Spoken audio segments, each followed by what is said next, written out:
on, sit here for a while, Jackie. Watch some TV with me.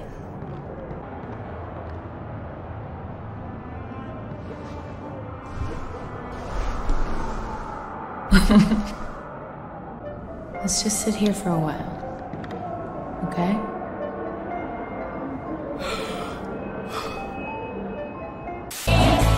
Gotta believe in me. Always late. Come here. Get out of our way. Stop.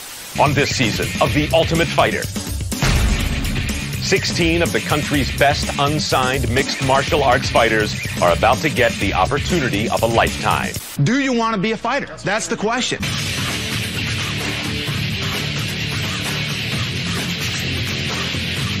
I'm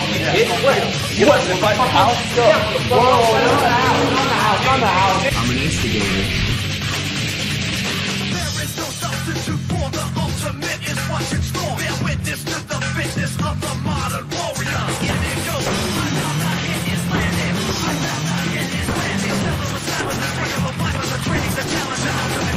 Probably because he's jealous because titties got titties and he ain't got no titties. Hey, man! I want to do that, man.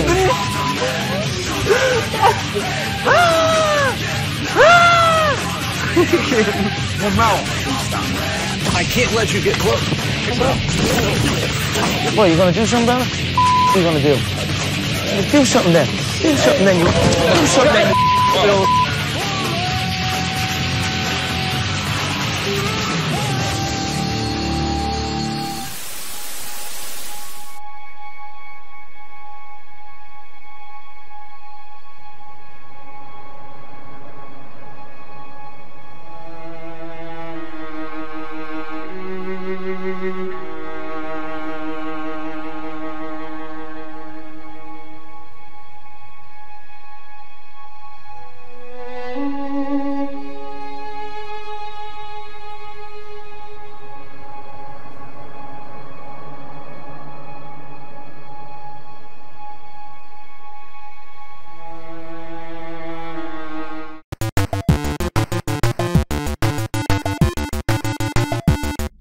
If you watched cable TV in the early 2000s, you'll recall that it was the worst era for televisual entertainment since the 1800s, when filthy urchins gathered outside the local grime factory and stared at their own pox-riddled reflections in a puddle and pretended it was a television. It was also probably the last time you watched cable TV.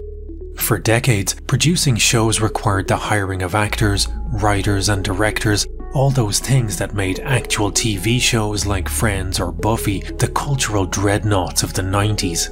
But TV companies were painfully aware of how much it cost to produce the average season of something like Friends, where each friend was paid $1 million per episode to act like they actually liked each other, and that Ross wasn't a sociopathic cannibal. All the evidence is hiding in plain sight, I'm just saying look into it. If only there was some way to make a TV show with compelling characters, but not have to pay them, write a script for them, or direct them. The answer to every TV executive's satanic chanting came in the early 2000s, when TV would come to be dominated by that syndicated harbinger of the apocalypse, reality TV. The seed had been planted way back in the early 90s, when a former Cincinnati mayor named Jerry Springer ruled the airwaves. Springer summoned forth the finest examples of trailer park wildlife in order to humiliate them for ratings and so his audience could feel a bit better about themselves. Hard as a rock, but let me show you something. By the mid-90s, former music channel and current reality TV spawn point, MTV, struck gold when they came up with the vaguely creepy idea of filming people's everyday lives and serializing it. This is the true story. True story. Of 7 strangers. Picked to live in a house. And have their lives too. Oh, Lucy, I'm home. The Real World is considered by most TV experts to be the first ever reality TV series, and by most theologians as the opening of the 7th seal. MTV's programming would eventually become so heavily reliant on reality TV that nowadays the M in MTV is purely decorative. The unfathomable success of The Jerry Springer Show and The Real World made them the blueprint for what was to come. No actors were needed, no scripts were needed, and no intelligence on the part of the viewer was needed. All of this led to the eventual nexus point of reality TV, Big Brother, in 2000. From that point onwards, reality shows were to cable TV what the trending section is to YouTube, a depressing morass of cheaply produced trash that would dominate viewing habits for the next 2 decades, only with slightly less shock faces. But cheaply produced trash that generated higher ratings than if O.J. Simpson's Bronco had been filled with strippers and Nazi gold was exactly what the UFC was looking for to save them from complete financial ruin.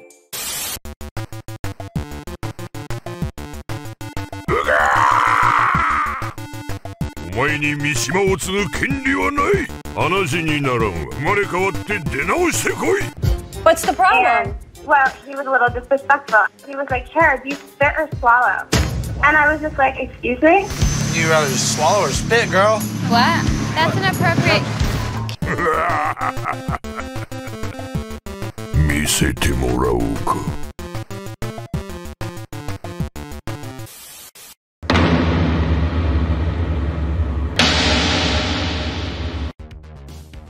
It's 1993. Street Fighter II is the hottest shit in the arcades. Metallica just released their last half-decent album before filing for Chapter 11 creative bankruptcy. And members of a Brazilian family are living in Torrance, California, and offering to test their homegrown martial art, Brazilian Jiu-Jitsu, against all other styles. A man named Art Davey has just seen a series of sketchy VHS tapes of what looks like guys in pajamas murdering people in their garage.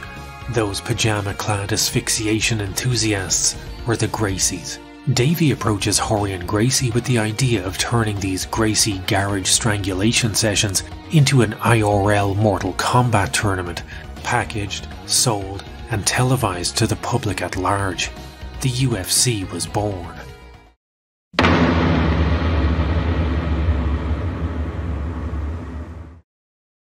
Fast forward to 1997, and the UFC fanbase is expanding more rapidly than Tito's head. You're a fucking punk, dude. The promotion has abandoned the Mortal Kombat tournament structure in favour of weight classes and championship belts, and we even got cornerstones of the UFC such as Bruce Buffer, the Just Bleed guy, and the leaked beta version of Joe Rogan. But the UFC had an image problem, and it isn't just Dana White's teeth and hair. No holds barred fighting is banned in most states thanks to politicians confusing it with the shitty Hulk Hogan movie of the same name and banning the wrong one. Senator John McCain is deeply worried that his earnings from Budweiser, boxing's largest sponsor, would suffer if MMA ever became bigger than boxing. sorry. I mean, he was deeply concerned that impressionable children would be exposed to Tank Abbott, Face the Pain, and the powerhouse acting of Ken Shamrock. I've heard all the hype. I've seen all the press.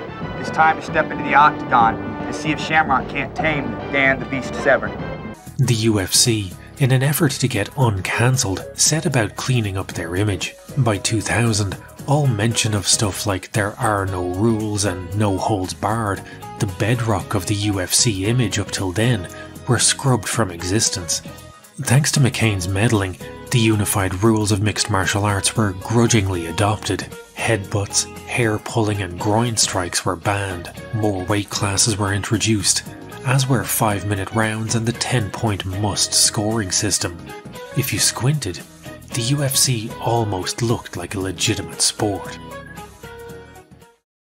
But for many older fans, these rule changes were a bigger turn-off than a Steven Seagal sex mix. Even the patron saint of professional fisting, the Just Bleed guy, drifted away from the sport once it became sanitized and sportified. In an interview with Bloody Elbow, James Ladner, aka the Just Bleed guy, the man whose grimacing face and pornographic level of flexing made him the unofficial mascot of the UFC and official mascot of this channel, explained that the adoption of all these rules killed his interest in MMA to such an extent that this man, a guy who looks like what would happen if a tap-out shirt made a wish to become a real boy, is now an accountant who hasn't watched MMA since the 1990s.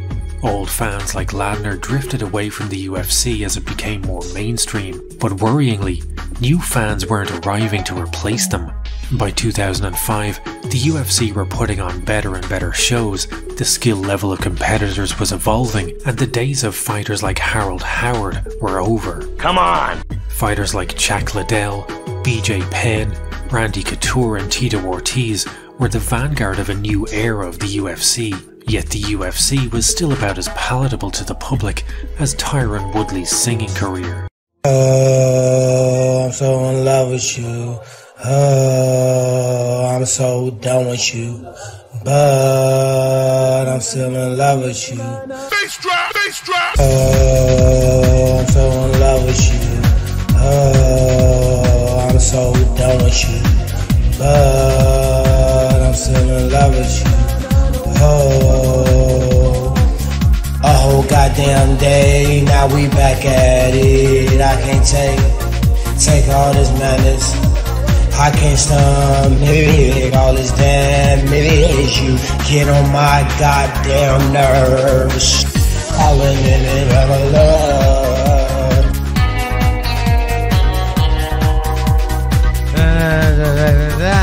Crazy in love with you.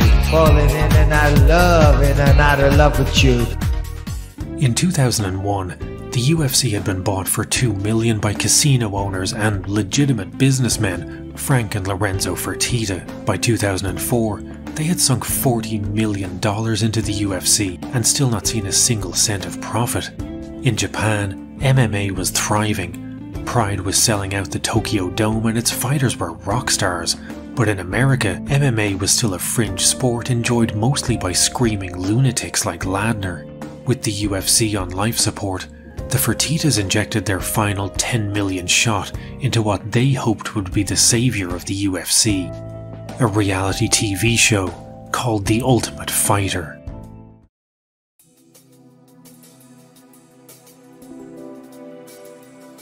As of 2022, The Ultimate Fighter, or TUF for short, has ran for more seasons than the 100 Years' War.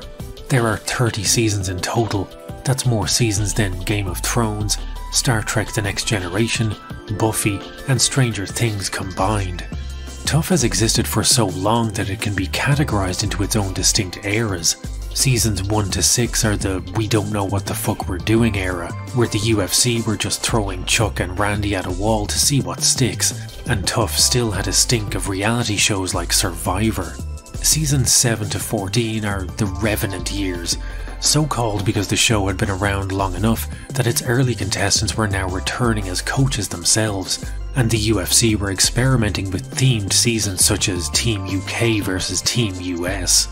Everything from season 15 onwards is what I like to call the uninterrupted decline into irrelevance era, when despite occasional flashes of greatness, the show began to lose whatever spark it once had. There are too many seasons to cover each one in detail in one video, and some seasons simply aren't worth talking about, so instead, we're going to look at each era of TUF, and take a look at the best seasons of each era and the most notable fighters they produced.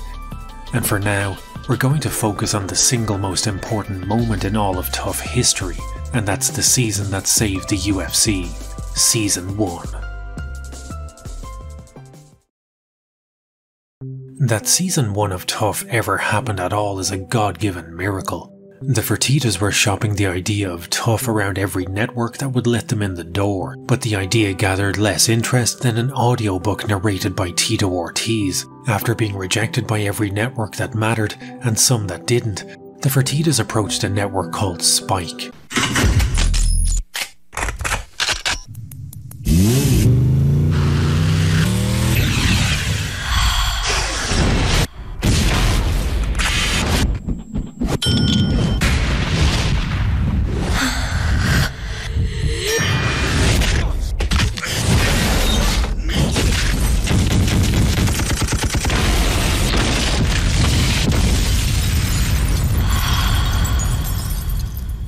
And I don't know about you, but that advert made me grow an extra testicle. I now have 4. Spike was a network solely aimed at cool dudes who liked cool things, like gambling, breasts of varying sizes, light machine guns, and the manliest pastime of all, professional fisting. You better win your fight, because I'm coming on your ass, man.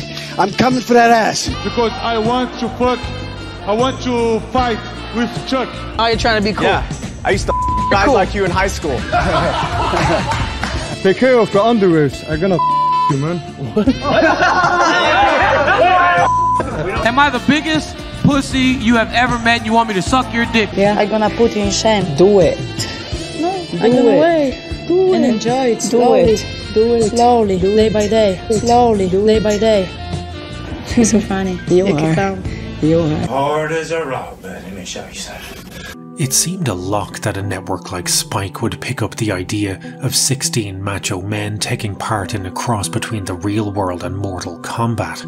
But Spike turned down the UFC and went with an idea hotter than the Earth's core. Imagine basketball, and now imagine basketball on a trampoline.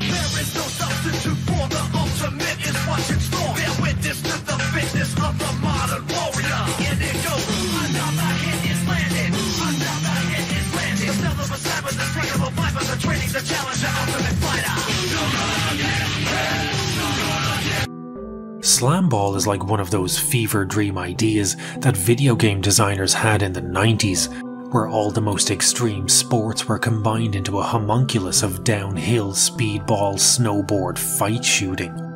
That's slam ball, and it's what Spike were betting would be the next big hit, and not this ultimate fighting nonsense. The Fertittas were dumbstruck. Their last hope had just shot them down in favour of an idea that sounded like it had been discovered on the door of a Dave & Buster's toilet. In a last-ditch effort, the Fertittas approached Spike once more and pitched a revised idea. Ultimate fighting on trampolines. The Fertittas actually pitched the idea of paying for the entire season of Tough themselves and offering it completely free to Spike.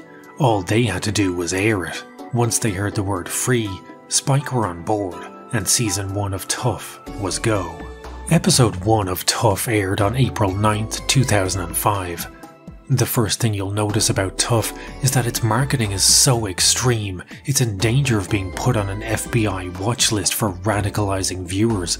There's scenes of projectile vomit, blood, knockouts, and scantily clad women, and we're still only in the fucking intro. You'll also notice that fighters aren't referred to as mixed martial artists, but ultimate fighters.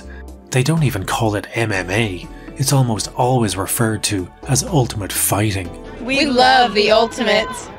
The UFC wants you to know that this is the dark souls of reality TV, and it is not for casuals. Tough continues its relentless assault on your senses with that goddamn theme tune.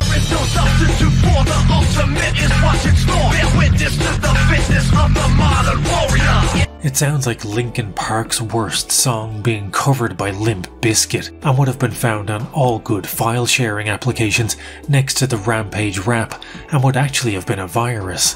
In actuality, this musical monster energy drink was created by a guy called Jared Mendelsohn, a man whose only other musical credit that I can find is composing the soundtrack for Command & Conquer Tiberian Sun.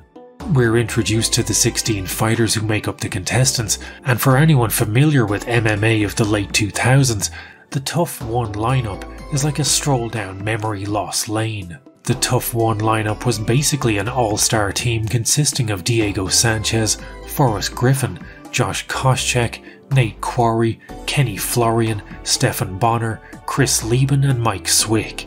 All men who would go on to have successful UFC careers, but this was 17 years ago, long before any of them found fame in the octagon, and the two men tasked with moulding these unrefined talents into real ultimate fighters are coaches Chuck Liddell and Randy Couture.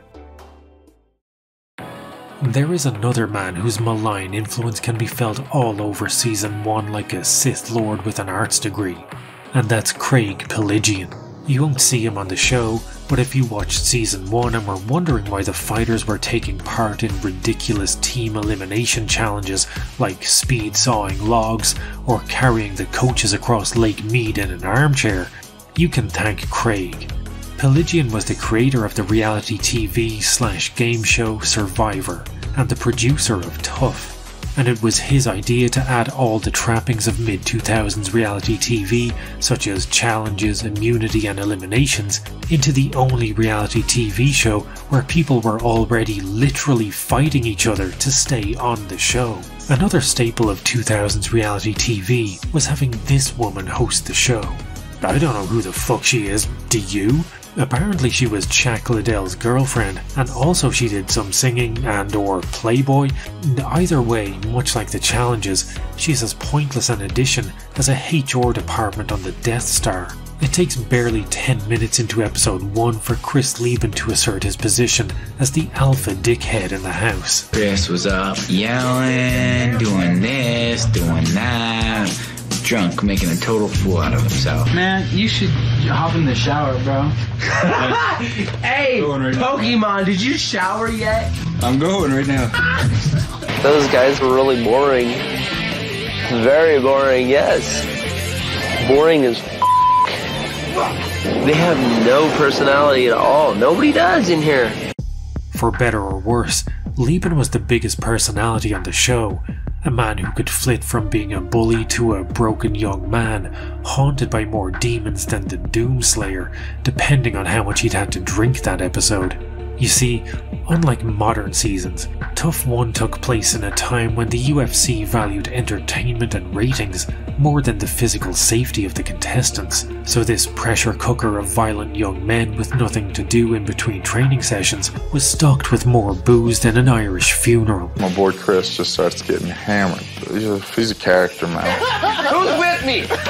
Lieben's a wild man. He went pretty crazy. The credits have barely rolled on season 1, and Lieben is already absolutely plastered.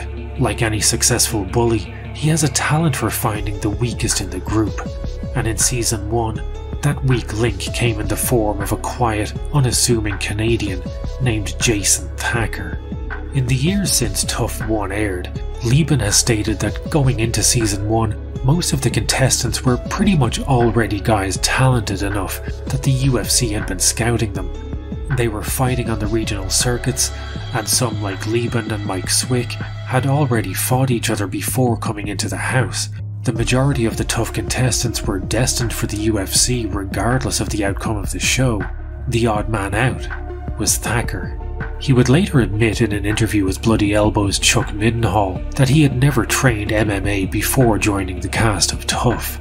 Thacker had no gym and trained in an abandoned truck stop in the middle of nowhere in British Columbia.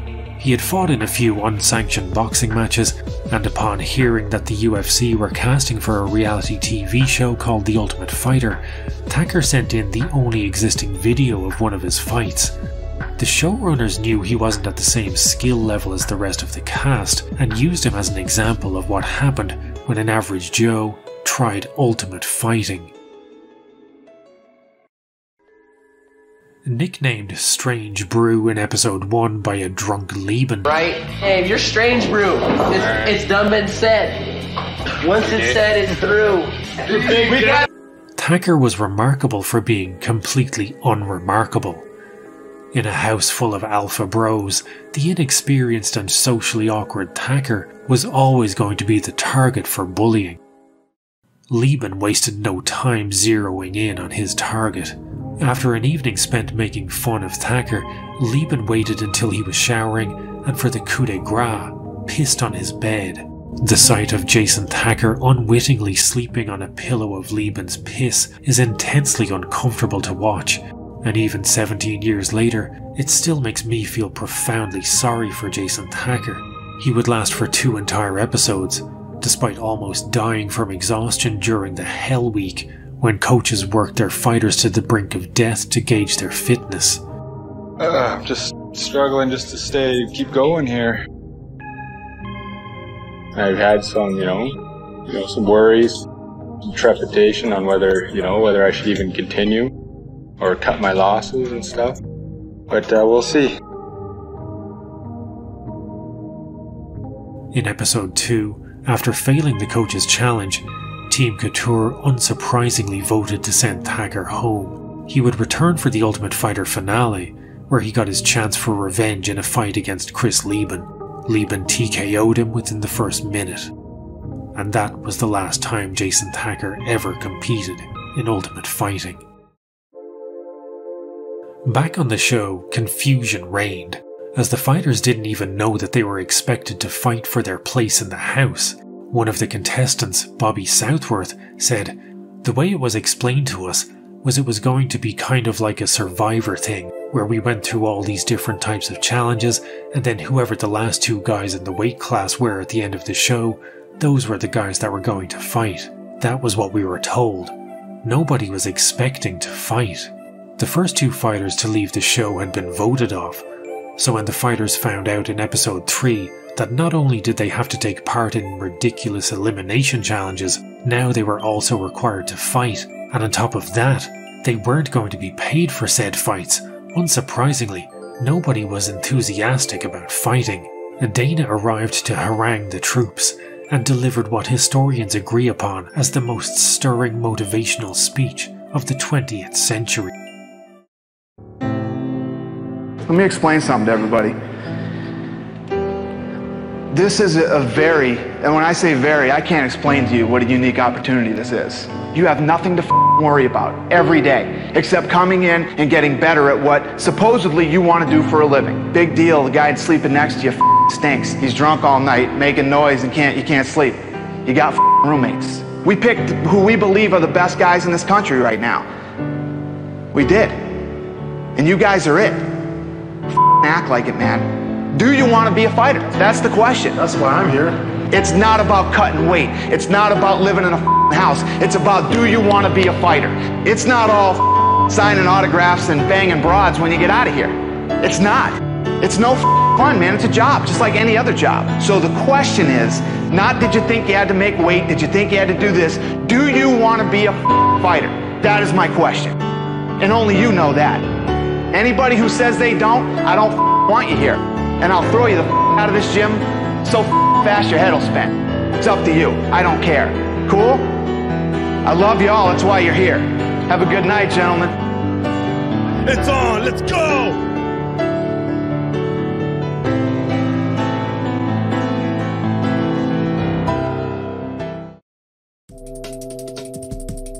Further cementing the reputation that early 2000s MMA had the same regard for safety as a mosh pit, Bobby Southworth was required to cut 22 pounds in 24 hours in order to make weight for his fight.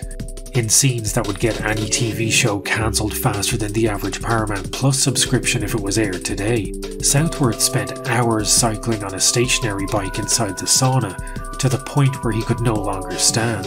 His half-dead corpse is literally dragged feet first back into the sauna by one of the greatest MMA trolls of all time, Josh Koscheck. At 210 degrees in there for an hour, that's gonna break you. Whether you're the toughest man on the face of this earth, it's gonna break you at some point, and he broke.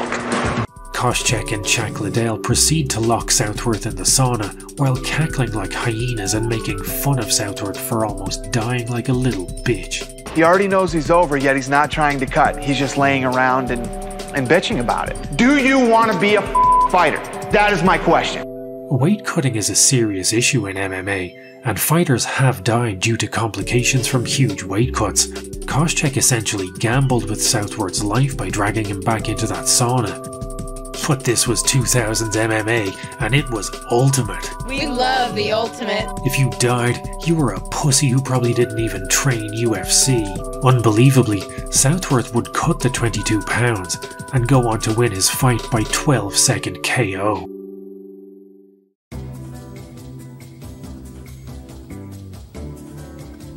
So in my original upload of this video, the following segment was so offensive to the YouTube overlords that it seemed as if Dana himself had a personal vendetta against me. No matter how I reworked this section, it was deemed too hot for YouTube and resulted in not only full demonetization, but age restriction too, and as such the video was more or less buried by YouTube. Rather than try and fuck around trying to get past copyright for the Supercut edition, this time I've enlisted the help of several incredibly talented artists to try and recreate the infamous drunk episode of Season 1 as a true work of art. All the artists involved are named in the video description, and their social accounts are shown on screen alongside their work, so please check them out.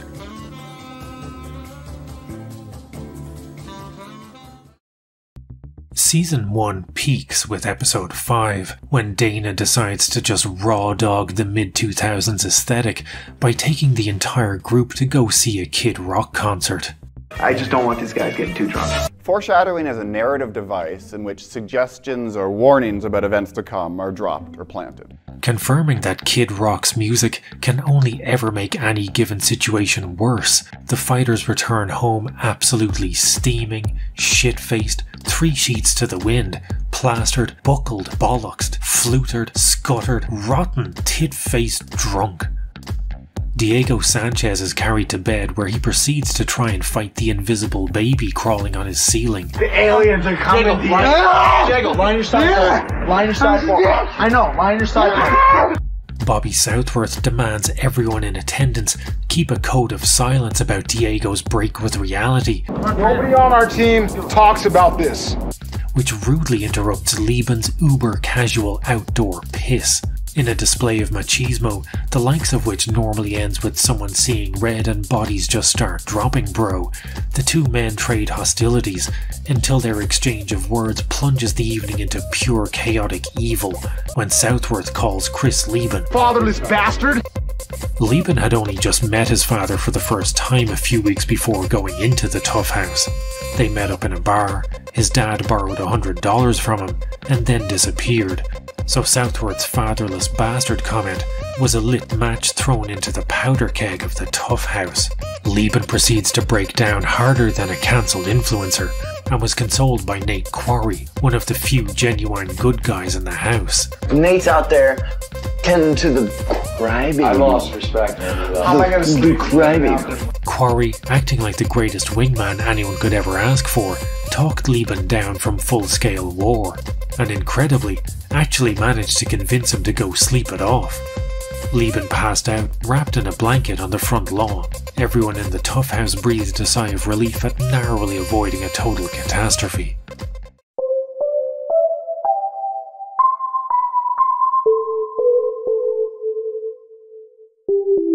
I'm an instigator. It takes a special kind of asshole to make you feel sympathetic for a guy who only a few episodes ago pissed on someone's bed and strut around that Tough House like an apex bully. Josh Koscheck is that asshole. Koscheck might be the single biggest prick in MMA history, and yet I still can't bring myself to hate this guy. He creates absolute chaos and does it all with this dumb, goofy charm, like a toddler with a flamethrower. Koscheck convinces Southworth that it would be a great idea to soccer kick a hornet's nest and hose Lieben down with water while he sleeps. Lieben took it quite well, all things considered. Chris is losing blood. You know what? The show's over because I'll go to jail living with that mother. Lieben punched his way through a glass door, removing most of his knuckle in the process. He crashed through Forrest Griffin's bedroom door like a steaming drunk Kool-Aid man, while Southworth doubled over with laughter directly behind him, and how no one died in this incident is still a mystery to me. The guy, he's already had a rough night. Whatever, dude. It's a prank. If you can't live up to it, he's gonna cry. That. I'm an instigator. As a punishment for the incident, alcohol was removed from the house, and Lieben was forced to fight Koscheck, despite the fact that his knuckle looked like a freshly sliced ham. Koscheck wrestle-humped his way to victory, and then proceeded to put on a Hall of Fame display of how to win a fight yet still be saltier than the Dead Sea about it. Good job, Koscheck. That's your ticket home, baby! Take your bus ticket home! Go home! Hold me down, you little Go home! I'm not done with you yet, Josh! I'm not done with you yet! Let's go. Unlike later seasons, in the WTF era, losing fighters actually left the show completely, so with Lieben gone, the house could return to some semblance of normality. No more bed pissing, bullying and all-night drinking sessions. You can practically feel the tension dissipate as Lieben's van drives away.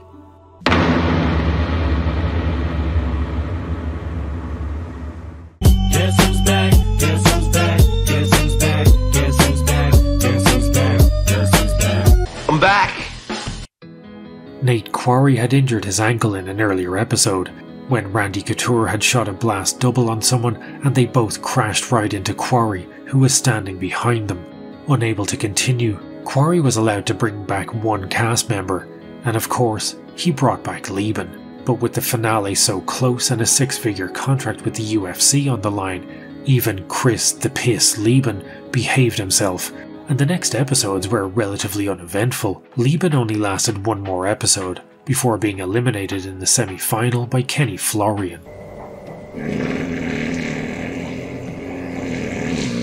Well, I'm sorry to hear that. I'm just glad that Lieben's gone again. Yeah. Lieben, Koscheck and Southworth's antics throughout the season meant that most of the other contestants got the short end of the wedge when it came to camera time, so by the time the finale rolled around, most of the finalists were people we really hadn't gotten to know very well.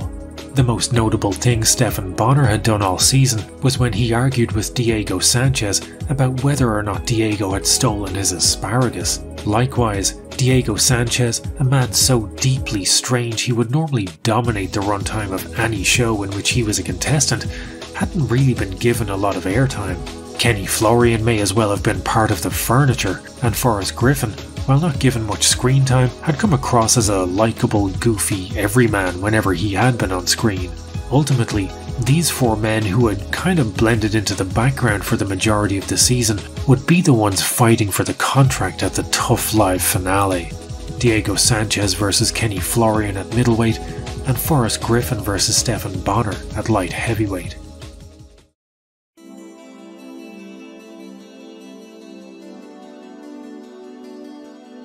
The Tough Live finale aired on April 9th, 2005.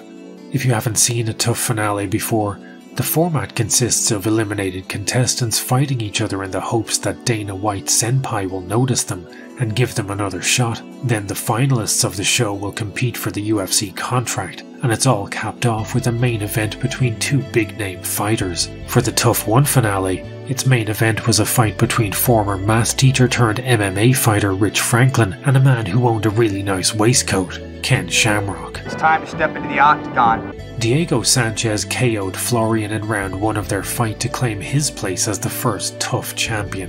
An impressive win for sure, but for TV audiences at home, many of them who might have been watching MMA for the first time, a relatively quick KO didn't give them enough time to appreciate what MMA was all about. All that would change with the next fight, Griffin versus Bonnar. Most people weren't expecting much from this fight. It was kind of viewed as something we all had to get out of the way with before the real fight everyone came to see, Franklin versus Shamrock. Both Griffin and Bonnar had decent but not especially noteworthy runs on the show, and in the case of Bonnar, he had pretty much been gifted a judge's decision over Bobby Southworth, a fight almost everyone agreed he should have lost. Griffin wasn't even supposed to be in the house.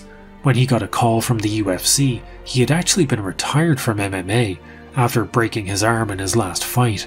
He was living the life of a small-town cop in Georgia, and had only gotten the call after the UFC's first pick for the show had been dropped for failing a drug test. Most people expected a fairly tepid fight, assuming Griffin would stand and strike while Bonnar, who had won his last fight in the house via triangle choke, would utilise his jiu-jitsu. Nobody got what they were expecting. Griffin v Bonnar is a 3-round fight that feels like a 5-rounder. It isn't the greatest fight in MMA history from a purely technical point of view, as both men are exhausted by round 3, and both are throwing so wildly that at times it seems sloppy. At one point, Griffin literally gets a running start to throw a haymaker.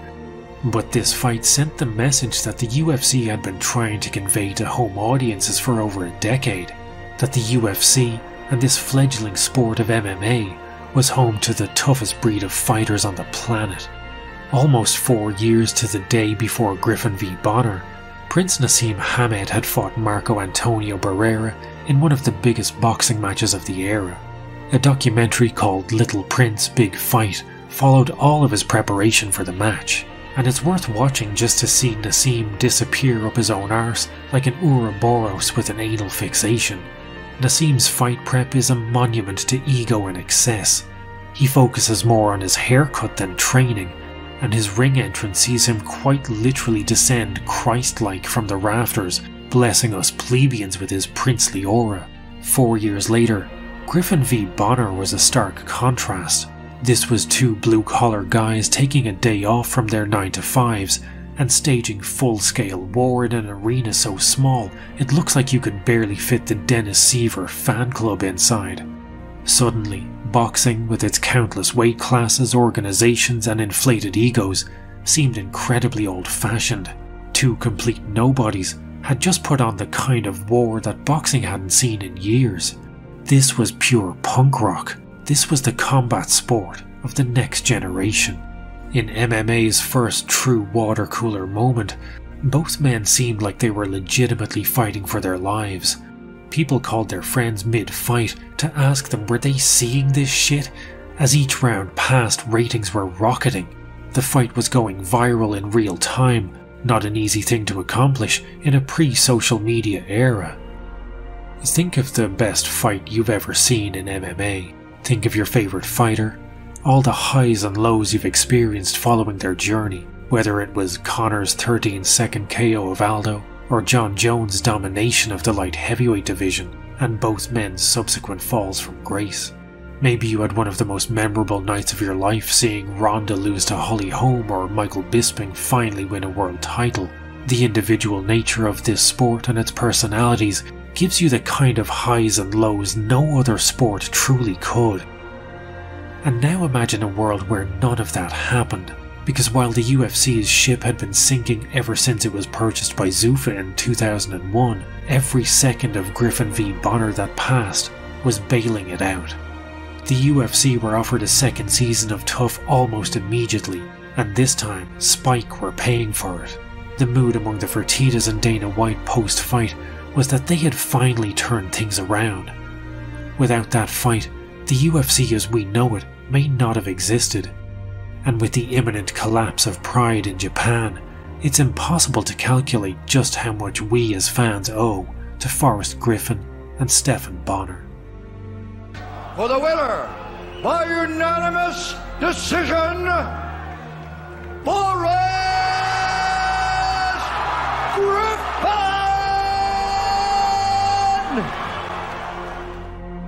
Griffin was declared the winner, but Bonnar was also offered a contract thanks to his performance.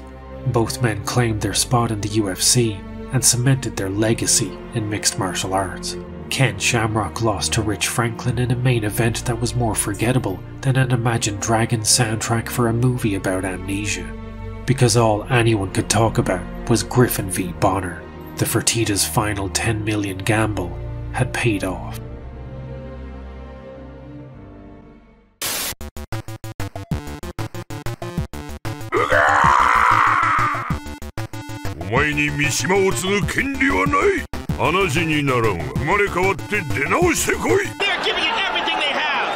Could we be blessed with a third round?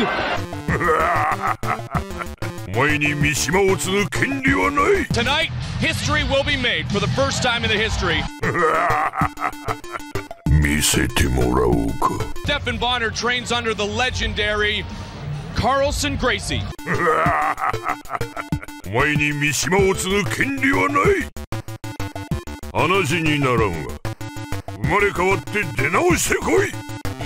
Yeah.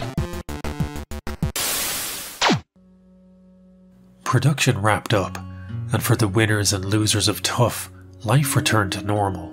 The big names from Season 1 like Diego Sanchez, Kenny Florian and Nate Quarry all found a spot in the UFC. Some, like Southworth, would never make it to the big leagues, but had a relatively successful career in Strikeforce.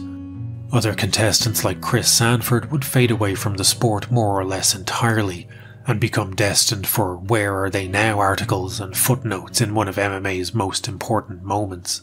But for one contestant, returning to normal life wasn't as easy as that once the cameras were off.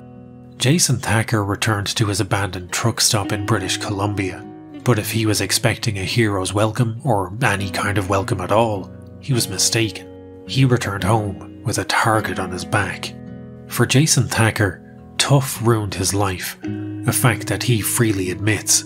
Guys from local gyms would seek him out and attack him, angry that he had failed to represent Canadian MMA. He was smashed in the face with a pipe at his local bar, breaking his nose and cracking a tooth in the process. Other guys would start fights with him just for the sake of it, to say they'd beaten up an Ultimate Fighter. He considered continuing his MMA career, but found out pretty quickly that people just wanted to use him as a punching bag, as he was only offered fights against vastly more experienced fighters. He was only offered fights where he was the can that gets crushed. Thacker escaped the bullying at the Tough House, only to be bullied by his entire country. Even Pride commentator Mauro Ranallo, who grew up in Maple Ridge near where Thacker lives, had harsh words for Jason when he said he should make Canada's version of a milk carton and disappear. Another Canadian fighter and gym owner, Sean Tompkins, was scathing in his appraisal of Thacker. Thacker received threats from Tompkins' gym, and Tompkins himself called Thacker a piece of shit and a disgrace to Canada. Thacker had to change phones, he was getting so many death threats. He said, "When the harassment began and all that, I pretty much lost all my friends. I really don't have any friends anymore. I already had social anxiety and stuff, but I still hung out with people. They went away because they didn't want to get caught up in my mess." Jason revealed that during filming of the show, he had been going through withdrawal from prescription medications for anxiety and depression the entire time it was filming. He had only been given 1 day to prepare, and had forgotten to pack all of his medications before flying down from Canada. The showrunners did nothing to help him when he told them about it. Reality is what they want you to see. Reality is all the stuff you don't. Thacker's fight with Lieben at the finale was his attempt at some kind of redemption. He asked for the fight himself. In order to get sanctioned to fight in Las Vegas, however, he needed a team and a corner. The UFC set him up in a gym called Gibson Pancration, where his training partners proceeded to go full blast on him in every sparring session, just to ram home the point that he wasn't one of them. The coach, Lance Gibson, wouldn't even corner him. Dana White comes in for a lot of grief, most of it coming from me, but from time to time, even I have to swallow my pride and admit that underneath the blazing red tomato face and steroid gut, he is capable of being a pretty good guy sometimes. When Thacker told White that Gibson wasn't cornering him, White invited him down to Las Vegas to train there and stay for free in one of the Fertitas casinos. But the Nevada State Athletic Commission still wouldn't sanction the fight, as they couldn't verify Thacker's MMA record. Dana organised a Shark Tank display for the commission, where Thacker would spar with fighters one after another, so they could verify that he knew how to fight.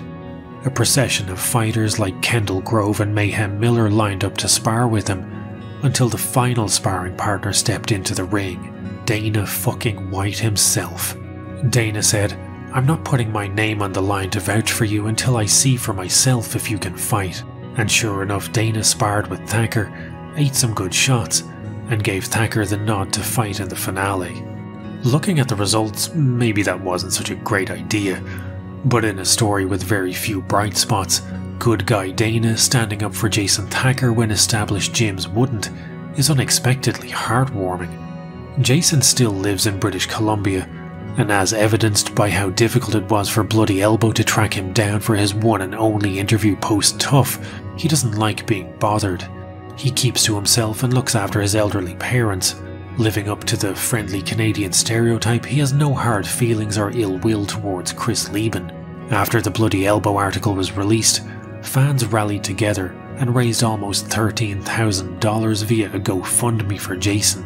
He still hits the heavy bag from time to time in his old truck stop, and there are still some people out there trying to help rewrite his story from a punchline to an oddly integral part of one of the most important events in MMA history.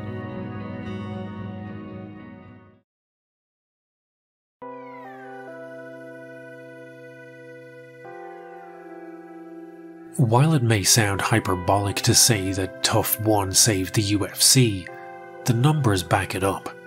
The first season had been a rating success, with the highest rated episode being the fight between Lieben and Koscheck. Sadly for viewers who tuned in expecting to see some orgiastic explosion of violence, it was 2 rounds of Koscheck wrestle humping. Yeah. But still, the public was watching, and now we're invested in these characters. The Tough finale pulled in 2.6 million viewers. Tough had brought MMA to a completely new audience, bolstered by its time slot on Spike, who aired Tough directly after WWE's Monday Night Raw. Audience retention between Raw and The Ultimate Fighter was estimated to be around 50%. Post-Tough, pay-per-view sales exploded. The last 3 pay-per-views before the Tough finale, UFC 49, 50 and 51, had sold a combined total of 225,000 buys. UFC 52, which saw the fight between Tough coaches Chuck Liddell and Randy Couture, aired 1 week after the Tough finale and sold 300,000 by itself. It was also the highest grossing live gate ever for the time, with over 2 million in ticket sales. In 2004, the UFC earned 14 million in pay-per-view sales for the entire year. For 2005, that number swelled to 48.3 million. By 2006, it was 180 million. This wasn't a natural sales growth, as from 2001 to 2004 pay-per-view sales had more or less stalled and showed barely any growth. Without Tough, if pay-per-view sales had continued in the same trend as they had from 2001 to 2004, it would have taken them 104 years to reach the figure of 522 million that they reached in 2014. I did the math. It checks out. As for the fighters themselves, the show launched the UFC careers of Forrest Griffin, Stephan Bonnar, Diego Sanchez, Kenny Florian, Nate Quarry, Chris Lieben and Mike Swick. Griffin was the most successful of the Tough One alumni, being the only fighter to win a UFC title, capturing the light heavyweight belt from Rampage Jackson at UFC 88. Griffin is one of those fighters with a natural charisma, an easily likable, funny and intelligent guy who's written 2 books and could kick the shit out of you. By the time of his retirement in 2013, Griffin, alongside other UFC veterans Chuck Liddell and Matt Hughes, were given jobs in the UFC as a reward for everything they'd done for the company. Some figures say Chuck was earning upwards of 1 million per year, others put the salary at close to 30k per month. While Liddell and Hughes were content to do fuck all and watch the checks roll in, Griffin was wise enough to actually take the job seriously. When the UFC was bought by WME, Liddell and Hughes were out on their asses, but Griffin, the sole fighter who actually turned up for work, was kept on, and is now the Vice President of Athlete Development at the UFC Performance Institute. While Liddell had to go to Golden Boy Promotions for one of the most depressing fights of all time, when he rematched with Tito Ortiz.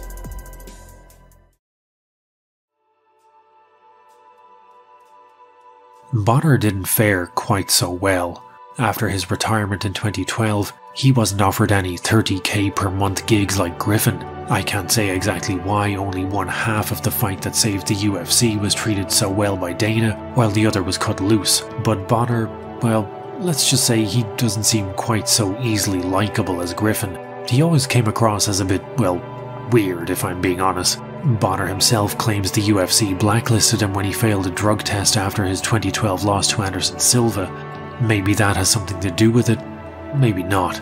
Either way, he unretired in 2014 and fought for Bellator. He only fought once against one of the Easter Island Moai. Wait, sorry, that's just Tito Ortiz's head. Bonnar lost the fight via split decision and moved to the world of indie wrestling. In terms of sensibly planning for retirement, taking up indie wrestling after a 15-year MMA career which saw him run into buzzsaws like a young John Jones and Anderson Silva is the equivalent of quitting alcohol and taking up smoking crack out of the barrel of a loaded shotgun. In recent years, Bonnar has had run-ins with the law for DUI, was kicked out of his gym for refusing to wear a mask, and most disturbingly, live-streamed himself getting thrown out of a hospital for demanding painkillers. I'm at Henderson Hospital, and they're gonna arrest me. They won't treat me because I get prescribed oxycodone 10 milligrams, and I got it filled a few weeks ago. Anyway, last week when I broke my vertebrae pro wrestling off the top rope. God. No! I can't sit, dumb f***. My back's broken. Stephan Bonnar. I'm a UFC Hall of Famer. I don't have my license on me or my debit card. You know why? Because the pharmacist at CVS forgot it to give it back to me. You know when? When she was telling me I couldn't get my 7.5 milligram Norcos because, guess why? Because I recently had 10 milligram oxys filled. So they could only give me Tramadol. Bonnar explained that he had been suffering from a potentially fatal staph infection on top of a broken vertebrae and wrist, the result of a jump off the top rope gone wrong. The tone of sheer desperation that creeps into Bonnar's voice at times during this incident just speaks to how the UFC should be preparing post-retirement funds or pensions for these legends of the sport, and not leaving them in situations where they have to sacrifice their bodies even further just to put food on the table. If the UFC can't take care of a fighter who, without hyperbole, saved the entire company from ruin, why should anyone fight for that company?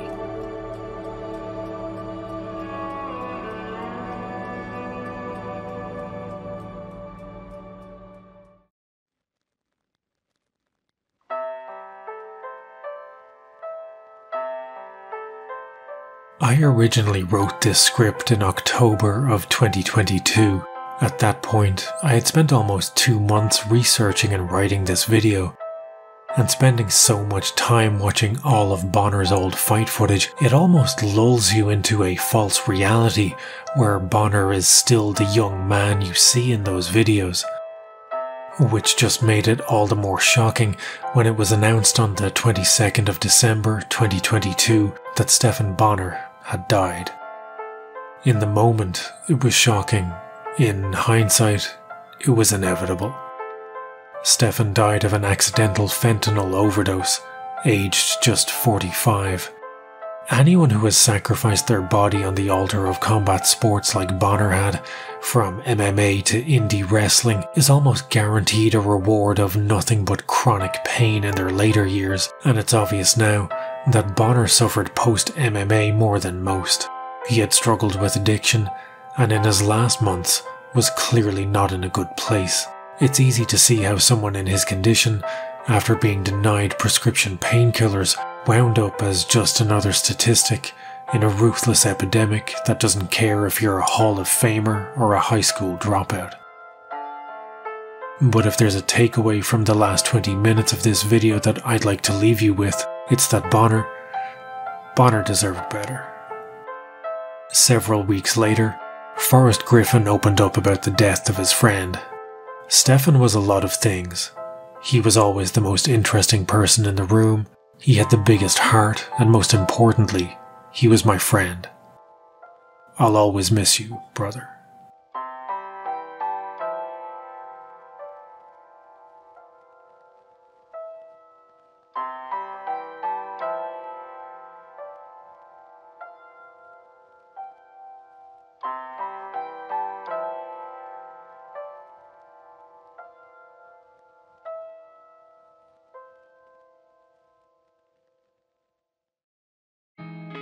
The success of Tough 1 spawned 29 more seasons of varying quality and success.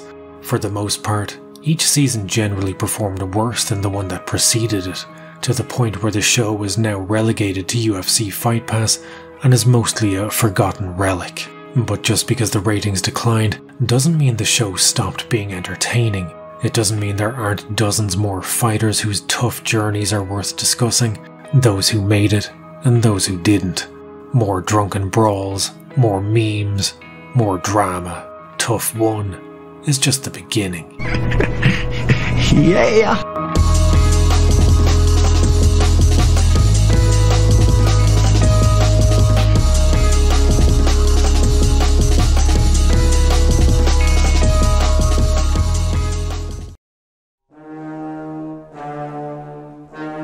Do you want to be a fighter? That's the question. I do.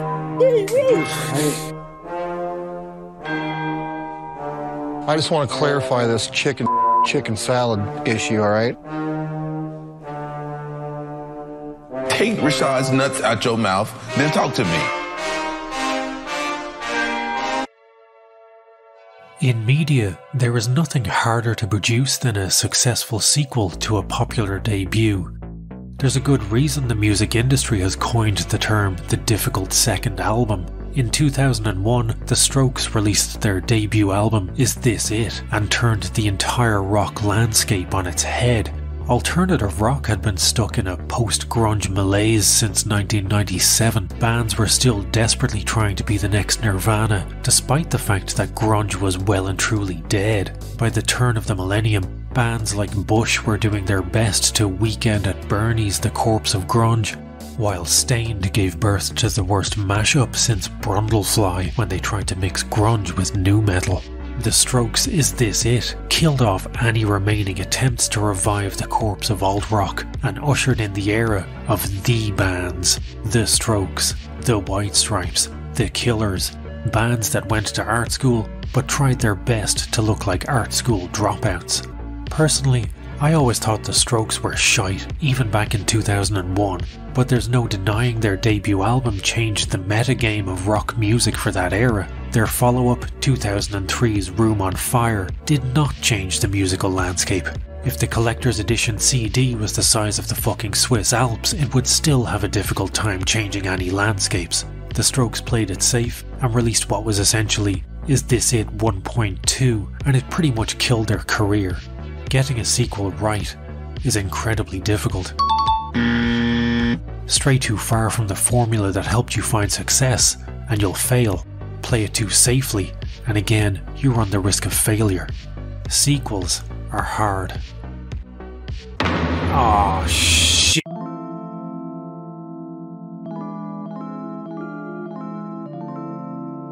In part 1 of the rise and fall of Tuff, we talked about the fact that Tuff has been around long enough to have lived through 4 console generations, 4 US presidents, the entirety of Breaking Bad and Better Call Saul, 1 global pandemic, all 4 phases of the MCU, several wars, the entirety of the McGregor era. It's got me really fired up. And 18 Buckethead albums. With such a massive library of content, the quality of Tuff fluctuates more wildly than the needle on a Dana White polygraph test, so not every season is really worth discussing in detail. Chicken salad, baby. Unlike part 1, this video isn't going to focus on just one season. For part 2, we're going to take a broader look at the early years of The Ultimate Fighter, the good, the bad, the chicken shit, and the chicken salad. You know, I ain't no chicken. That's for damn sure.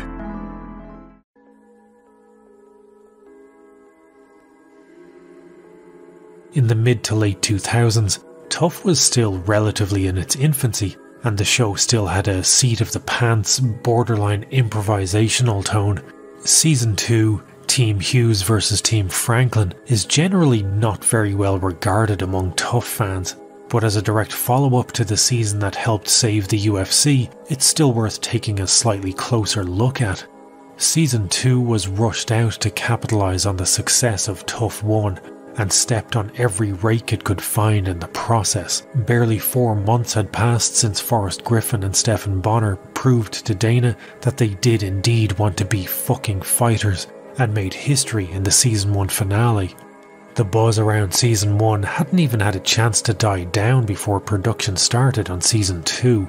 This time around, the coaches were welterweight champion Matt Hughes, a man who looks like he just received a chin transplant that his face is violently rejecting, and middleweight champion Rich Franklin, the man who beat Ken Shamrock for the right to wear his beautiful waistcoat in the finale of Tuff Season 1. Season 2, Episode 1 aired on August 22nd, 2005. MMA fans all over the world, but mostly America because Spike TV wasn't available outside of the continental United States, tuned in with the childlike wonder of Soulja Boy when he played time-travelling Xbox platformer Braid.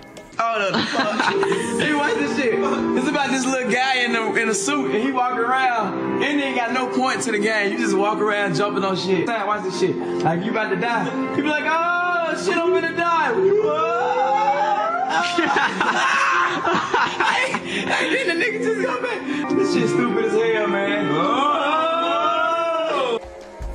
As far as sequels go, Tuff 2 is more Jaws 2 than it is Aliens. It's not as bad as Jaws 4, but then again that's a movie whose first draft involved the shark being mind controlled by a witch doctor and only got worse from there, so not exactly high praise. Season 2 feels like a cover version of Season 1, and not a good cover version. It's more like when Take That got in line to put another bullet into the still twitching corpse of grunge with their cover of Smells Like Teen Spirit.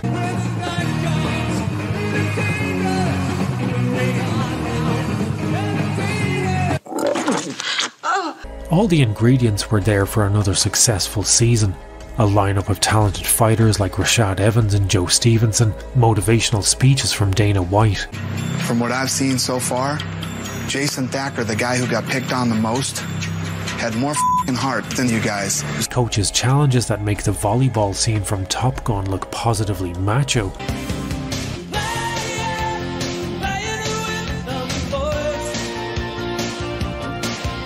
An oddball who drinks his own urine because he believes it gives him healing powers, and at least 200% more kilts. So what went wrong with Season 2?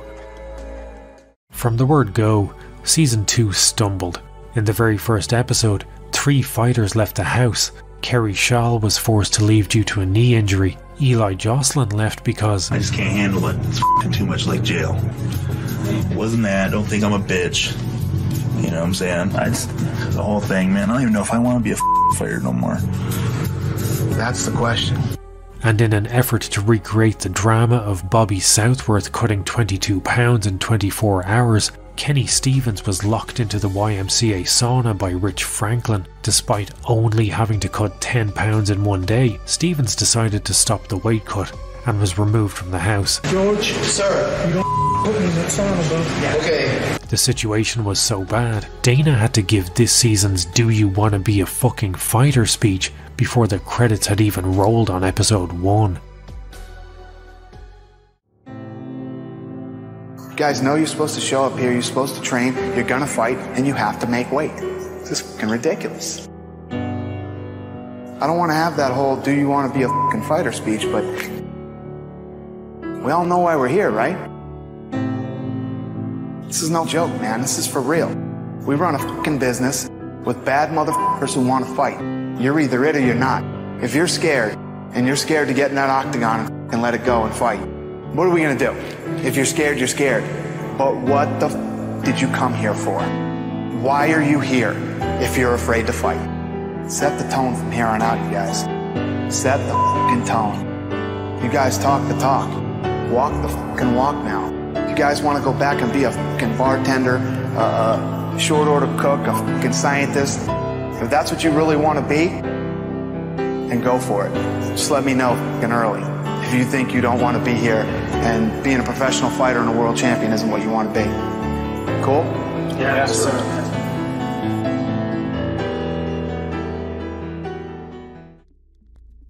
Season 1 was a house filled with clashing personalities. The put-upon Thacker, the bully Lieben, the chaotic evil Koscheck, and the quiet religious guy who eventually goes insane, Sanchez. These were the kind of ingredients any reality TV show worth its salt would have killed for. But whereas by the end of episode 1 of Season 1, we had already had our first drunken house party, the best we got from the early episodes of Season 2 was Rich Franklin and Matt Hughes taking part in the house Bible study. I'm definitely pleased that guys aren't staying up late at night and drinking. Some of the guys were reading their Bibles together. Moses dies at the end of Deuteronomy. Oh, spoilers for fuck's sake, Rich. Willa Ford, the woman so far past D-list celebrity status that you'd need to invent a new alphabet to figure out what list she should be on, is replaced this season by the haunting beauty of Randy Couture. Wanting, needing, waiting.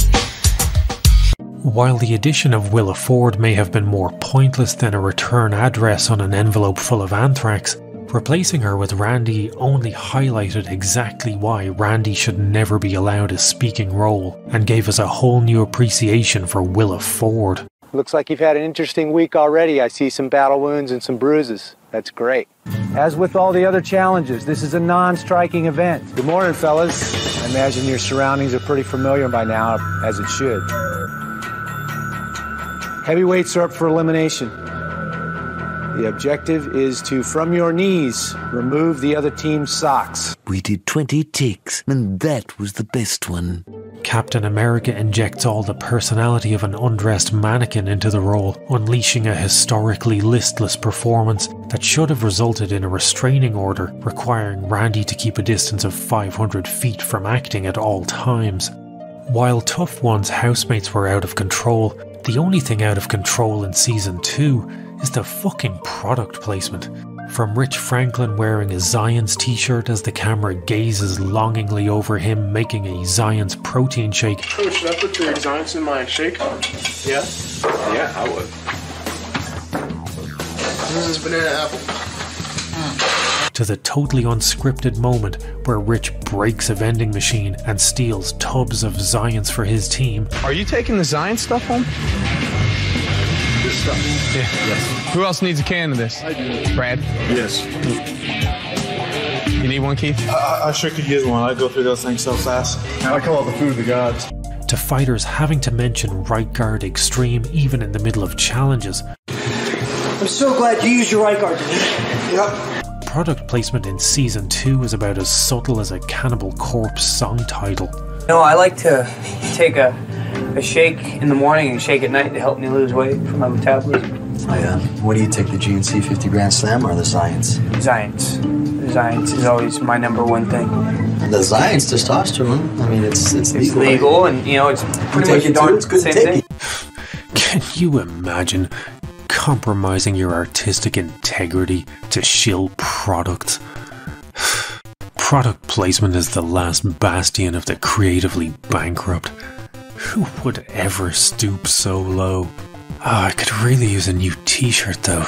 Wonder where I could find one. So we've established that Season 2 was worse in almost every way than Season 1, but there's at least one aspect we haven't touched on. Surely with the hottest unsigned fighting talents in the US, at least the fights were entertaining, right?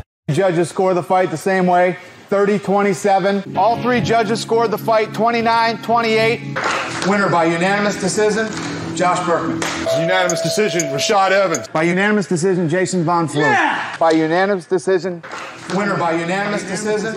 In 12 episodes, 8 fights went to a decision. The situation was bad enough that Dana had to give yet another motivational speech in an effort to convince the contestants to really brutalize each other for no financial reward. You like watching people get fucked for free? And while Koscheck vs. Lieben in Season 1 was less interesting than reading the minutes from the most recent meeting of the Dennis Seaver fan club, the build-up and drama involved meant that it was the highest rated episode of the entire season, and viewership increased episode after episode until the finale.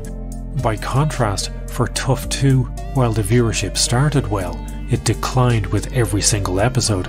Tough was losing viewers every week, despite still being in its post-WWF time slot on Spike. Season 2 was saved only by its live finale, which managed to pull higher ratings than the Season 1 finale. The quality of the fighters this season was also a slight step down from Season 1. None of the fighters were bad. There were no sacrificial lambs like Jason Thacker this time around. But maybe because the first time is always more memorable, fighters like Lieben, Sanchez, Florian and Griffin seem to be remembered by fans more fondly than Season 2 graduates like Seth Petrozelli, Joe Stevenson and Keith Jardine.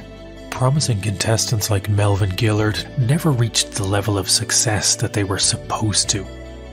Gillard entered the house with the kind of misplaced confidence of me DMing Valentina Shevchenko. Me? Get laid down quick? By who? By who? Dog, do you know who the I am?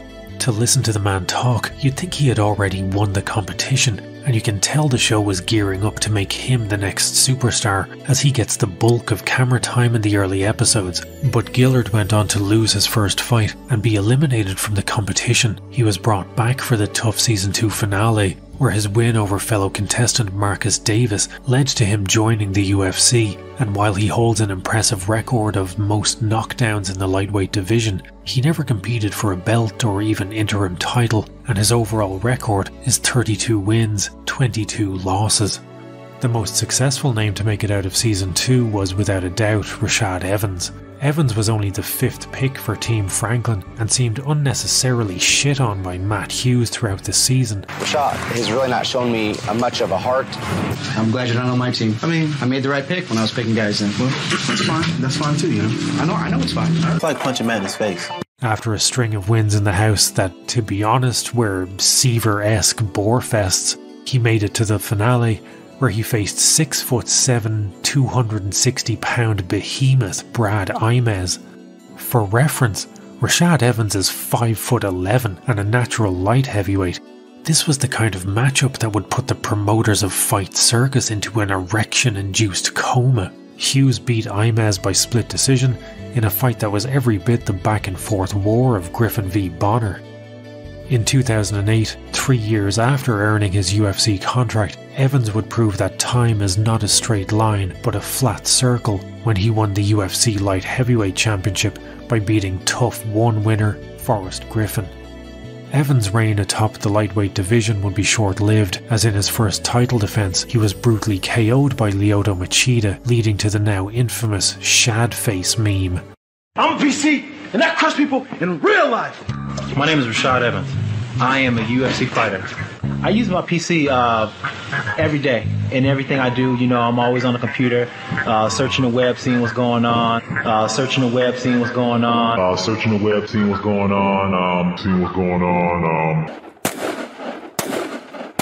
Evans is a fighter who never really got respect or love from fans until after his retirement. This was possibly because his record contains more decision wins than a high court judge, and the relentless memeing. Seriously, Sherdog refuses to let this one die, even going so far as having a 10th anniversary Shad Face appreciation thread. But post-retirement, he seems to have finally gotten some love from fans by just being a genuinely likeable guy, and with successful turns at commentary and analysis.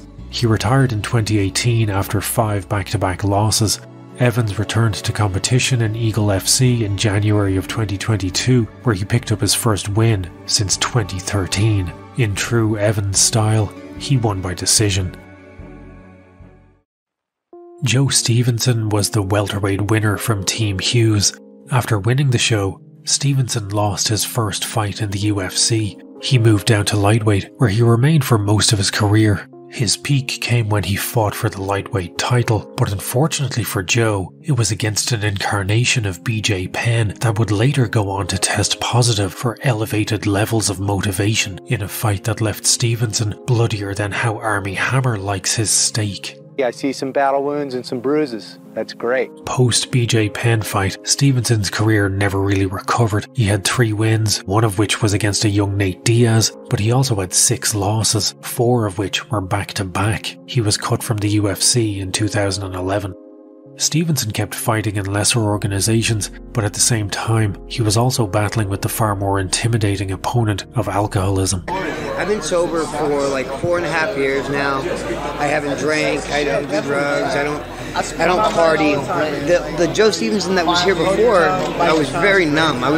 You'd see me with a red Dixie cup in a lot of the show because I was young and a little reckless and didn't care. I learned to deal with my emotions by not feeling my emotions. Now, I kind of got all those emotions slapped me in the face. It was crazy. After getting sober, Stevenson returned to The Ultimate Fighter for 2017's TUF Redemption. He had his first fight in episode 8, which he lost by unanimous decision, before being brought back as a wildcard 1 episode later, and faring even worse. But proving that post-retirement success for a fighter doesn't need to be measured in Burger King adverts or Lamborghini yachts, Joe has a much more down-to-earth level of success. He runs his own gym, Cobra Kai, where he teaches wrestling and jiu-jitsu, and the fighter once known as Joe Daddy Stevenson now proudly displays his new and improved nickname, Joe Granddaddy Stevenson. One of the most interesting characters on TUF 2 isn't a contestant himself, but this man, welterweight coach Matt Hughes. I like to keep things simple, but once I became champion, things got complicated. I don't even have time for a country breakfast. Zions is the perfect breakfast replacement bar with all the protein and fiber I need. and it tastes great. Hughes is an important figure in the early days of mixed martial arts, a former welterweight champion who holds wins over a prime BJ Penn and George St. Pierre, a fighter many consider to be the greatest of all time. Hughes is a UFC Hall of Famer, and deservedly so. In 2017, he was involved in a horrific accident when a train struck the passenger side of his car. He was left with a severe brain bleed and placed into a medically induced coma. He would awake from the coma, but had to learn to walk and talk again. His rehabilitation is nothing short of inspirational, and I wish him nothing but continued success in his recovery. Having said all that,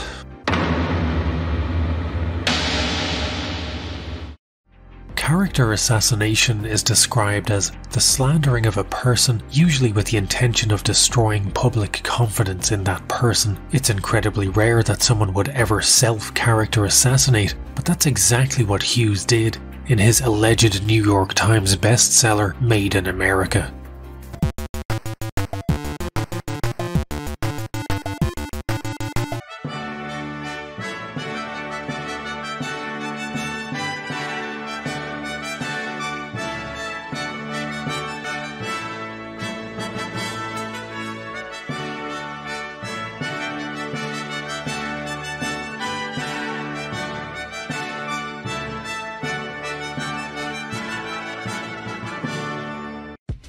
I've read some bad martial arts related books in my time, and while Made in America didn't quite make me want to travel back in time to assassinate the mother of the man who invented books in the same way that The Amorous Adventures of Ishida Kim did, it is nevertheless a book that makes me regret being able to read. The book was ghostwritten by Michael Malice, a man who also wrote the autobiography for North Korean dictator Kim Jong-il, and I'd be willing to bet money that it was easier to put a positive spin on the story of a man described as a brutal overseer of massive and systematic oppression than it was to make Matt Hughes even a borderline sympathetic character.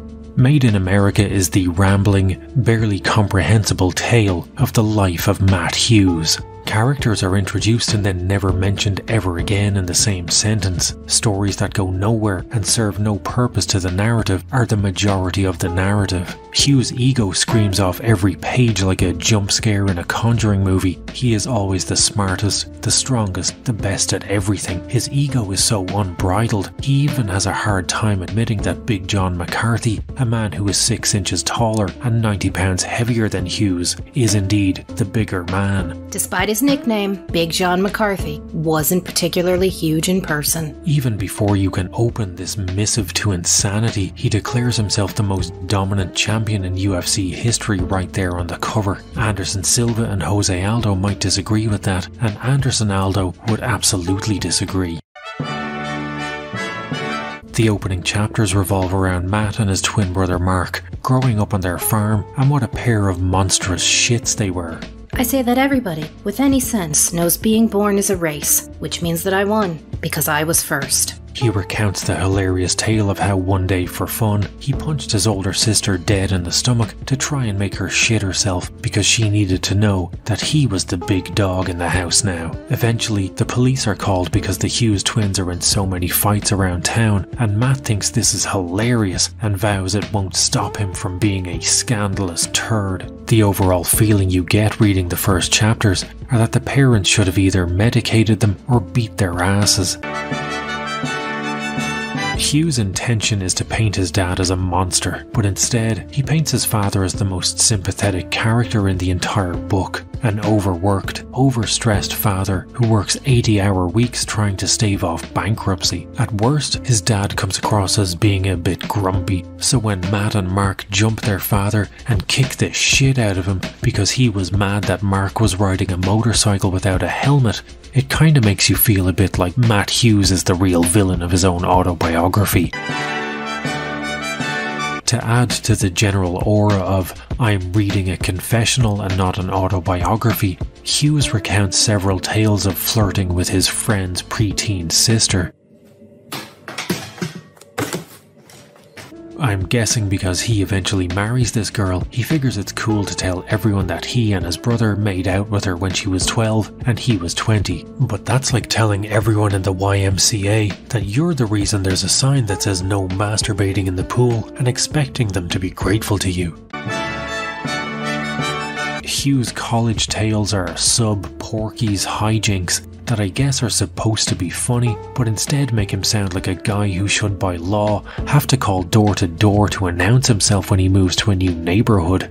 At one point, Hughes and his brother are having so much fun bullying some poor kid, they decide to tip his car over on its side. The police are called, and you can almost feel the fucking grin on Matt's face radiating off the page as he boasts about how he outsmarted the detective hired to investigate. Hughes also throws some kid out a window because the kid was upset that Matt crashed his party and ransacked his kitchen. Peak insanity is reached when Matt invites his so-called best friend to his farm to help castrate piglets. And why in the name of chemo Christ anyone would ever think that's a job you should invite a friend to is beyond my understanding. Hugh's uncle greets them on the farm and proceeds to have a conversation with them while pissing in his pants the entire time. Hugh's friend is shocked, but Matt hand waves it away by saying, "Oh, that's just Uncle Jack, he does that sometimes." Matt then decides to show his friend who the real farm boy is by pelting him with severed testicles and dead piglets. My brother and I leaned over and grabbed as many testicles and dead baby pigs as we could find. Fiore took off running. We ran right after him, chucking pig parts at our buddy. Finally, we cornered him in the barn. We stood there for another minute, pelting him with testicles and dead baby pigs, while he tried his best to block the carnage. Mark and I were all American wrestlers, so quitting was not an option. Hughes takes no small amount of pleasure in telling us about how he bullied the crap out of Tim Sylvia. Sylvia, who would later go on to become a UFC heavyweight champion, joined Hughes' gym looking to learn MMA. Matt describes Sylvia as the biggest doofus I'd ever seen, and after months of bullying, Sylvia literally begs of him, "What can I do to be your friend?" Hughes' answer is essentially, "You can try fucking off, I already have enough friends." In the course of one single paragraph, Hughes meets, impregnates, and ditches the mother of his first kid. Neither she nor the child are ever mentioned again, aside from when Hughes claims the reason he couldn't marry her was because she bought him a sweater he didn't like. Hughes eventually marries the 8th grade girl he used to flirt with, but only after pointing out that now that she's 21, she still has, and I quote, "a tight figure," which implies that he thought she had a tight figure when she was 12. He calls her his kid sister, despite the fact that they're fucking, and after they get married, he proceeds to call her mom. And not like a once-off, he constantly calls her mom, to the point where it's genuinely confusing as to who his mother is in this literary ordeal.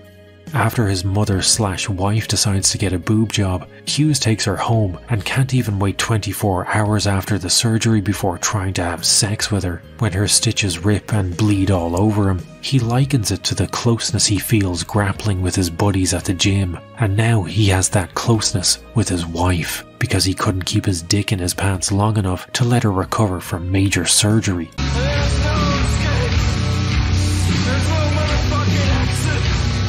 Made in America is a book that should be read by nobody and forgotten by everybody. It is the Gringo Pappy of books. Do not buy this book. Do not borrow this book. If you see this book walking down the street towards you, cross over. It is a criminal misuse of artistic license, and we are all made poorer for its existence.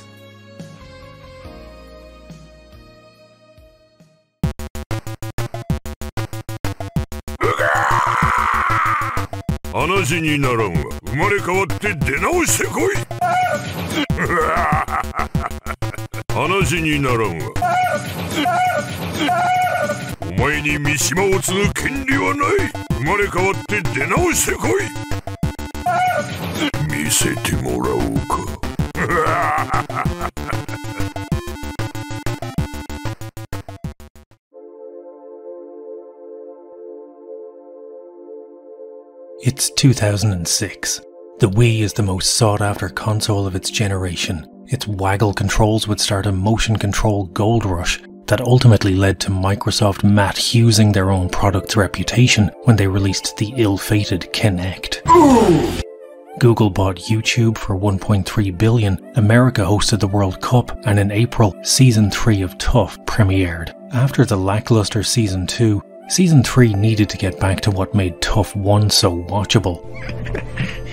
Yeah. And in many respects, it managed to achieve that. Season 3 is memorable for a few things. The rivalry between coaches Ken Shamrock and Tito Ortiz, the national treasure that is Michael Bisping, finally getting rid of the ridiculous coaches' challenges, and the only man to ever defeat John Jones, Matt Hamill. Shamrock and Tito's rivalry was easily the most engaging part of the season. Ken Shamrock has been a cornerstone of MMA since fighting Royce Gracie in UFC 1 back in 1993, but by 2006 his best days were long behind him. Over a decade of MMA, pro wrestling and partying had taken its toll, and it showed in his coaching methods. While Tito's team was training MMA all day every day, Shamrock took the approach of a half-assed high school teacher and lets his pupils watch videos all day. Ken makes his guys sit down and watch his old fights while he reminisces about the good old days. We didn't train this morning. We watched a UFC that I've probably seen a bazillion times. It's just not organized. It's not the kind of camp that I see Tito, Saul, and Dean running. That's weird. I don't know what Ken's thinking or why he's not training them harder or teaching them more.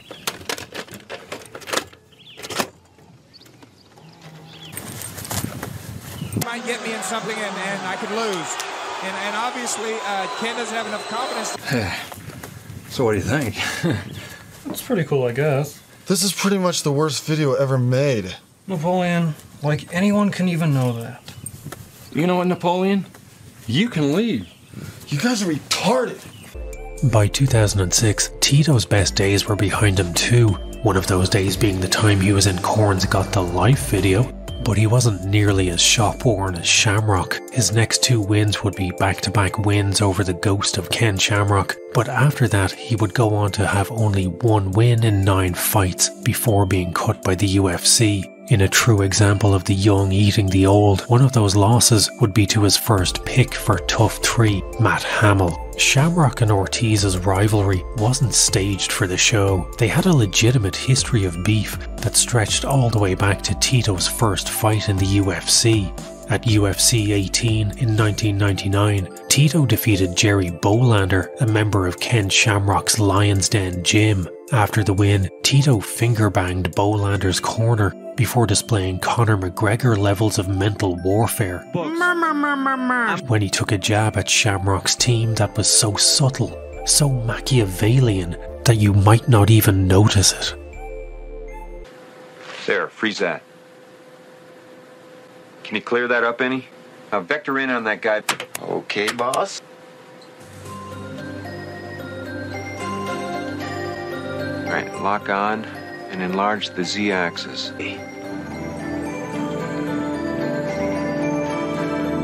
Gotcha.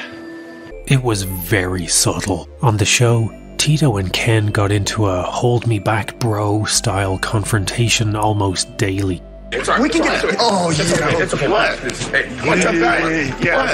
Hold it. Remember last time? I saw him paint you with a paintbrush. Yeah, last time. You keep thinking about last time. And I can't believe I'm actually about to say these words, but when it came to mental warfare, Tito Ortiz, this man... I'm an old mature. I matured old. Very fast, but at the same time, my body hasn't matured great. This man... I want to tell me what you see. Let's go ahead and see by the fight what you saw in the ring. This fucking man. Now it's about my kids. I want to live. I want to outlive my children.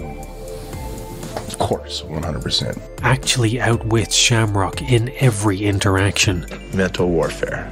And that's what this fighting game comes about. But with the pinnacle of Shamrock's verbal jousting being the time he called Tito a little bench monkey. We're not exactly dealing with the wit and wisdom of Oscar Wilde here. Tito and Shamrock would meet in the octagon 3 times throughout their career, with Tito winning all 3 fights via TKO. Ultimately, by the end of the season, Shamrock's complete lack of coaching abilities meant his team lost by 3 fights to 10. I'm the captain of this ship and I'll go down with it. I'll take full responsibility. Will you? I'm the coach. I'm the leader of the ship. I failed them miserably. In terms of the contestants themselves, Tough 3 has probably the weakest roster of fighters since Rise of the Robots. Ooh. The skill ceiling is so low, Dennis Seaver could probably limbo underneath it. Of the 16 contestants, only Bisping and Hamill had any tangible kind of post-tough success, but Hamill's most famous Octagon win was the time John Jones tried to turn his head into concept art for a new Bioshock game. Despite dominating the fight, Jones was disqualified for illegal elbow strikes, and the legend of Matt Hamill, the only man to ever defeat John Jones, was born. My name's Mike the Count Bisping. I've flown halfway across the world for this. I feel I've got what it takes to make a real living out of this, a real career. Michael Bisping, aka DJ Mikey B. The Englishman who spoke fluent English, yet required English subtitles. Oh, peer pressure. Sound, give me a bottle. Was the standout fighter of the season, and probably one of the greatest tales of perseverance in all of MMA. After giving up a promising career as a warm-up act for the Venga Boys, Bisping joined the cast of Tough 3 and was the third pick for Team Ortiz. He went on to win the entire season, and post-Tough, he became a sort of hate figure among fans of the UFC. His early persona was that of an arrogant, cocky trash talker, so when Dan Henderson sent him on the lightless walk at UFC 100, the memeing was second only to Shadface.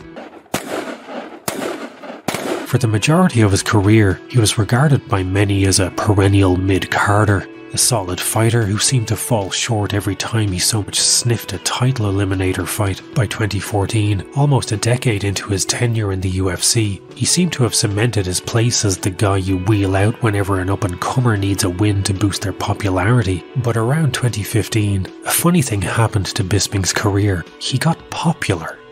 The trajectory of Bisping's personality essentially pulled what I like to call the inverse McGregor theory. If we take a look at the trajectory of McGregor's personality and likability over time, while his likability started out high, it decreases over time as his dickhead tendencies increase. Bisping pulled the inverse by starting his career with low likability and high dickhead tendencies, but over the years, his likability skyrockets as his personality mellows. To be fair to Bisping, he credits his initial abrasive persona to his former management team telling him that trash-talking dickheads are what people paid to see.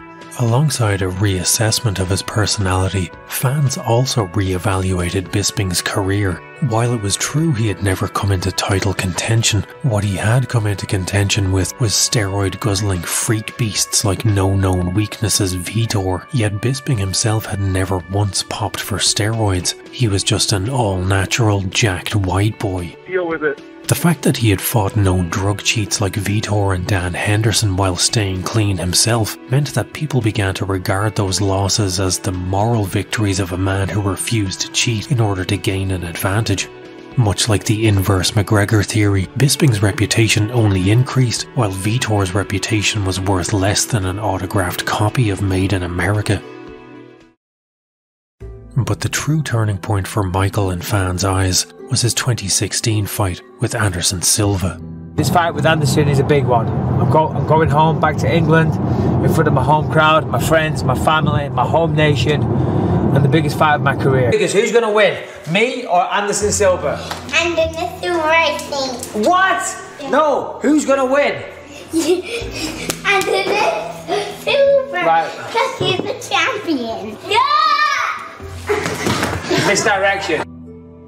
After 2 hard-fought rounds, in which Bisping actually dropped Silva, late in round 3, Bisping's mouthguard came out. He took his eyes off Anderson for a split second to appeal to Herb Dean, and in that split second, Silva landed a flying knee so precise it should have required a pilot's license. Before he could follow up with any further shots, the end of round bell rang. Silva, thinking he had just won by knockout, began celebrating. But Bisping is from the north of England, the region that gave us Oasis, Morrissey, and all the Oasis spin-off bands. Northerners are used to suffering.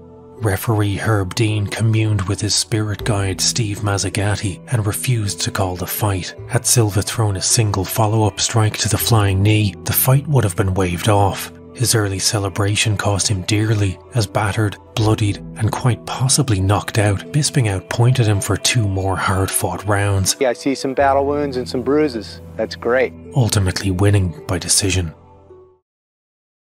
Bisping found himself riding a 3-fight win streak and a surge of popularity after his stunning display of toughness against Silva. So when Chris Weidman pulled out of his title fight against Luke Rockhold at UFC 199, I text Dana right then and there. And I think it was something along the lines of, if none of those pussies can make it to the octagon, you know where I am. Dana, who is it? Who's going to fight Luke Rockhold in UFC 199? The next guy in line is Michael Bisping. The majority of us don't go to work each morning with the worry of picking up a life-changing injury hanging over us. It's taken as given that we'll arrive home each night in the same state we left in the morning. That is not a comfort afforded to professional fighters. By 2016, and the biggest fight of his career against Luke Rockhold, that life-changing injury had already occurred. 2 years prior, after a head-kick knockout loss to Vitor Belfort, Bisping suffered a detached retina. Surgery and treatments had no effect, and after a year spent with no MMA training or even exercise, he was forced to reconcile with the fact that he had been left permanently blind in his right eye. It's one thing to suffer a life-changing injury at work, but another thing altogether to suffer a life-changing injury and proceed to lie about its severity to your employer so that you can keep on working. But that's exactly what Bisping did. He cheated on eye exams, fooled doctors, and lied his way back into the UFC, and going into the biggest fight of his life, having to relearn how to fight without any depth perception, Bisping had to listen to Rockhold try and conjure an insurance policy he could point to in the event that he lost. I've been dealing with a knee injury. I'm not gonna lie about this whole camp, but I don't pull out of fights. I fight through injuries. I don't care what the circumstances are. I tore my MCL. I haven't grappled this whole camp. After the fight, I just started kicking last week. Meanwhile, Bisping was living with an injury so much worse that he couldn't afford to reveal it to anyone, or he'd never be allowed to fight again.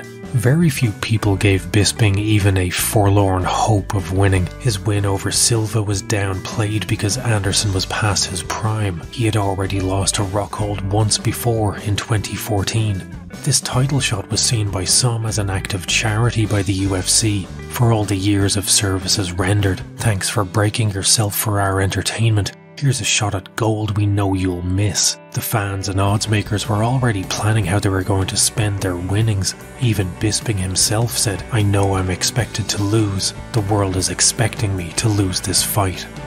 I knocked him out and choked him out last time, and it's going to be hard to top that, but I believe I can. I'm going to knock his eye back straight. We're going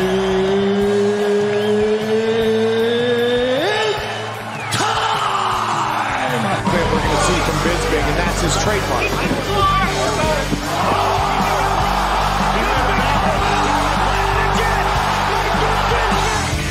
My name's Mike the Count Bisping. I've gone halfway across the world for this. I feel I've got what it takes to make a real living out of this, a real career.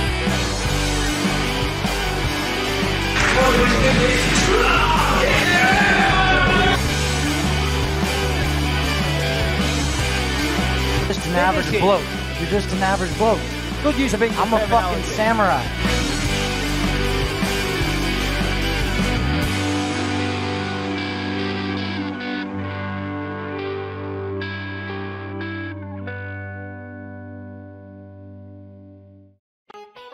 It's 2008. In the years since Tough 3, we've seen Facebook transition from Mark Zuckerberg's personal stalking tool to becoming the dominant social media platform, a title it retained for over a decade until it became home to more elderly relatives than your grandmother's funeral and ultimately became the seedbed for the downfall of civilization. Chad Warden, the Gavrilo Princip of the 6th generation console war, uploaded to the genesis of the YouTube troll video. I'm talking about that PS triple.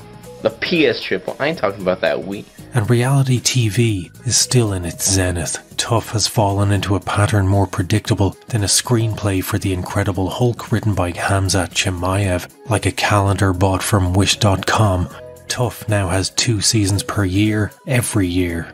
In the intervening years, we had some big moments in Tough history. Season 4 was subtitled The Comeback. It was the first attempt by the UFC to change up the formula of Tough, as it was the first season that had a specific theme. Tough 4 saw the return of fighters who for one reason or another had been dropped by the UFC. The welterweight and middleweight winners of the show would win an immediate title shot. Travis Lutter, the man you may recall as being Michael Jordan-esque in his grappling,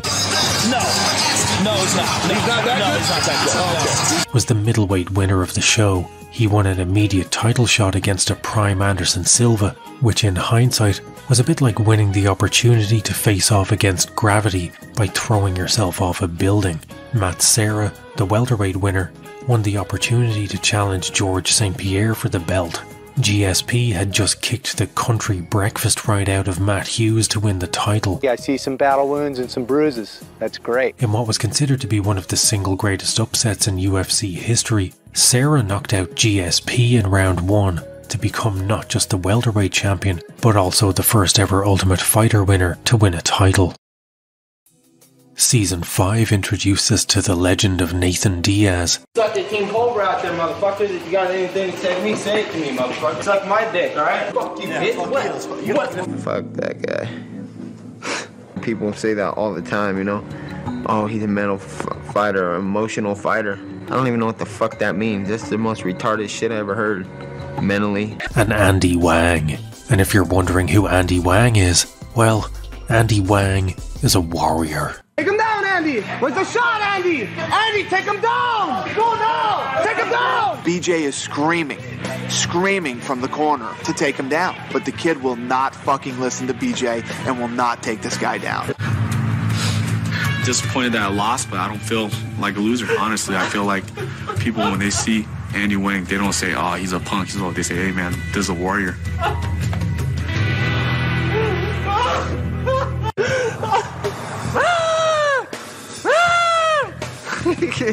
Come on, man. How can you sit there and be sad in the ring?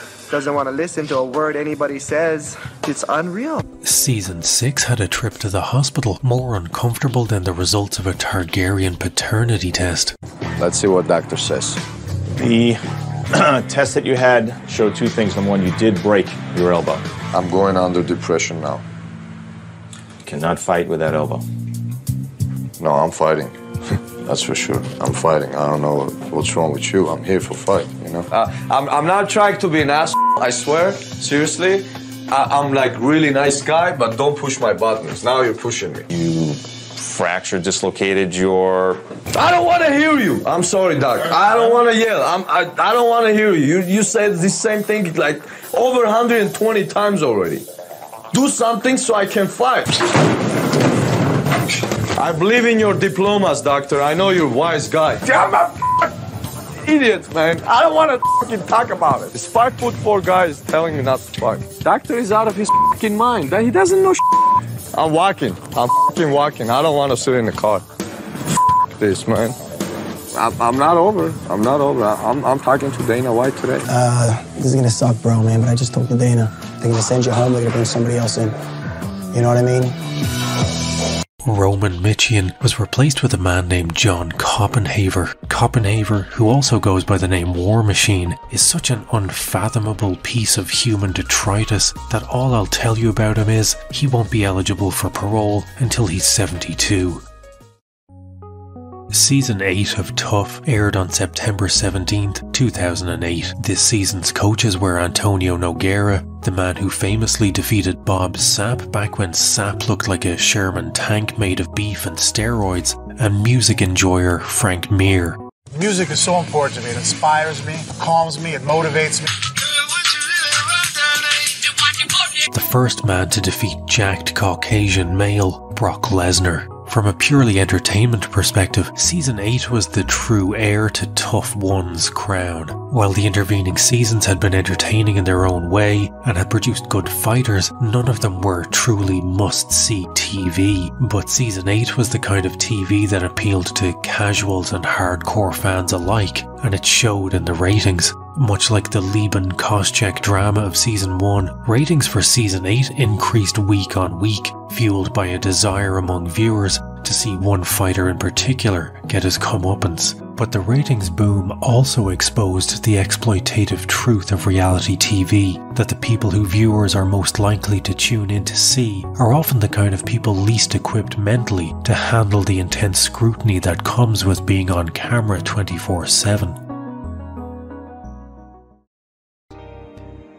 Season 8 is home to more meatheads than Silent Hill. This season saw in-house fights, a prank war that started lightheartedly but ended with the kind of frat boy bullshit that would fast track you onto a register if it happened outside of the tough house, drunken brawls and interventions from Dana White. We're 5 minutes into episode 1 and confronted with gold standard stupidity like this. Be honest, dude, I belong with Napoleon, dog, Alexander, dude, Hitler. That's what I belong with, dog.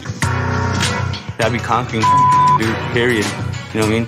Unsurprisingly, Jose, I belong with Hitler dog, Aguilar, didn't even make it into the house after he took the very Hitler-esque way out by quitting before he could lose. If you thought the bed-pissing scene in Tough 1 was the upper limit of bad taste that this show could achieve, well then. We have such sights to show you. Things started innocently. Krzysztof Szysinski, a man who looks like you just hit randomize in creative fighter mode, initiated a prank war when he saran wrapped all of Team Nogueira's underwear to Ryan Bader's bed.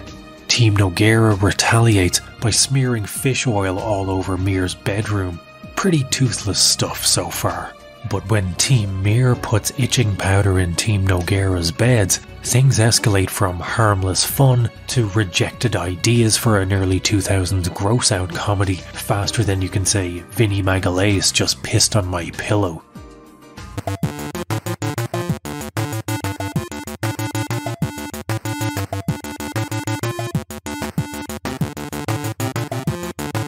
Despite an intervention from Nogueira himself calling for an end to hostilities, the Great Prank War of 2008 continues to intensify.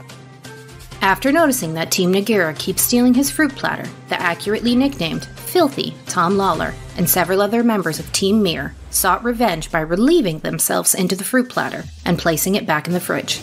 The fruit platter, along with the clandestine payload, were eagerly consumed by unwitting members of Team Nogueira. Yeah, we did eat piss. Felipe Nover of Team Nogueira complains someone has been stealing his sushi. Not one to be outdone, Kyle Kingsbury enacted revenge for the piss platter by pleasuring himself onto the sushi. We spunk on the sushi and he eats it. David Kaplan of Team Mir devoured not only the sushi, but several million strands of Kyle Kingsbury's DNA. Let's sing I Ate Somebody Else's Semen.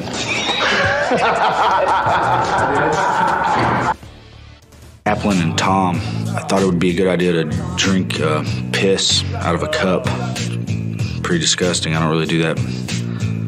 No one I know does that back at home.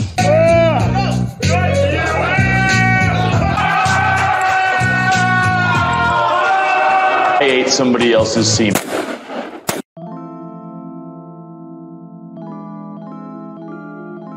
Season 8 is also home to insanity like David Kaplan boasting about how he can't be knocked out and demanding Tom Lawler punch him in the face. Do it! Lawler acquiesces, and while it's true he can't be knocked out, Kaplan can get hit so hard that he collapses and goes asleep for a full minute. I wasn't unconscious. I mean, did it knock me down? Yeah, but I wasn't knocked out. But all of this madness is before mentioning the real reason people returned to Season 8 week after week, and that was for this man, Junie Browning. My name's Junie Allen Browning. What sets me apart from all the other guys is I can actually fight. From episode 1, Browning was being positioned as the breakout star of the show. Do I think Jose Aguilar could beat me? He has a better chance of getting me pregnant. He dominated Jose Aguilar, while Dana and Frank Mir gushed like love-struck teenagers over his skills. And his jiu-jitsu's looking good, footlocks moving around, and cocky as all hell. In the tryouts, he came up to the table and said, "What do you want me to beat him with?" I said, "A triangle." He put him in the triangle and looked at me and goes like this, and then grabbed his head and made him tap.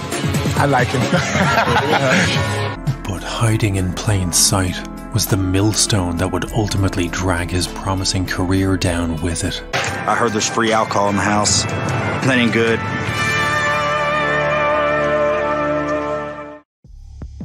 On one of his first nights in the house, Junie gets so hammered he goes from fun drunk to violent drunk to remorseful drunk in the span of an evening. Maybe it was the pressures of being on national TV in a house full of tap-out wearing meatheads getting to Junie, who was at the time just a 22-year-old kid, but it kept happening with escalating intensity. He's gonna be the Chris Lieben of the show. You know, I think it might even be worse than Chris Lieben of the show, you know. In episode 4, the house gathers to watch UFC 84, which in hindsight was a bit like inviting a cow over to watch a McDonald's advert, as Vanderlei Silva would get knockout of the night when he sent tough 2 contestant Keith Jardine on the lightless walk. So sitting there watching the UFC, you know, having a great night of fights, and Junie and Shane get the wine bottle. Over the course of the fights, Junie proceeds to get absolutely rat-arsed, and we see the first instance of him being a dangerously violent drunk, when in retaliation for having peanuts thrown at him, he throws a glass directly at Kyle Kingsbury. You don't give me about lightweight glass at me, man. Junie and fellow contestant Shane Nelson begin trashing the pool area and trying to instigate fights. Unnoticed by them, Krzysztof Szynski throws Junie's clothes into the pool. This leads to a shoving match between Junie, a lightweight, and Szynski, a light heavyweight. The entire confrontation ends with what will probably be an idea for the next fight circus, when Junie tries out his pool jitsu on Ryan Bader. Get your hands off me, boy. Stop! Stop! Junie! Dana has to come for an intervention. Junie is punk and possibly a drunk. And if you couldn't tell from all the tap-out gear and tribal tattoos that this was the late 2000s, then Dana's insult of choice should probably give it away. Retarded. You're a drunken retard too. Quit acting like retards. It's worth noting that after the Lieben-Koscheck-Southworth incident in Tough 1, alcohol was removed from the house. In season 5, Marlon Sims and Noah Thomas were kicked off the show for fighting in the house, but after Junie essentially tried to glass a contestant, fight half the house, and admits to being an alcoholic. Do you have a drinking problem? Yeah. You do? The best Dana does is essentially tell him, "Get your shit together, retard." The depressing truth at the heart of all this is that this is what the average person watches these shows for. Dana knew it, the producers knew it, and the ratings proved it. Junie was never in danger of going home as long as that line kept going up.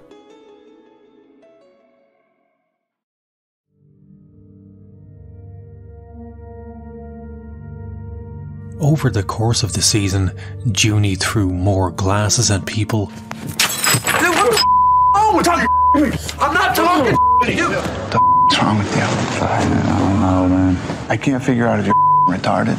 And let his just bleed flag fly when, incensed by what he saw as a boring-ass wrestle-hump victory, he hopped into the cage after teammate Shane Nelson lost and had to be restrained by Frank Mir. Just lay out people like a bitch. What's wrong with you, Junie? Exactly what the UFC did. Boring-ass wrestler. He wants me to kick him off the show. Same Survivor and vote him off. Beat him off. That didn't sound good, did it? He made it to the semi-finals, but ultimately lost via submission to Efrain Escudero, who went on to win the competition. Of course I'm gonna fight again. I know y'all were wanting me gone, but it's too bad. Post-Tough, Junie was brought back for the live finale, where he beat Dave Kaplan by armbar. Congratulations. Look, you look good on the show, but I gotta tell you, watching you on the show and then watching now, marked improvement. All right, well, most importantly, in your performance tonight, you looked outstanding. Great stand-up, great ground game, and we look forward to seeing you again. He was given a shot in the UFC and fought Cole Miller at UFC Fight Night 18. He lost by guillotine. After the loss, he was cut by the UFC, but not because of the loss. In October of 2009, in what Junie later admitted was an attempt to take his own life, he took an overdose of Klonopin, an anti-anxiety drug. In the hospital, he assaulted staff, shoving one female nurse and tried to fight two male nurses. He threatened them by saying something I can't read aloud for fear of YouTube sending my entire channel to the shadow realm. He was immediately dropped from the UFC, with Dana stating, "He has some serious issues that are beyond me and what I can do, but he needs more help than I can give him. I did what I could for him." You know, I just wanted to get an opportunity to not even explain myself or make excuses. I just wanted to apologize. I have a lot of problems, and I'm working on them. That's just about all I can really say. You know what I mean? I can't change overnight. I'm working on them, but you know, I'm truly sorry for what happened. You know, if I could take it back, I definitely would. But I promise you, I'll get better. I promise you, you'll see. It might be baby steps, but eventually, I'll get better and I'll make it up to everybody. Or do you feel as though you've learned something from all this? I mean, you know, it was more of a depression thing. It wasn't like, to be honest with you, I don't even remember a whole lot of the incident. You know what I mean? It was just a stupid mistake. You know, trying to hurt myself and stuff. There's a lot more to the assault story than what people think. I at no point hit anybody at all. I was shoving people and stuff because people were trying to take a hold of me, and it wasn't even females. And a matter of fact, when I made that statement about, you know, killing the guy and raping his family, what they failed to mention is before that, when I was in restraints, one of the guys punched me in the face. He went back to fighting in smaller promotions, but from 2009 to 2010, he only had 1 win and 3 losses. This is the part of the story where, like other tough contestants who struggled on in the minor leagues after losing the show, they eventually disappear into obscurity, their Tapology page goes dormant, and they're forgotten only by the most ardent MMA fans who might invoke their name years later for a Reddit post titled "Guess Who I Saw at Walmart." And while Junie definitely disappeared, having a contract put on his life by the Thai Mafia isn't exactly DB Cooper levels of obscurity. In 2011, Browning was living and training at Tiger Muay Thai in Phuket, Thailand. Things seemed to be looking up for him. He even made a self-deprecating video poking fun at how he managed to screw up his entire career. What's up, guys? This is the lunatic here, Junie Browning. Is your life going a little too good? Are you headed straight to the top? F that shit. Listen here, guys. I've developed a surefire system to self-sabotage your career and your life on 5 simple discs. Disc 1, how to throw bottles at people. Disc 2, how to develop a bipolar disorder within minutes. Disc 3, how to pick fights with people 3 times your size. Disc number 4, how to completely piss off your boss while flushing your career down the toilet. Disc number 5, all at the same time. I'm Junie Browning, life coach. In December 2011, Browning and his girlfriend were drinking in a local bar. Accounts of what happened next vary.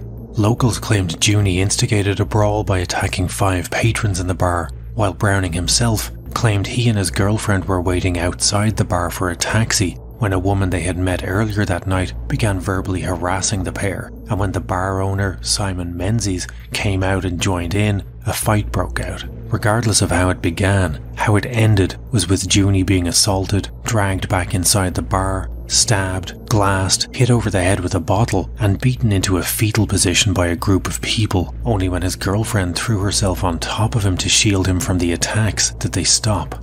Junie was taken to hospital, and there, another scuffle broke out, as he, the woman from the bar, and Simon Menzies were all placed in the same room. Junie's friends texted him to say there was a very real threat on his life from the Thai Mafia. People were on their way to the hospital at that very moment to kill him. In the middle of the night, he ripped out his IV, and both he and his girlfriend fled the hospital and went into hiding. After the bar brawl, Junie dropped off the face of the earth for several years. It's hard to find any information about him at all during this time, until out of the blue, he popped back up in 2016 for a fight at Hard Rock MMA, which he won by TKO. Posts on forums around this time suggest he was training at 10th Planet with Eddie Bravo. There's talk of long dead Facebook posts claiming Junie is now sober and taking training seriously. A friend of a guy someone knows met him in a rehab clinic and he was doing well and eager to leave his old image behind. A lot of hearsay, none of it verifiable. Whatever happened, Junie became a digital ghost. The last known photo of him I could find was posted in 2022 on the underground forums by comedian Adam Hunter. Hunter claimed the photo was taken at a show a few years ago, so if we factor in COVID and lockdowns, a best guess would put this at some time in 2019. In Hunter's forum post, he says, "He was doing great and seemed like he really had his life together. He seemed really happy." And I wish this was where the story ended. Junie finally getting his life together and leaving behind the twin spectres of his troubled childhood and years of addiction. But life is rarely that kind.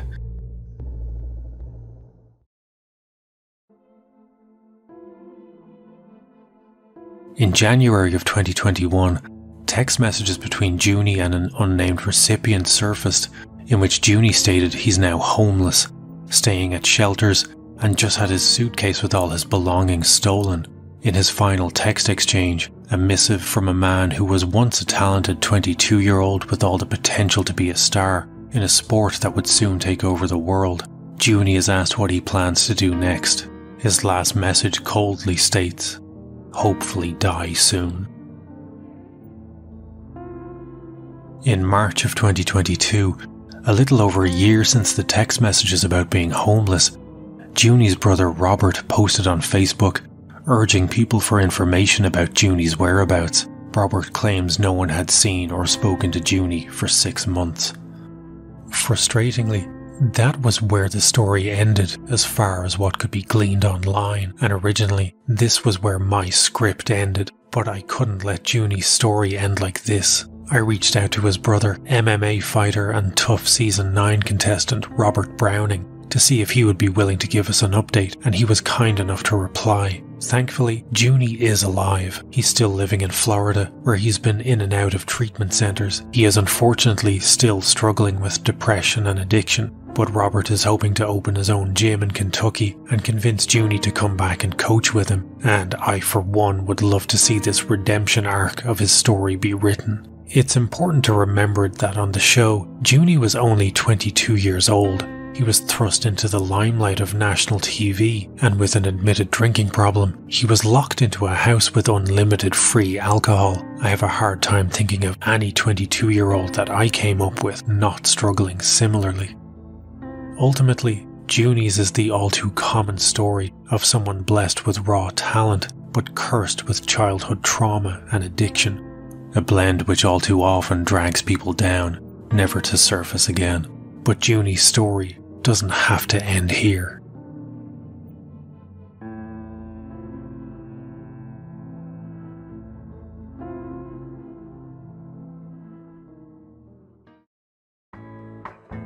As 2009 drew to a close and the first decade of the 2000s breathed its last, the golden age of Tough was also waning, but with a classic pairing of coaches and a viral internet sensation as a contestant, Season 10 saw the highest all-time ratings and assured that the golden age would go out on a high. Full disclosure, I fanboy for this season the way certain types of single men do for Joker. When I started writing these videos, it was basically all a setup so I could just talk about Season 10. And honestly, some of my love for Season 10 is rooted in nostalgia. When this season aired in late 2009, I had just moved out of home for the first time and was living with my girlfriend, who 3 years later would become my wife. We had an old TV barely bigger than an iPad and dial-up tier internet. Netflix and streaming wasn't even a thing, so on our shitty TV every week, we tuned into Tough 10, Rampage v Rashad. Season 10 is definitely more akin to Season 3, Shamrock v Ortiz, than it is the sushi avec special sauce hijinks of Season 8. The fights weren't the best you'll see, it didn't produce a slew of Hall of Famers like Season 1, and there were no Junie Browning, Chris Lieben style characters, but Season 10 is infinitely rewatchable for the dynamic of its coaches, Season 2 winner Rashad Evans, and Rampage Jackson. God damn it, I thought I'd fixed that.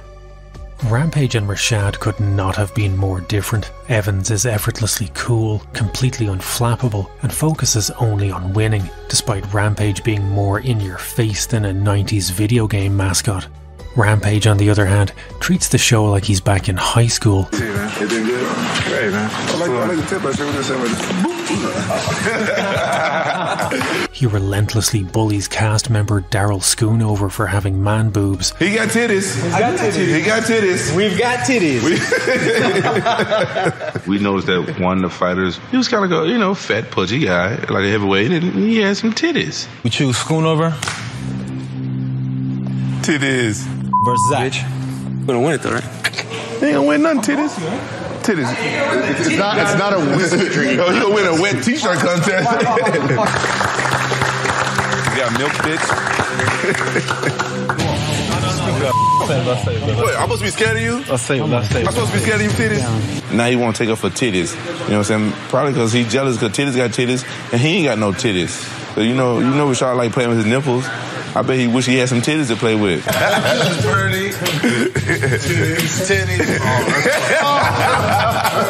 Titties is my favorite character on there. He got some nice bajugga-juggers. He's a sore loser who takes his frustration out on doors that appear flimsier than my excuses as to why I can't come hang out this weekend.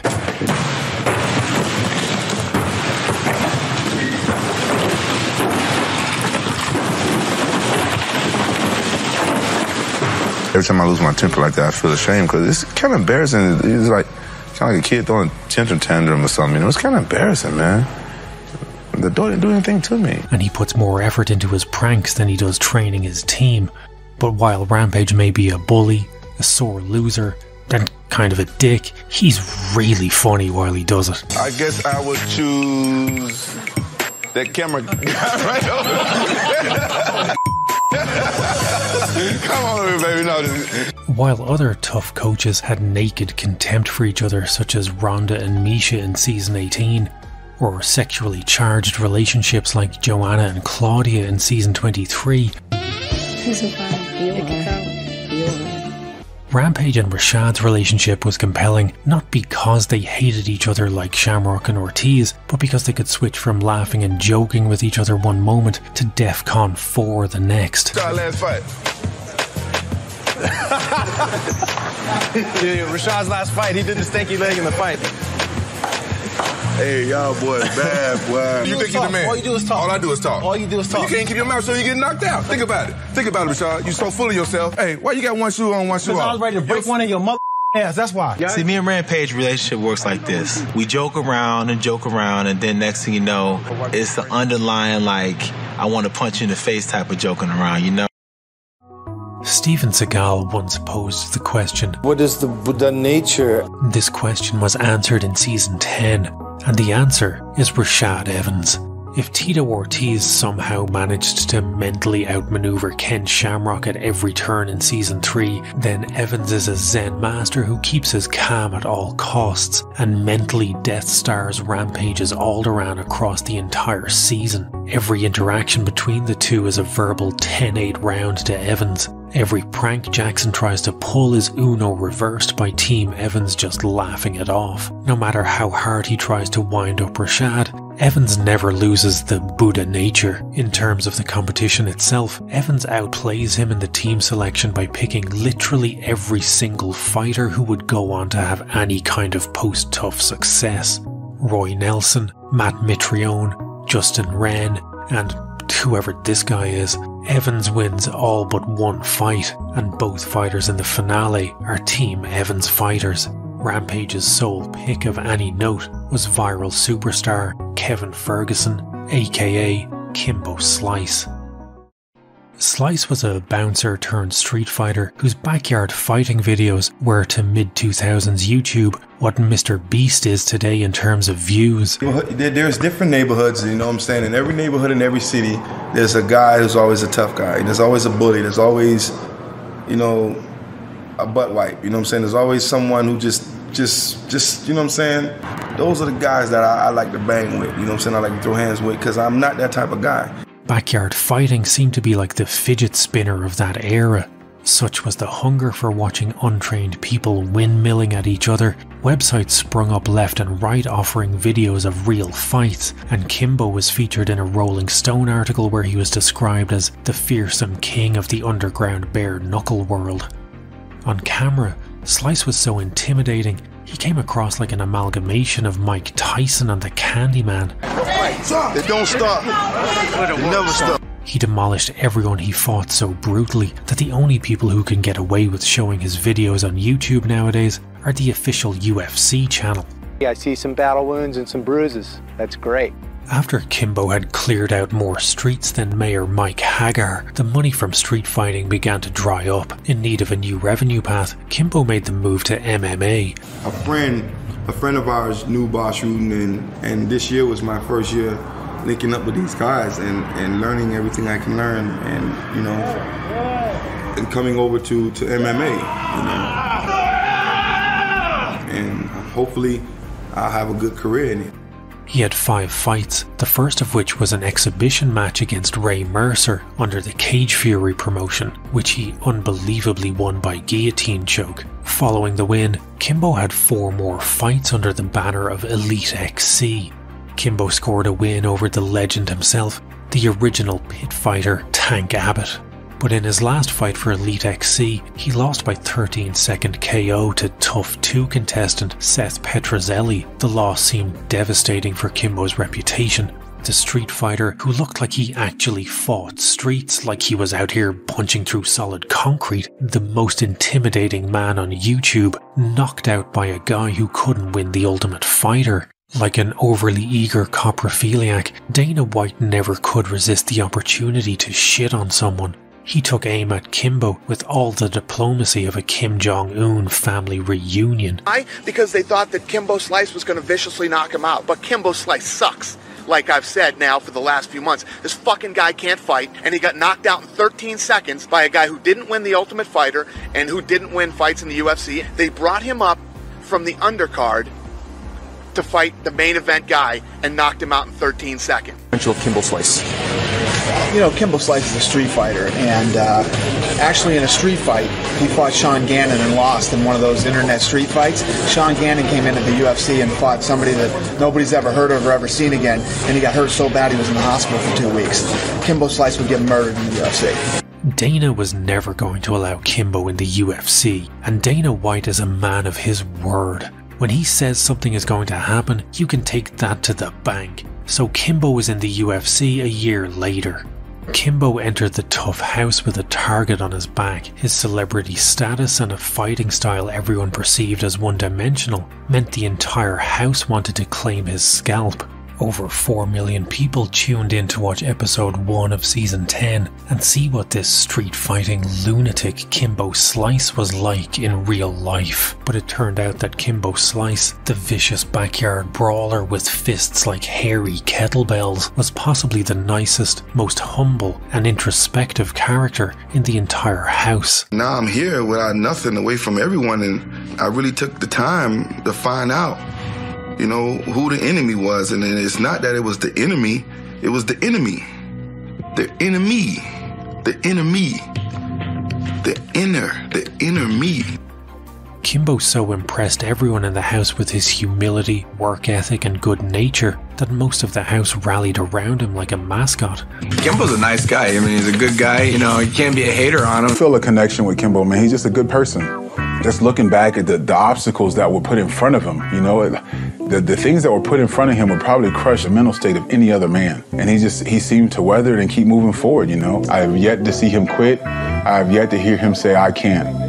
All I've ever heard him say is, I want. And he tries and he works hard every single day. Oh no, pop. What did it feel like when you knew everybody, like when it hit the mainstream and everybody started watching it? We actually put it out on the net a whole year after. I don't get the big head about nothing too much, you know what I'm saying? I really be low key about you know what I'm saying? And, you know, like, okay, that's you the guy that fighting. Yeah, that's me, what's up? And when I hug and take a picture and look at a knuckle, and all that, that's cool. Yeah. You know what I'm saying? I'm cool with it. Stay humble, you know, low to the earth. Yeah, I feel you on that, man. A bird that fly high gotta eventually come to the ground to get water. In episode 2, Rampage attempted to eliminate Evan's #1 pick, James McSweeney. But Rampage has all the tactical awareness of a drunken rioter, and Team Rampage lost the fight. Team Evans now had control of the fight picks, so Rashad returned the favour and matched Rampage's #1 pick Kimbo up against one of his best guys, Roy Nelson. Nelson, a former champion in the now defunct MMA promotion IFL, made short work of Kimbo on the ground. Despite hints that he could return as a wildcard later in the season, Kimbo wouldn't fight again on the show. His tough journey was over. It's a fight, it's a battle. And you know what I'm saying? I gotta keep at it. Hey, keep the noise down. Guys, man. True to his word that Kimbo would never fight in the UFC, Dana gave Slice a contract to fight in the UFC. He was brought back for the live finale in December of 2009, where he fought Houston Alexander. Alexander has an air of the Dennis Sievers about him, with an almost dead-even split of 17 wins, 16 losses. Slice won by unanimous decision. His next match was against fellow Tough 10 competitor Matt Mitrione. Mitrione was lovingly referred to as Meathead by everyone in the house, due to the fact that it genuinely seemed like all brain activity had ceased, yet somehow he was still ambulatory. He defeated Kimbo via TKO in the kind of fight that probably should have ended in both fighters being let go from the promotion. The loss was at least enough to convince Dana to let Kimbo go, and with that, his UFC adventure was over. Between 2011 and 2013, he tried his hand at boxing and went undefeated across 7 fights against guys whose skill level was lower than Brendan Schaub's IMDb ratings. None of them even have Wikipedia pages, so Slice was essentially beating up NPCs. In 2015, he returned to the world of MMA under the Bellator promotion. Scott Coker, Bellator CEO, and one of the greatest freak show promoters not currently employed by Fight Circus, worked his necromancy to reanimate the 52-year-old carcass of Ken Shamrock for a fight versus Kimbo. Well, here's something you thought you'd never hear. In this corner, Ken Shamrock. In this corner, Kimbo Slice. Bellator worked an angle of this being a hotly anticipated match years in the making, due to the fact that they had once been scheduled to fight in Elite XC, but the match had fallen through. I think everybody here knows the history behind that bout. It arguably could have been the greatest ratings deliver in the history of mixed martial arts TV. That's the most retarded shit I ever heard, mentally. In reality, the announcement of this fight didn't so much as make my loins twitch, and the MMA community at large viewed it as a depressing cash grab on the part of Bellator. But enough people wanted to see the 52-year-old dust-filled husk of Ken Shamrock versus a 41-year-old Slice that Bellator 138 was one of the most successful shows they ever did. What that says about the rest of Bellator's events, I don't know, but either way, Scott Coker was able to maintain an erection that night without having to visualize Gabby Garcia beating up someone's grandmother. The fight result itself was more controversial than a TED Talk on Judaism by Kanye West. The most knowledgeable man in MMA, Joe Rogan, because your striking has accelerated in these giant jumps, said the fight was a fix, and people ran with it. That fight looked fake as fuck. There's a couple things I don't like about that fight. I don't like that clinch, that long clinch that they had where they were mouth to ear. They were mouth to each other's ears for a long one was really striking time. When Ken did take him down, he never hit him once. How about that? It's also worth noting that both Slice and Shamrock tested positive for steroids post-fight. Regardless of the fight's legitimacy, Kimbo came away with the win, and Bellator came away with massive ratings and proof that Slice was still a draw.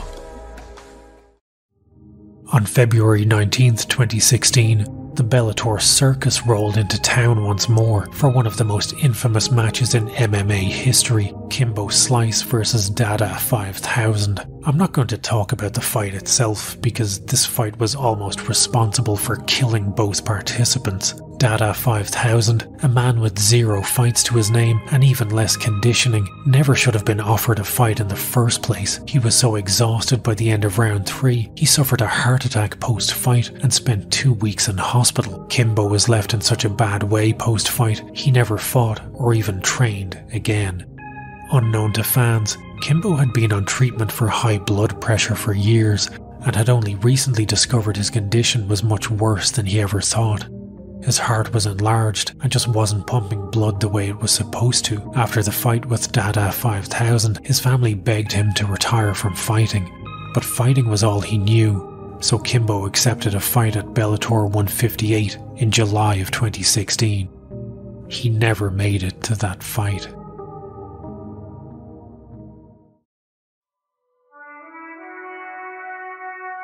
His condition worsened to the point where, at age 42, he was in line for heart transplant surgery.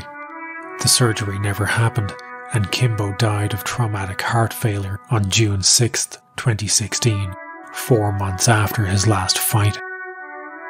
It's still hard to fathom that a man who looked like his max bench press was the gym could die so young because his own heart failed him.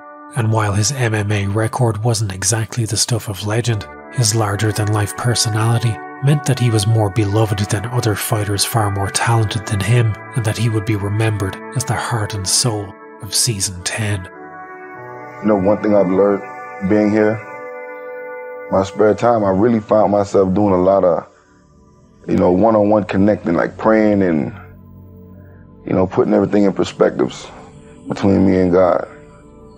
Something I haven't done in a long time. I hope it don't make me all nice and mushy. A newer, gentler Kimbo Slice? Yeah, I don't know. That's like an oxymoron, man. That can't go. Like oil and water. It just can't mix. I guess whenever I decide to shave the beard, that's when I'll probably put Kimbo at rest. But would Kimbo ever be at rest?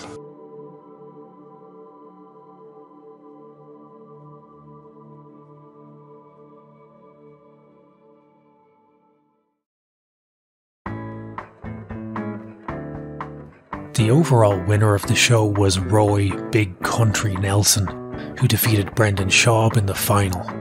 And with that, there is no one else interesting to talk about in Season 10. No one at all. Nope. Guys, did you know that I'm friends with real musicians now? Like actual professional musicians?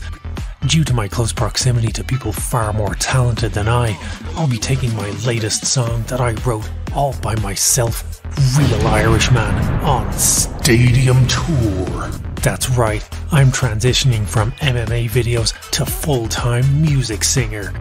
On the strength of a 30-second song I wrote as a joke, I am leapfrogging way more talented people than me to immediately start playing in the biggest venues in the world. Join me on the I'll Surprise You tour this summer. I feel like that was subtle.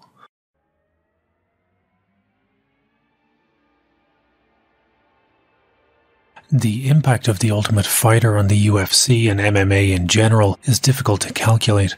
While the show is credited with saving the UFC in Season 1, Season 10 was the only subsequent season to have any kind of cultural impact thanks to Kimbo Slice. The effect that the show had on the sport itself is more questionable, as I've spoken to former fighters from that era who all lamented the fact that post-Tough 1, their gyms were overflowing with tap-out wearing Jersey Shore stereotypes who all wanted to train UFC. Whether you saw it as a good thing or a bad thing, Tough definitely captured the casual market's attention. Over the span of 5 years and 10 seasons, the golden era of Tough produced 3 champions and multiple contenders, but whether or not Tough really does produce fighters of the same quality as those who took the traditional route to the UFC is still up for debate. The vast majority of champions the show produced, Forrest Griffin, Rashad Evans, Matt Serra and Juliana Pena, would all lose the belt on their very first title defense. One thing that is unquestionable is the Golden Age is a time capsule from an era of MMA that does not and never could exist again. The tap-out shirts, the disgusting pranks, the house flooded with alcohol, none of these things are present in modern-day Tough, and for good reason. But I can't help but feel a bit like without them, the show has lost whatever it had that made it appeal to non-MMA fans, and nowadays, Tough is basically like a redundant version of Dana White's Contender series. But we'll always have Season 10.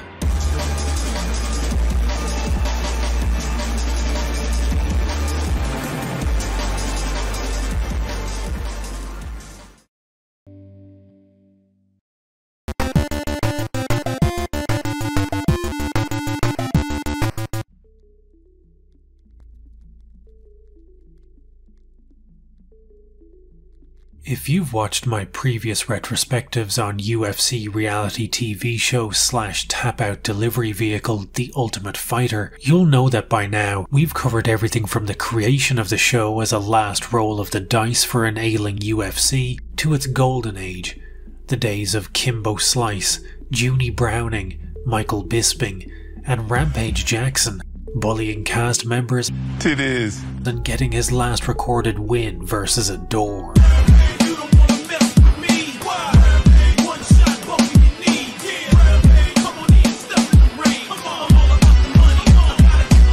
By the 2010s, the Tough formula and reality TV in general was wearing thinner than Dana White's hairline.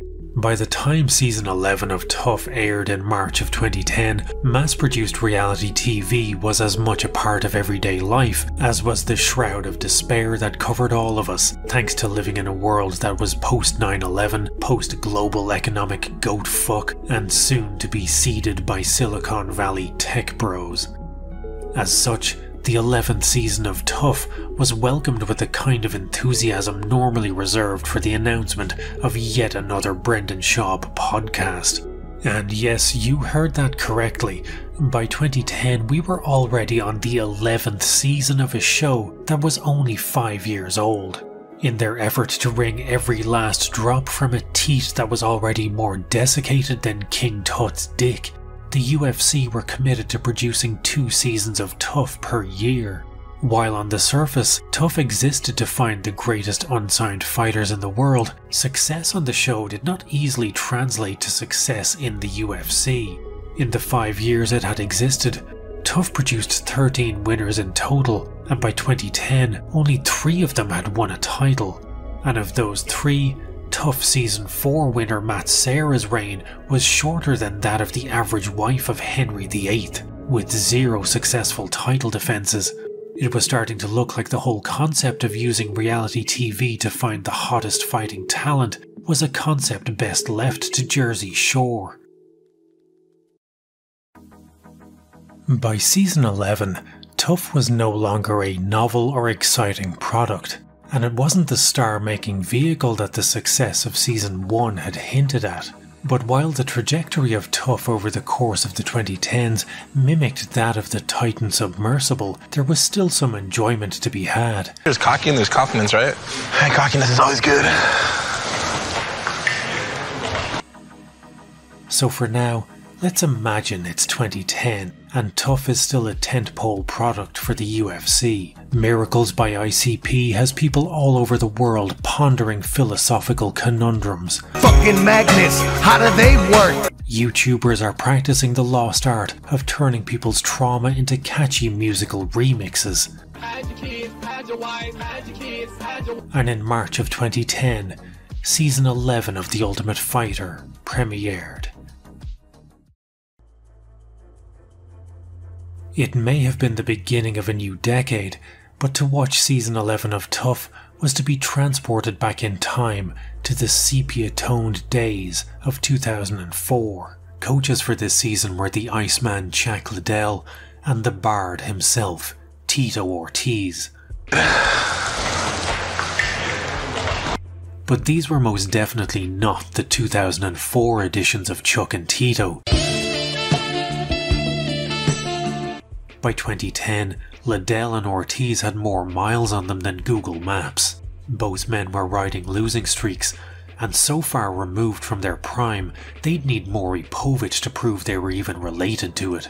In fact, the losing streak Liddell was riding going into this season would never be broken, remaining stubbornly in place until the day he retired. Tito even went so far as to accuse Liddell of being an active alcoholic while on set, which was likely a veiled reference to Chuck's infamous drunk interview in 2006. How long have you been doing this, and how'd you get started in this? I was 12. Yeah. Watching Comfy Theater, and then Devil's in between the clips. Right. And I really got interested in the clips and started teaching our books about my mom got me in a karate class. Well, hang in there. May the force be with you. May the force be with... What the fuck? But watching the season today, it's not difficult to see why Tito may have made that assumption. Who are the best 4 fighters here? I don't know, but I don't know. You don't have a top 4? It doesn't matter. You don't? I don't really, no. You are not helping me here, my friend. I know I'm not. I'm not helping you, no. The last time we'd seen Tito on Tough was season 3 back in 2006, and his last win had been versus his rival coach Ken Shamrock in the finale of that series. But in 2010, the UFC were bereft of real star power, and Tito and Chuck were still fairly big names. Chuck's star power was white hot after a 4-second long appearance in Drillbit Taylor. Back in my day, the kid was getting beat up. It's called childhood. And Tito was moistening the chairs of women all across the globe with his appearance as Uncle Sam in a music video for Butt Rock Also Ran's Seether. Yeah, that's right. Get mad, Seether fans. Just like all you fucking Strokes fans did, and delivering powerhouse acting performances in The Crow, Wicked Prayer. Shit, that's the freezer mom used to lock me up in. Tito's thing was acting. I was blessed with this God-given talent to act. He actually says that in an interview before. I don't know if you've ever seen Tito act, but acting isn't really his thing. Hell yeah, sick. I'd eat that shit up. Season 11 it's fine, I guess. It's nowhere near as bad as the exercise in sheer drudgery that was Rich Franklin's big old Bible boot camp in season 2. Some of the guys were reading their Bibles together. Moses dies at the end of Deuteronomy. Oh, spoilers for fuck's sake, Rich. But far less entertaining than the in-house insanity of season 8 or the infinite rewatchability of season 10. Season 11 pulled 1.9 million viewers for the premiere, and while those are decent ratings, they're substantially less than Season 10's 4.9 million premiere. Notable moments in Season 11 include French fighter Norman Parisi, who proudly declared that he was going to dispel the stereotype of the French being softer than a kitten's sneeze. People say that French people are pretty soft or easy fight, and I can tell you you're wrong. And I think after this fight, the mindset of people about the spirit of French fighter gonna definitely change. And then proceeded to quit in between rounds. What are you talking about? He's quitting. He's quitting. So Parisi's big thing is he was going to come on this show and he was going to prove to the world that the French aren't a bunch of pussies. Parisi would continue to fight until 2018, amassing a record of 14-6 and doing his best to prove that France is indeed more than just a baguette-chugging mime encampment. Those who thrive on drama were left wanting, as this season contained less beef than a Hindu's fridge. The only in-house drama came by way of a decidedly tepid beef between Casey Uscola and Jamie Yeager. Uscola accused Yeager of the heinous crime of stealing his hoodie, an accusation that was flimsier than a tough door when literally everyone is wearing the same tap-out hoodie. Junie Browning flinging glasses at people's faces, this was not. The most unsettling thing about Season 11, however, is this guy. To go beyond myself, to accomplish my goals and accomplish this. Blink! For fuck's sake, blink! Rich Don't Blink Atenito was actually pulled from the competition due to an injury, a scenario which became a recurring theme in what would prove to be one of the most cursed seasons of Tough. Everybody's hurt. Rich has got a broken hand. Charlie's got a messed up foot. Clayton's got shoulder surgery. Hammertree went to the hospital with a messed up back, had to get stretchered out. Clayton McKinney complained of having shoulder problems immediately after his fight to get into the house, and suffered the indignity of having Tito Ortiz insinuate that he was being a little baby bitchballs who had nothing but a teeny weeny shoulder ouchie. He says his shoulder's a little weak and he knows his limits. Well, those are the guys who are usually looking for excuses to get out. I guess they had to repair some stuff, take out a bunch of torn cartilage, take the piece of bone out, drilled some holes in my humeral head, and put some anchors in there, and then tied a rope around it and pulled the cartilage back to where it's supposed to be. Tito eventually apologized. You want some? I gotta apologize to you, because I said some alright? What? I said that you didn't want to work, and you're taking the easy way out, and da-da-da-da-da. And his apology was warmly received by McKinney. Appreciate it.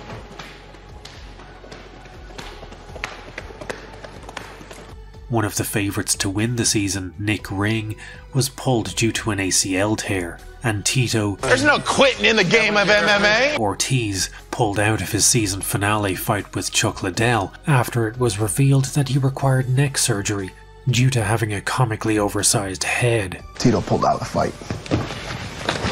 Don't break your phone. I'm gonna go punch him. Don't let that guy fight anymore, man. He's pussy. There's no quitting in the game of MMA. You kidding me?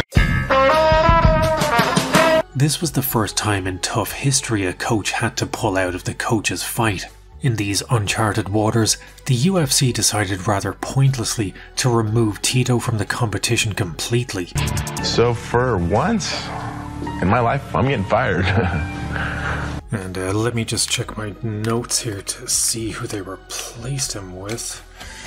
They revealed our new coach today. It's Rich Franklin. Moses dies at the end of Deuteronomy. Oh, for fuck's sake. Tito's withdrawal from what would have been the capstone of their trilogy meant that we were spared the dismal sight of two past their prime fighters shuffling around the octagon for a third time in a series where Chuck was already 2-0. But the ripple effect of Tito's neck injury would eventually birth something of a far more terrible beauty.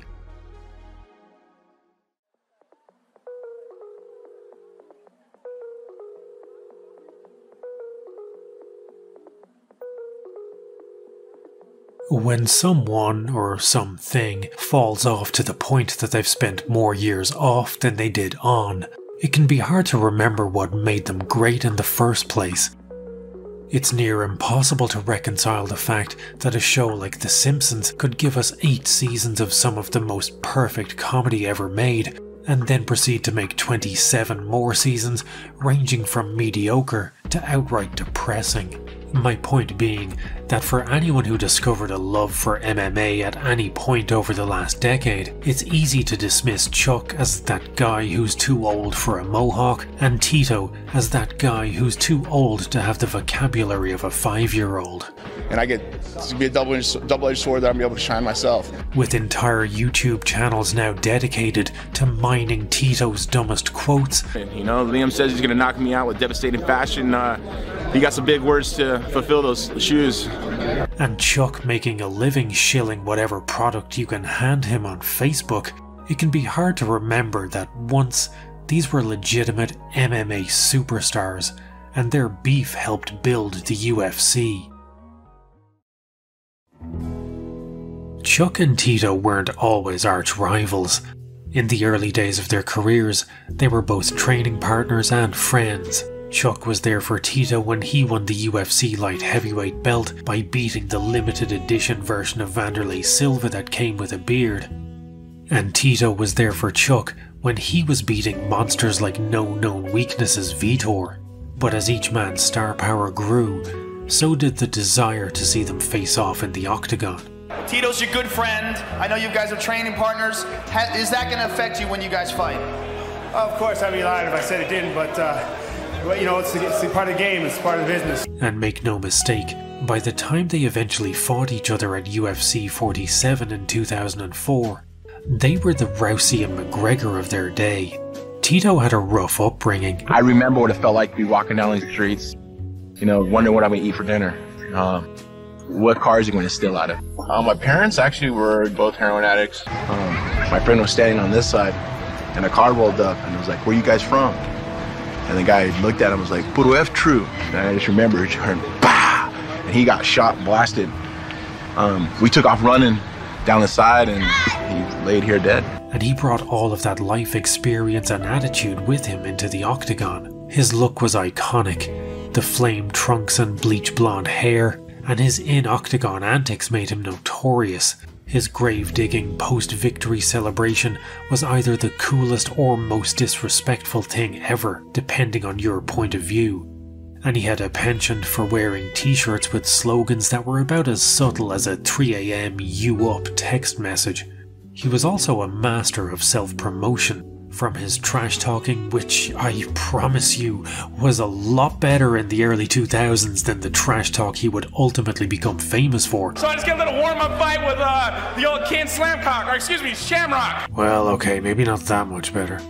To promoting his own brand of clothing. In an era where most fighters were happy to simply get a tap-out sponsorship, Tito was creating his own clothing line. And while his forays into the world of acting were questionable, hell yeah, sick. I'd eat that shit up. And his t-shirts look like an AI generated image for tap out shirt but uglier and with more shit all over it, he was still one of the first fighters to really recognize that their time in the sport was brief and to make as much money from as many different avenues as possible.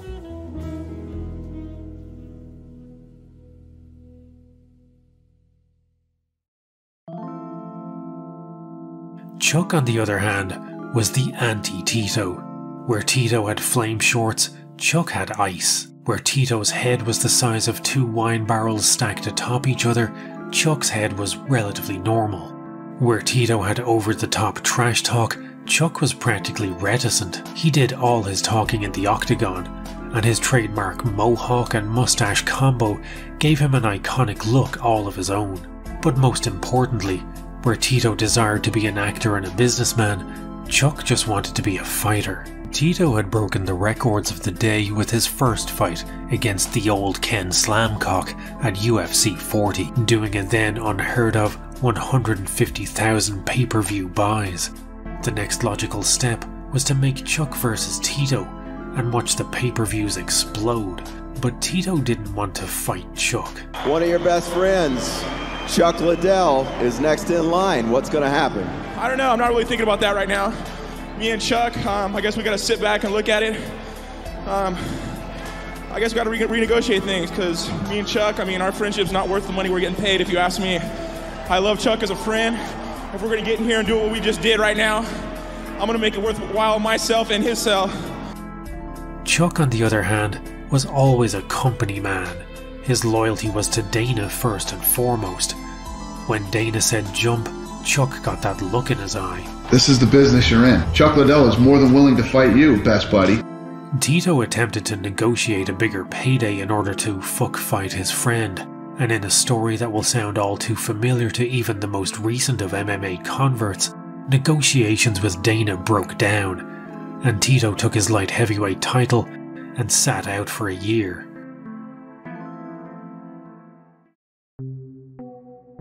While Tito was sidelined, Liddell fought that rarest of earthly beauties, Randy Couture. This is no ordinary love.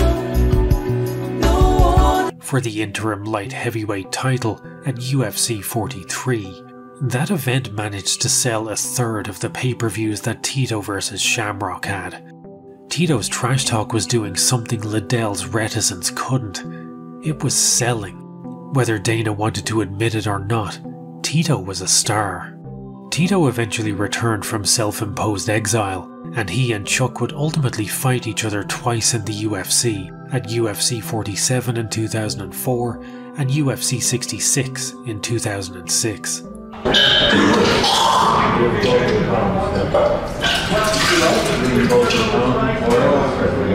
I always have pre-fight rituals. They suck too. I throw up and I cry.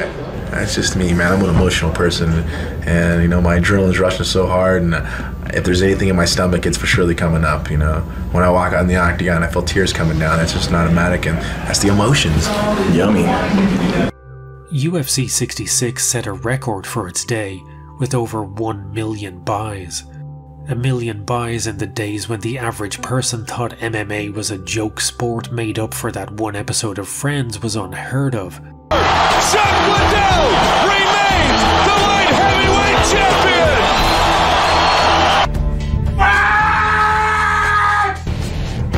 Chuck and Tito were superstars, but UFC 66 was the zenith of that stardom. A new era of younger stars were in their ascendancy. Anderson Silva, George St. Pierre, Rampage Jackson, while Chuck and Tito were rapidly approaching whatever the fight game equivalent of season 35 of The Simpsons is. All of which leads us back to The Ultimate Fighter season 11 and that fateful neck surgery. 4 years after their record-breaking pay-per-view, Chuck and Tito were set to fight one last time. A depressing prospect given both men were past their prime, riding losing streaks, and Tito had lost both previous encounters. There never was no rivalry in that sense. But the neck surgery scuttled that fight, and instead, Chuck was sent on the lightless walk by Bible Daddy Rich Franklin. He retired soon after. Most of all, I want to thank my fans, family, but anyway,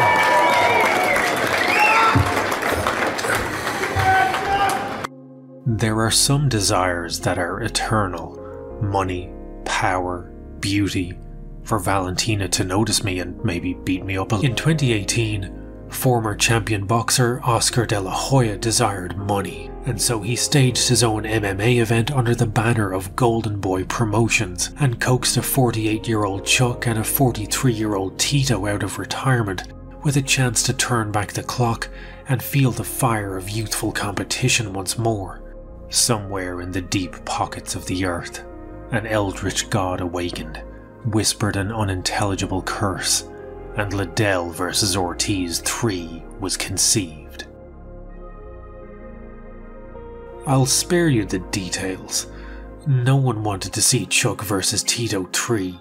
This was the least necessary trilogy since The Hobbit. It was a 300-page children's book with none of the depth nor complexities of The Lord of the Rings. It did not need to be 3 fucking movies. The MMA media and fans were scathing in their appraisal of De La Hoya's blatant cash grab. Liddell displayed all the poise and stride of an octogenarian with osteoporosis, a mohawked mockery of his former self. His movements were so slow and stiff, he looked like unseen forces were trying to weekend at Bernie's his corpse around the ring. Outside of a late-stage Bigfoot Silva fight, there are fewer visuals more depressing than a 48-year-old Chuck getting one-punch KO'd by Tito on a pay-per-view that sold less copies than the limited edition of Saint Anger that comes with extra snare.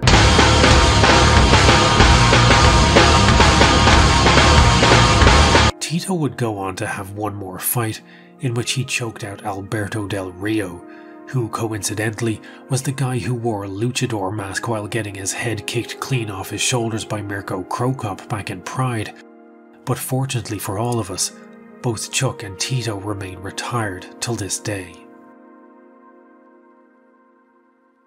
There's a UFC-produced documentary about Chuck and Tito that was released to hype up the season 11 fight that never was. And it's worth watching today, just to see how spiteful and petty Dana White really is. Throughout the course of the hour-long video, Dana takes every shot at Tito imaginable, never missing an opportunity to put him down or make him look stupid, while at the same time lifting Chuck up as the paragon of badassery. And it's painfully obvious that Dana legitimately hates Tito for no reason other than Tito had the temerity to try and negotiate for a better piece of the pie. The documentary actually has the opposite effect, in that it ends up painting Ortiz as a sympathetic character, a man who really didn't want to fight his friend and seems genuinely upset at the prospect of doing so, a man who is just trying to make as much money as he can in a career that is nasty, brutish and short. The film ends with these title cards, which are an incredibly unsubtle way of saying Chuck is smart and got a vice president job at the UFC, Tito is a meathead still fighting to pay his bills. What it fails to mention though, is that Chuck never turned up for a single day of work, yet still collected the paychecks and was fired as soon as the UFC was sold to Endeavor, and that for all his faults, Tito at least managed to finish his career on a 3-fight win streak.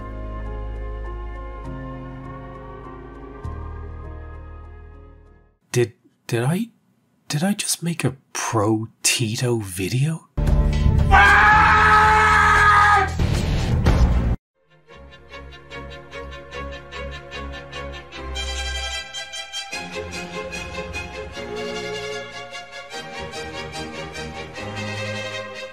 He's reaching for those grapes. He's trying to make his wine, and the wine's already sounding like a violin with that cheese and wine. Now it's about my kids. You know, I want to outlive my children. Of course, 100%.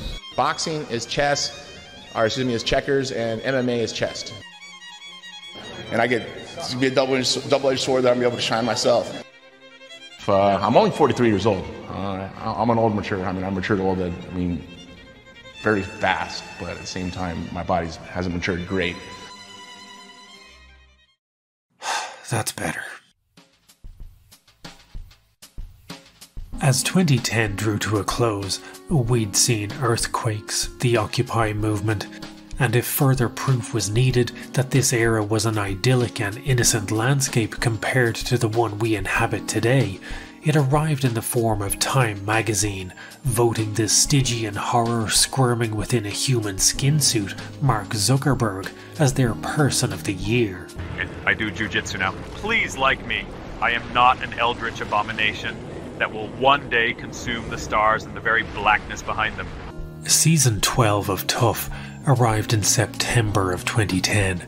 Compared to its immediate predecessor, Season 12 is far more entertaining, and that's mostly thanks to the dynamic of its coaches, welterweight legend George St. Pierre and welterweight Josh Koscheck. Yeah! As GSP himself put it, I'm the perfect good guy against the perfect bad boy. The season also had some pretty unique contestants, such as Cody McKenzie. McKenzie stuck out by being fairly antithetical to the average tough contestant douche bro stereotype. I'm also a commercial fisherman in Alaska, but I enjoy fighting a little bit more. He was unathletic, didn't seem to be particularly skilled. I'm from a place where we don't really have a coach. We do our own thing. We kind of just work off each other and train each other. And spoke like he was permanently higher than Steven Seagal's cholesterol. I'm looking forward to the house. Wish we could have some girls in it, but it's cool. While it might have looked like the only thing McKenzie had ever submitted were unemployment papers, he had a secret weapon. I do have my own little trick, but you'll all see it over the rest of the season. McKenzie had mastered his own guillotine choke variant, now known as the McKenzie-tine. You know what George said to me? That kid's gonna win by guillotine choke. The guillotine's here. I flip it over and go this way so it hits both arteries, and sooner or later they'll go to sleep or they'll tap. Cody had 9 straight guillotine wins going into season 12, and he utilized the McKenzie-tine to eliminate Team Koscheck's #1 pick, much to the chagrin of Koscheck. Koscheck was absolutely horrified when Stevens gets choked out unconscious in under 20 seconds by George St. Pierre's #6 pick. Horrified. McKenzie was the kind of tough contestant who made great TV. In a house that looked like it was populated by Saints Row NPCs, McKenzie looked as out of place as Sam Alvey at a Hall of Fame ceremony. While other contestants trained at high-profile gyms, he was the master of what appeared to be some real-life ninja shit he cooked up in his garage. Mackenzie was like if Season 1's Jason Thacker had actually trained MMA. Cody, I don't know what his deal is. I'm still scratching my head regarding that guy, you know. If I had his looks and, you know, his, barreled chest, you know, I wouldn't be talking too much, you know, because I'm going to get one of my guys to smash him. Much to the joy of Koscheck, Mackenzie was eliminated in the quarterfinals. Down goes Mackenzie. Down goes Mackenzie. But thanks in part to his quirkiness, Cody was given a UFC contract, and under the UFC banner he amassed a record of 2 wins, 4 losses. His career would barely qualify as a footnote in UFC history, if not for the fact that he was semi-responsible for the UFC turning this into this. At UFC on Fox 9 in December of 2013, Cody fought Sam Stout. Nothing unusual there, aside from the fact that Mackenzie was wearing a pair of basketball shorts fresh off the rack at Target that still had the price tag on them. Halfway through the fight, Herb Dean was forced to rip the price tag off like an over-enthusiastic shoplifter. What that was UFC amateur hour. If it's not bad enough that he's out there with basketball shorts on, okay? How about he's got the price tag still on the shorts during the fight? It was that's one of the weirdest things I've ever seen. Cody Mackenzie's a strange dude, but it's not Cody Mackenzie's fault that that happened tonight. That's the UFC's fault, and it's not to mention the fact that we're here for a show on Fox, and it's pretty damn embarrassing. A little over a year after Shortsgate, the UFC took its first step towards auctioning off its own identity and commodifying its soul when they introduced the universally hated Reebok Fight Kit. Thanks, Cody. Greatest day of my life. You can never know how great it feels. There's no words to say it, man. You gotta get in here to know how it feels.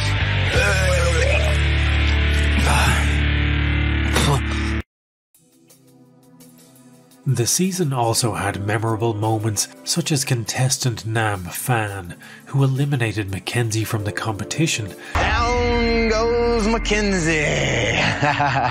Down goes... And also eliminated several million potential competitors in the Tough House shower. Nam Phan caught whacking his kazam.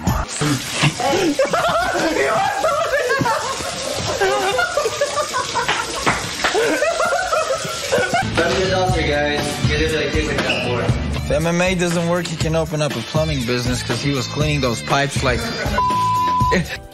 Another larger-than-life character was Alex Caceres, a man who exuded Adesanya levels of kung fu and anime-loving weebery.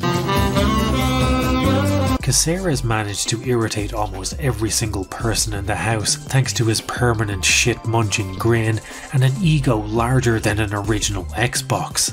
Fellow contestant Sako Chivichian was so incensed by his antics, he rather comically tried to assault him with a crumpled napkin.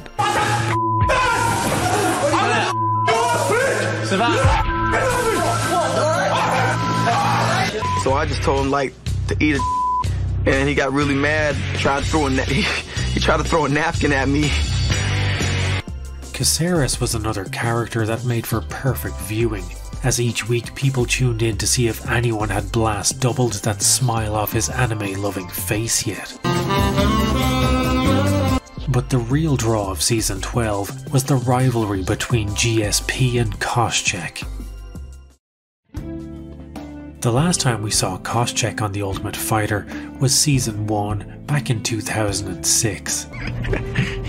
Yeah! Koscheck was an arrogant, immature jock bully who, alongside Bobby Southworth, was responsible for the most infamous moment of Tough 1 when they provoked a drunk Chris Lieben to punch his way through a glass door. I'm an instigator. Lieben and Koscheck's rivalry was responsible for the highest rated episodes of Season 1, but by Season 11, 4 years after Tough 1, Koscheck had matured and grown, not just as a fighter, but as a person too. No, I'm just kidding. Koscheck was still a tremendous dickhead. Down losing goes. Season 12 is a joyous experience, as it is essentially 12 episodes of Josh Koscheck collecting more L's than a Welsh signage company. I don't mind losing, but to a nerd? Come on, boys. Get together. You know, we're losing to a bunch of nerds. You know? Koscheck had aged about as well as this advert for Microsoft Flight Simulator. He was still the same jock douche bro we'd seen in Season 1, and from the first minute of Season 11, he tries everything in his power to bait GSP into losing his cool. Koscheck tries to prank him by blocking his car doors. What the I've been bullied at school, you know, all my life, you know, growing up, and it's not something new. I'm used to deal with things like that, you know. A lot of people, they take my kindness for weakness. But the most surprising thing about this prank is that GSP is driving a fucking Toyota Camry.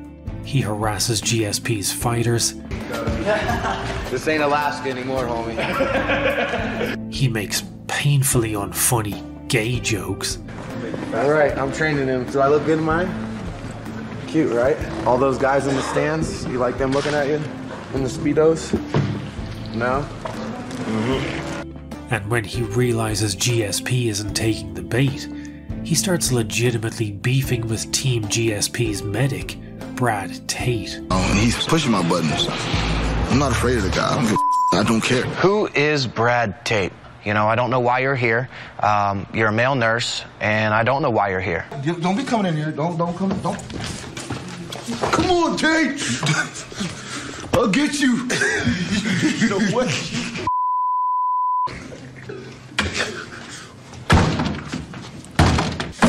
Don't. Right in your face. He depassed me, which, if you're gonna embarrass me, you're gonna do more than that. Oh, look at you flinch right. You're a male nurse, bro. Dude, is that the fish? I'm gonna you up in about 2 minutes. So I got 120 more seconds? Listen, bro. Why are you when you're happy? It's often said that when someone is operating on a higher level than their peers, that they are playing four-dimensional chess.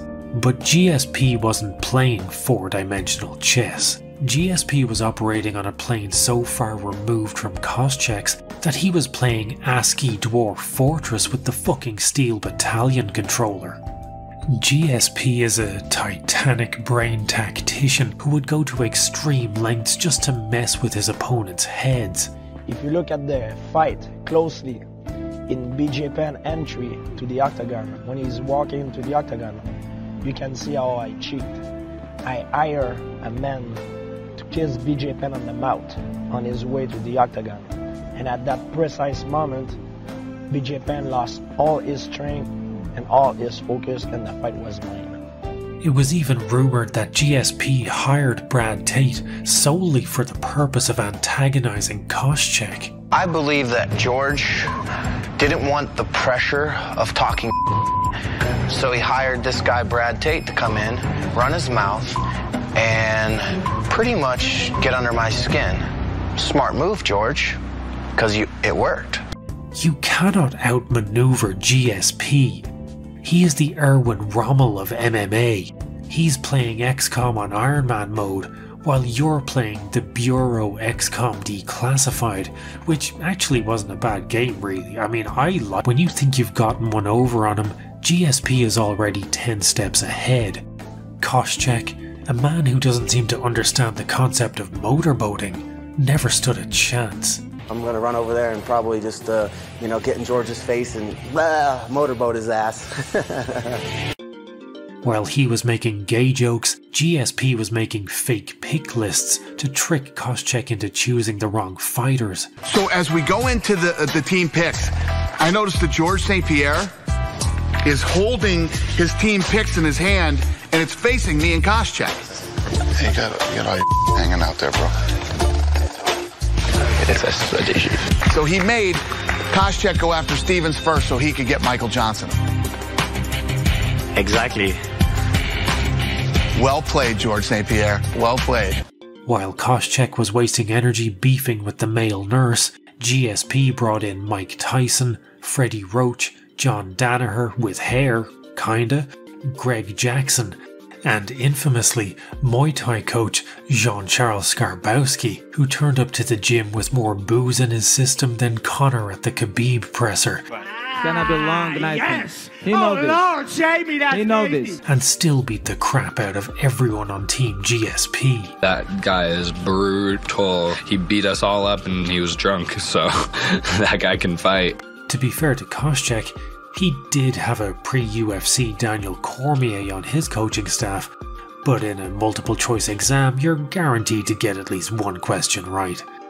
Things got so bad for Team Koscheck that Mark Stevens, Josh's #1 pick, got hammered and spent an entire evening taking the piss out of Koscheck. Me in English working pads and wrestling, Andy doing jiu-jitsu by himself. While I, Josh Koscheck, sit here with 2 cell phones, 1 in each hand, twittering and text messaging. GSP never lost his cool at any point during the show, but towards the end of the season, he did admit that Koscheck had gotten under his skin, which didn't really work out for Koscheck quite the way he had planned. On December 11th, 2010, at UFC 124, GSP and Koscheck finally faced off in the octagon. This was the second time they had fought, their first match being a 3-round unanimous decision win for GSP back in 2007. But the fight that took place on that December night of 2010 was a beating so one-sided, so sadistic, that most people forget that the first fight even existed. From the first bell, it was clear GSP was fighting this fight personally. This was for 8 weeks of pranks and insults at the hands of Koscheck, and for the ghosts of a childhood littered with bullies just like him. George drew the fight out for 5 excruciating rounds in order to maximize punishment. Like a low-kick spammer in Tekken, for 25 minutes GSP kept mashing the jab button. Over and over and over. By the end of the fight, Koscheck's right eyeball looked like it was trying to give birth to itself and had begun crowning. I see some battle wounds and some bruises. That's great. GSP won another unanimous decision, and Koscheck won a broken orbital bone. Josh was never quite the same after this fight. He did have 2 more wins, but one was over the spectre of Matt Hughes. I don't even have time for a country breakfast. And the other, a relative journeyman named Mike Pierce. After that, he went on a 6-fight losing streak before retiring in 2017. While this might seem like an anti-Koscheck video, before we move on, I would just like to reiterate what I said when I talked about Season 1 of Tough. Koscheck may be an asshole, but I don't think he's a bad person. He's not John Jones T-boning pregnant women, or McGregor imposing his whiskey upon the elderly with acts of physical violence. Introducing proper number 12, Irish apple. Smooth to the core. How do you like them apples? Josh is an asshole, but there's still something endearing about him. He played the heel well, and as one of the key characters of Tough 1, he'll always be an important figure in the MMA landscape, and one we probably owe a significant debt of gratitude to. Yeah. 話にならんわ。生まれ変わって出直してこい。お前に三島を継ぐ権利はない。生まれ変わって出直してこい。見せてもらおうか。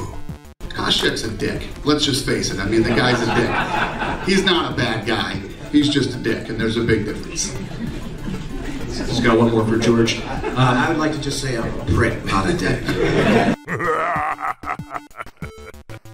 見せてもらおうか。 Tough Season 12 averaged 1.74 million viewers per episode. It was the highest rated season since Rampage v Rashad, and things seemed to be looking up for Tough. At least they were, until Season 13, when a certain jacked white boy took over as coach. Deal with it.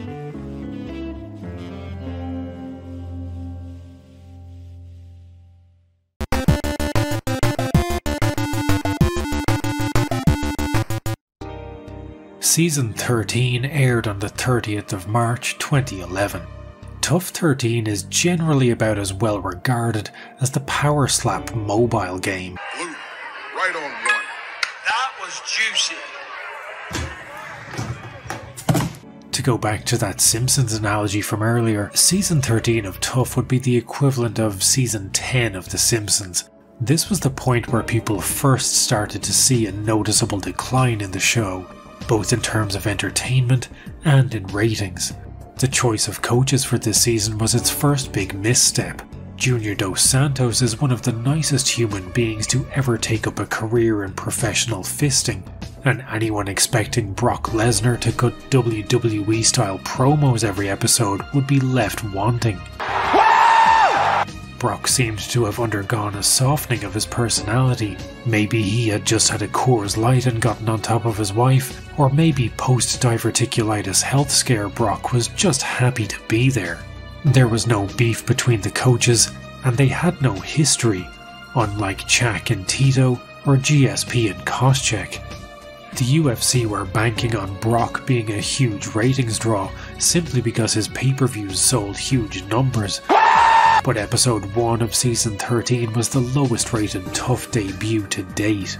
Season 13 managed an average of 1.3 million viewers for the whole season, compared to 1.7 million for Season 12 and 3 million for Season 10. The ratings were bad enough that Dana White took a break from his grunge phase to post a puce-faced, piss-boiled rant on MMA Underground. Since when is 1.5 million viewers bad? People have been saying it's dead since Season 4. Sit back and watch, bitches, or don't. Tough isn't going anywhere! Exclamation points times 4. Deal with it. Season 13 is barely worth talking about, aside from a handful of moments. There was the time Brock alienated his entire team by calling them chicken shit. Chicken salad out of chicken. That's what we are. We chicken. And then, when attempting to explain that it was intended as a compliment, wound up reinforcing the fact that he had called them chicken shit. I just want to clarify this chicken salad issue, all right? You guys were just another fighter, just another 170-pound chicken. And I think it kind of got to a lot of us. I ain't no chicken. That's for damn sure. Chicken salad, baby. The only other bright spot in Season 13 was that it gave us the enigma that is Tony Ferguson. Ferguson was the overall winner of Season 13, and the only fighter from the show to have any real success in the UFC. Other contestants like runner-up Ramsey Nijem and Miles Jury were given UFC contracts, but had careers more forgettable than an album of elevator music by Coldplay.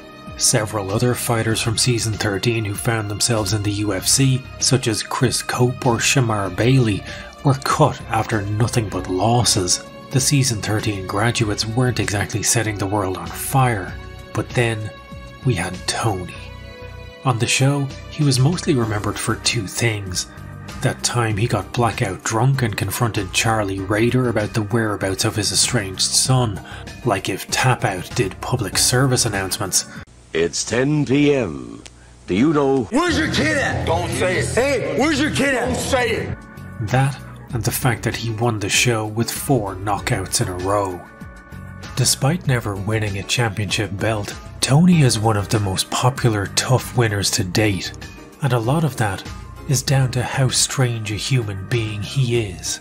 His training methods seem more like someone trying to purposely injure themselves for an insurance payout.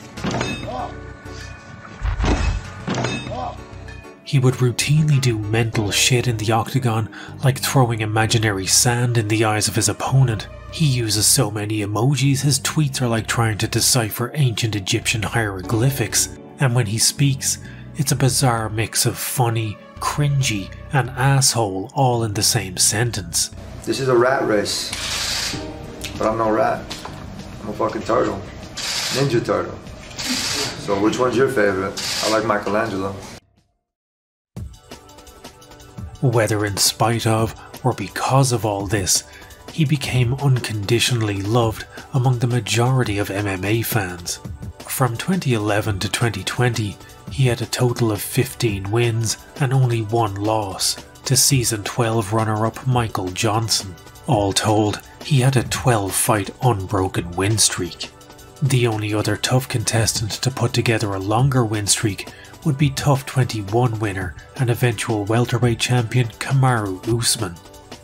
But as much as Tony's career was defined by incredible win streaks, stunning finishes, and edgy reboots of John Anik's custody battles, both of these fighters have dealt with custody battles involving their children. Andre Ewell's son Eli is 7 and as of this broadcast does not have rights to see him, does not know where his son is. Where's your kid at? Don't say it. Hey, where's your kid at? Don't say it. It was also defined by having the worst luck since all of those clumsy Vladimir Putin critics who keep falling out of windows. In any other division, Tony's 12 wins would have been more than double the amount needed for a title shot. But unfortunately for Tony, his win streak was put together at roughly the same time that the UFC were desperate to keep their current lightweight champion on the throne for as long as possible.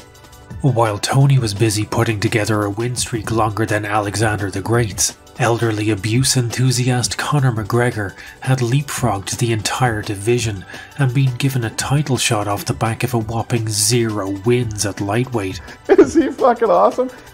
After winning the belt from then-champion Eddie Alvarez in 2016, McGregor shoved the belt in the back of his wardrobe and fucked off down the pub for 511 days, while the rest of the division were left calling for a title shot that was about as likely to happen as Conor chairing an AA meeting. Is he fucking awesome? With McGregor as champion, and it being 2016, the absolute pinnacle of McGregor mania, Tony's 13-fight win streak may as well have been Sam Alvey's 8-fight losing streak. The division had an absentee champion, and the UFC were actively fighting against making an interim champion, because that would be almost like admitting that McGregor was a fuck-off who had no intention of ever defending his title. As such, a portion of Tony's prime was spent calling for a title shot that would never come.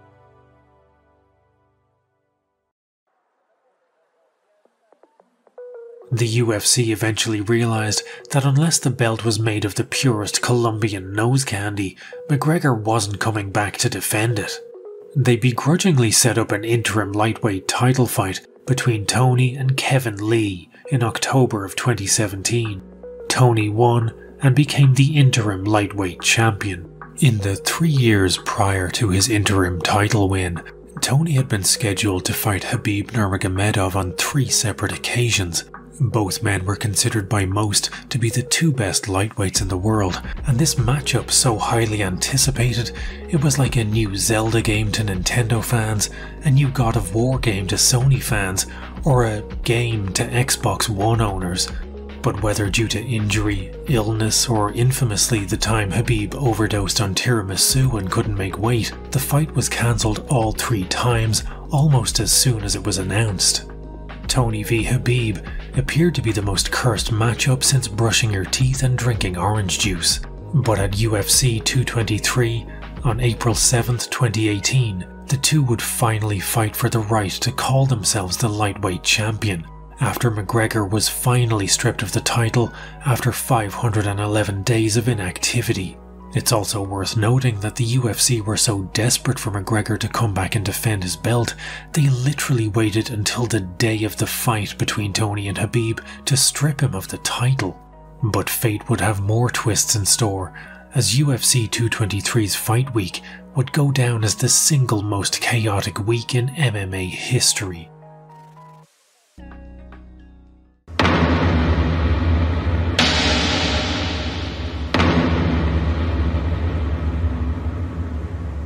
While doing pre-fight media duties, Tony tripped over an electrical cable and blew his knee out. This being April 1st, and with the history of cancelled fights, most people assumed it was an April Fool's joke.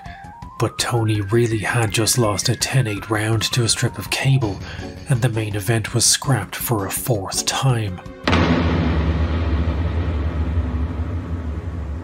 Max Holloway was announced as Tony's replacement, a fight almost as exciting as Tony v Khabib. UFC 223 was saved. 2 days before the event, Conor McGregor and a team of researchers became the first men to make a transatlantic flight powered solely by cocaine. I'm not suggesting McGregor was the one taking cocaine, just that the plane he flew in on was probably leaving chemtrails of white powder in the sky. After the Media Day events, as the UFC 223 fighters are leaving the Barclays Arena via bus, McGregor and his goof troop storm the beaches of normalcy and begin physically assaulting the bus.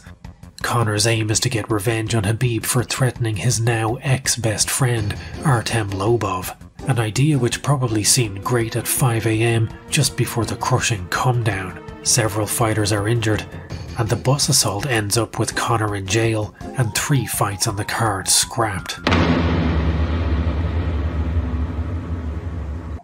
Max Holloway was declared medically unfit to fight after weight-cutting complications.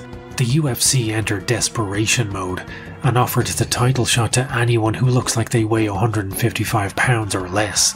Paul Felder, Anthony Pettis and Al Iaquinta were all offered the fight, but only Iaquinta cleared the necessary hurdles to fight.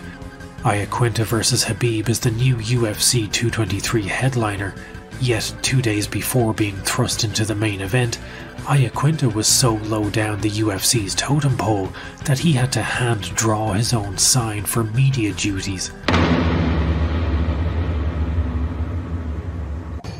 Iaquinta misses weight. Out of options, the UFC collectively say fuck it anyway and let the fight go ahead. But now, Iaquinta is ineligible to win the title even if he were to miraculously beat Khabib somehow.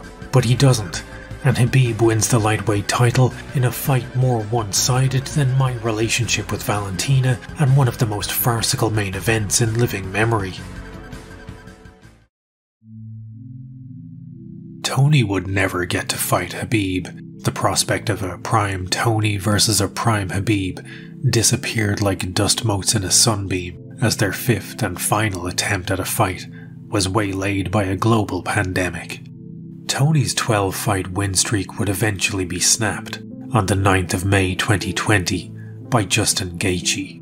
His first loss since 2012 had been preceded by an apparent mental health crisis, which forced his wife to take their son and flee the family home after Tony had reportedly not slept for 3 days and began tearing his house apart, flinging holy water over his wife, and was convinced that a computer chip had been placed in his leg post-knee surgery. We've been trying, us and his management team has been trying to get him help, and we've been trying all year for him to get help, and he refuses, and now he's to the point where he's Has he been diagnosed really bad. with anything? No, because we haven't been able to get him. To take him? Okay. Yeah, he's actually worse. And did he hurt you or your children? No. No, you're okay. Doing really just random stuff, like he puts holy water on me. I don't know what's going on with him. Thankfully, Tony sought help and appears to be in a much better place today, but his career post-2020 has been an exercise in misery for fans of the man once known as the Boogeyman. As of 2023, Tony has had 6 consecutive losses of varying brutality, and yet, like an Alzheimer's patient having a brief moment of lucidity, in each loss there have been flashes of brilliance, flashes of the old Boogeyman.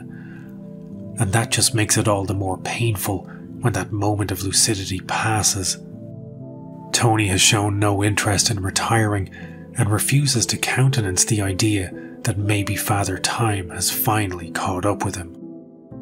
From Ultimate Fighter winner to one of the greatest win streaks in the history of the sport to a 6-fight unbroken losing streak, Tony's career is reflective of the man himself, erratic, unorthodox, and wholly unique.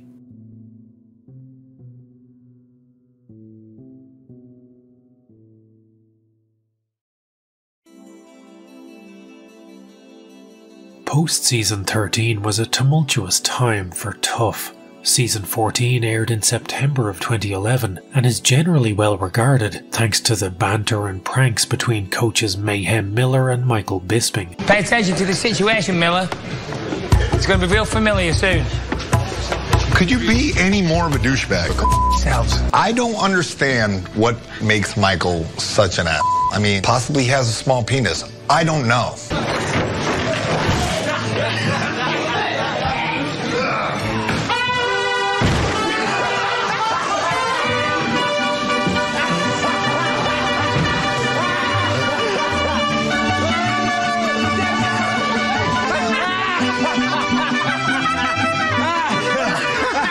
I was choking to death laughing my ass off because their team literally scurried out of the room like a bunch of rats right into a mariachi band. What the was that? This season had a flood of talent and produced some genuinely great fighters, most notably John Dodson and TJ Dillashaw, who, despite being runner-up on the show, was a hot prospect who would surely go on to a glittering career with no controversies whatsoever. Foreshadowing is a narrative device in which suggestions or warnings about events to come are dropped or planted.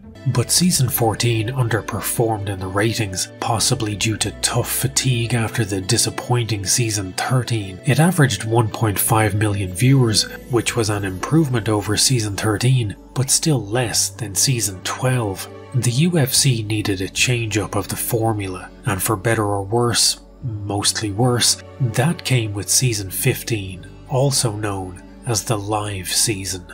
In 2011, the UFC announced it was leaving its home of Spike TV and signing a 7-year deal with the Fox network. The Ultimate Fighter had aired on Spike TV from the very beginning, so the move to FX was a relatively big shake-up. The edginess of the Spike TV era was sanded off. Gone were the gratuitous ring girl close-ups and chain link fence graphics, in were Twitter handles for every fighter and an overall sense of a show striving for maturity. I will remember you. It's also worth pointing out that if from season 14 onwards the show looks different to you and you can't quite put your finger on why, it's because Tap Out were no longer sponsoring the UFC. And while less Tap Out in the world is objectively a good thing, it had been one of the vestiges of the show for the majority of its existence, and a tough house without Tap Out logos plastered on every square inch of clothing real estate felt like a weird, uncanny valley version of tough. The big hook of season 15 was that every fight was to be broadcast live. A flash of marketing brilliance comparable to when Sony made a PSP advert that looked like it was supposed to herald the beginning of a fucking race war. The difference between live fights and pre-recorded fights was literally fucking nothing. The only major difference was now they had less time per episode to dedicate to the in-house antics of the contestants, and while that may have been preferable to some viewers who watched Tough solely for the fights, it made for poor reality TV for people who enjoyed the messy shit. The end result was that Tough 15 had the lowest ratings of any season to date, with most episodes averaging less than 1 million viewers. If season 15 was a letdown, then season 16 was Starfield levels of disappointment.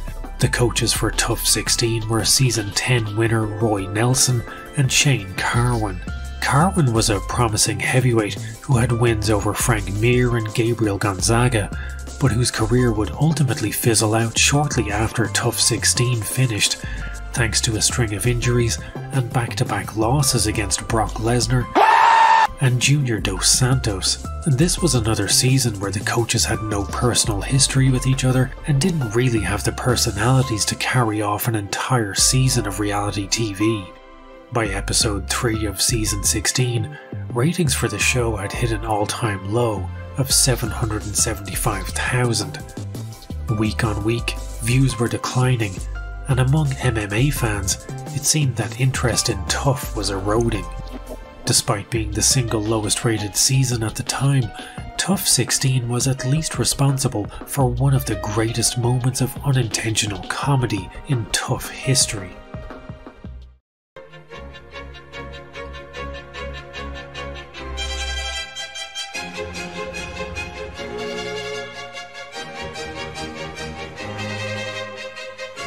After an all-night drinking binge, contestant Julian Lane begins acting erratically. Desperate to be sent home after losing his fight, he begins lamenting his housemate's perceived desire to prevent him from banging. Well, that's a bad decision. Play, dog, right now. Lane, intoxicated and emotional, removes his t-shirt, the internationally recognized gesture of a man who is seeing red and about to make bodies start dropping because you don't know his mentality. What you do in the morning? Stop. Hey, stop. You are people. Stop. When his bros can no longer hold him back, he pleads with anyone he can find to just let him bang, bro. Let me bang, man. I want to do that, man. Let me bang, bro. I do. Let me bang, I man. do let you bang. Hey. Let me bang again, man. I let you bang. Lane's "Let Me Bang Bro" speech has more layers than a Christopher Nolan movie about lasagna. From Lane's undignified whimpering to his housemate's reassurance that he does indeed let him bang. I do. Let me bang, I man. do let you bang. To Lane's retort of "let me bang again," and the implication therein that there have been multiple previous bangs, like the Mona Lisa in a tap-out shirt or Michelangelo's David with tribal tattoos. Julian Lane's "Let Me Bang" is a mimetic masterwork of unintentional bro comedy. It's 2013. Long before it became a cryptocurrency, the internet was obsessed with an adorable dog and some Comic Sans font. A rapper named Viper was shaming people all over the world for not taking Class A drugs when his track "Yule Cowards Don't Even Smoke Crack" went viral. What's up with that? Y'all cowards don't even smoke crack. And in January, season 17 of Tough was a surprising return to form for a show that had been floundering since its departure from Spike TV in 2011. Season 17 would prove to be one of the last genuinely enjoyable seasons. Coaches this time were the American gangster Chael Sonnen and the American psycho John Jones. You like eye gouging and kneecapping people? They're okay. The UFC rule sets are a little too restrictive for my taste, but when I realized I can cripple people with oblique kicks, I think I really came into my own commercially and artistically. Sonnen would coach The Ultimate Fighter twice, and while we're here to discuss Tough 17, it would be remiss of me not to briefly mention his most infamous Tough moment when he coached alongside Vanderlei Silva on Tough Brazil. In the run-up to his fight with Anderson Silva, Sonnen had spent more time shitting on Brazil than a backpacker who overdosed on acai bowls. Well, Anderson's a fraud. He's a liar and he's a thief. This guy's not from a bowing culture. You bow in Brazil, they'll hit you over the head and take your wallet out of your pocket. I picked my medium very carefully when I talked about Brazil. I went to the internet. And if I had the foggiest idea that they had computers in Brazil, I wouldn't have done that. I really didn't know. Vanderlei was rightly aggrieved. While Sonnen was just trying to sell the fight, at times his trash talk crossed the line into something you'd expect to hear from a podcast on Rumble boasting double-digit views. When I was a little kid, I remember going outside, I sit around with my friends, we talk about the latest technology and medicine and gaming and American ingenuity, and I look outside and Anderson and the Brazilian kids are sitting outside playing in the mud. Vanderlei confronted Sonnen and began yelling something that archaeolinguistic experts believe were the words, "What now?" One now. Please stop.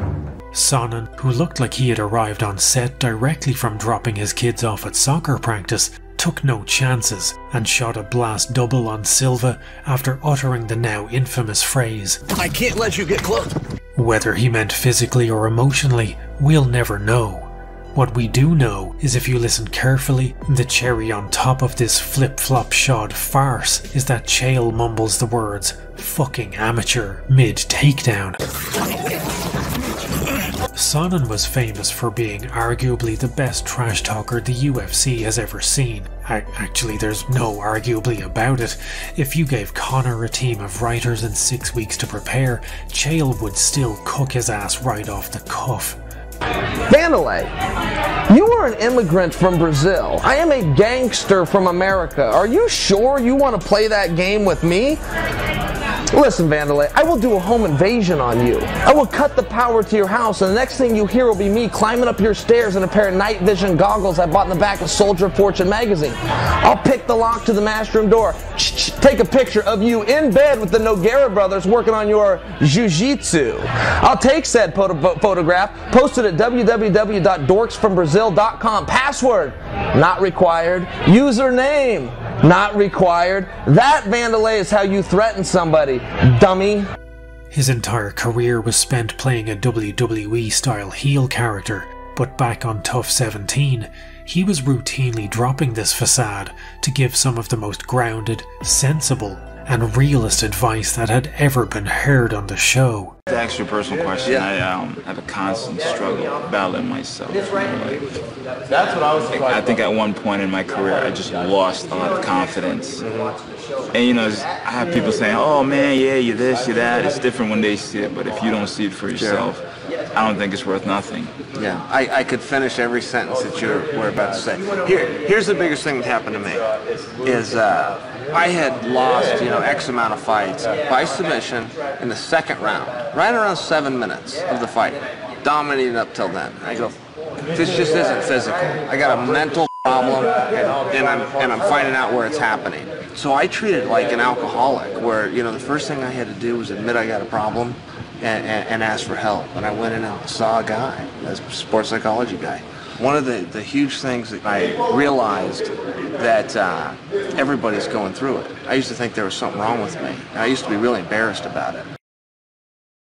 Conversely, Jones was very much in his babyface arc.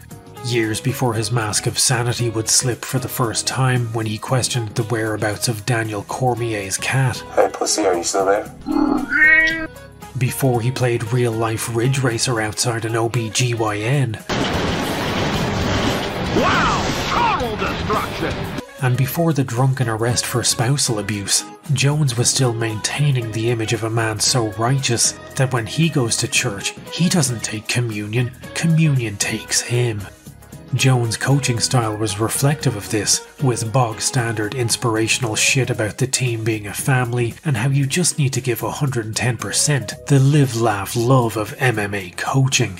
While Jones was busy maintaining a persona somewhere between Jesus Christ and Jin Kazama, Season 17 was another talent-rich season, producing fighters like Josh Saman, Kelvin Gastelum, and notably, Uriah Hall.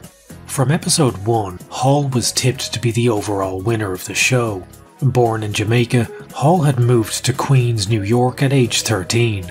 After taking up martial arts as a way to defend himself from bullies, he competed in Kyokushin karate and even fought in a kickboxing promotion created by none other than Chuck Norris himself, called World Combat League.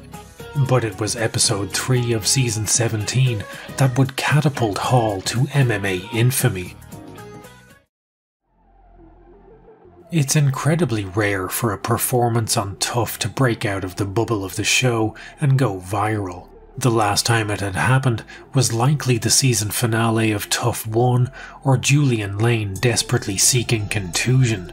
But in episode 3, Hall faced off against fellow contestant Adam Sella and unleashed a spinning hook kick so devastating, Sella's unborn children were at risk of secondhand CTE. I see some battle wounds and some bruises. That's great. Immediately post-KO, Dana White rattles off so many expletives that the bleep machine is at risk of overheating.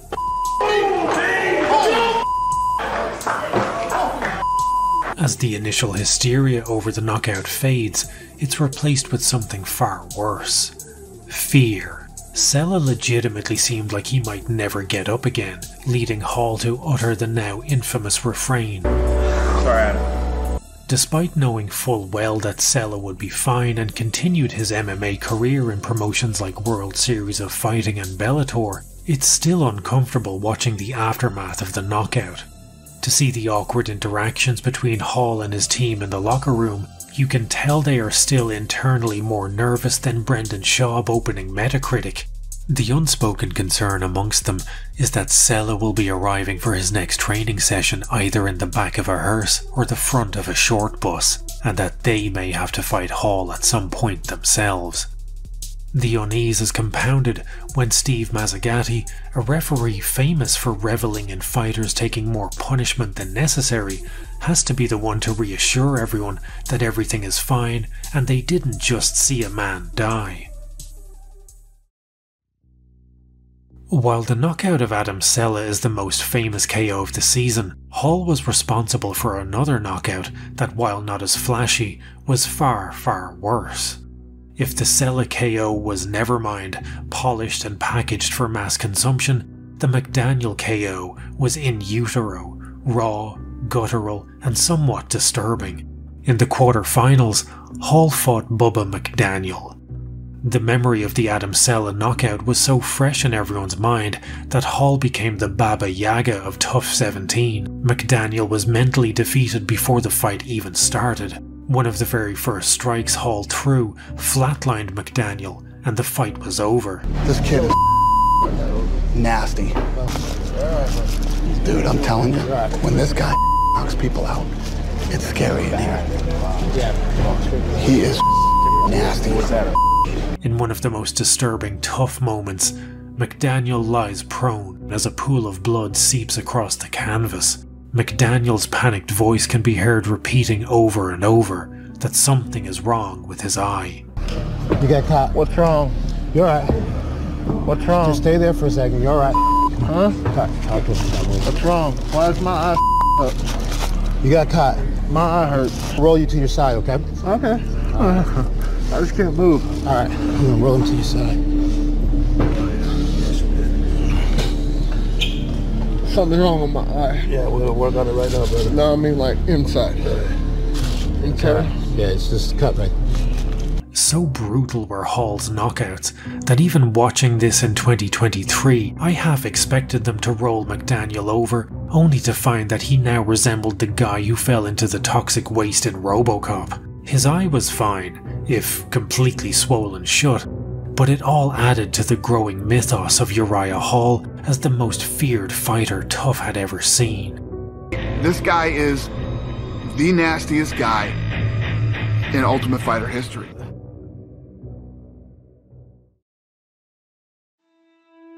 Hall would ultimately lose via split decision against Kelvin Gastelum in the finale of Tough 17. But thanks to all those men he almost killed on the show, it was inevitable that he was given a UFC contract. Hall's UFC career never really took off the way people imagined it would, which for most of us was envisioning Hall Tatsumaki Senpu Kyakuing his way through the entire division. The hype beast that had been birthed on the show was slain when Hall's first fight in the UFC was a split decision loss to a journeyman named John Howard. His career from there on out would be hit and miss. A 3-fight win streak here, a 3-fight losing streak there. He never put together the kind of resume that screamed title shot, and his two most impressive wins were a TKO of Gegard Mousasi and a TKO of Anderson Silva's Ghost. The Silva fight was particularly difficult to watch.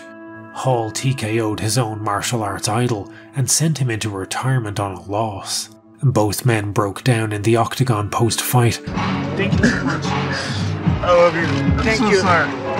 And while the majority of the fight had been uneventful with little output from either fighter, only Hall had to endure Dana White talking reckless amounts of shit about his performance. He fought a guy that has absolutely zero output. They're in a 5-round main event on ESPN. They threw 11 punches in the fucking second round. You break into the, you fight any of these other savages, he'll be in big trouble, and he'll take a shitload of punishment.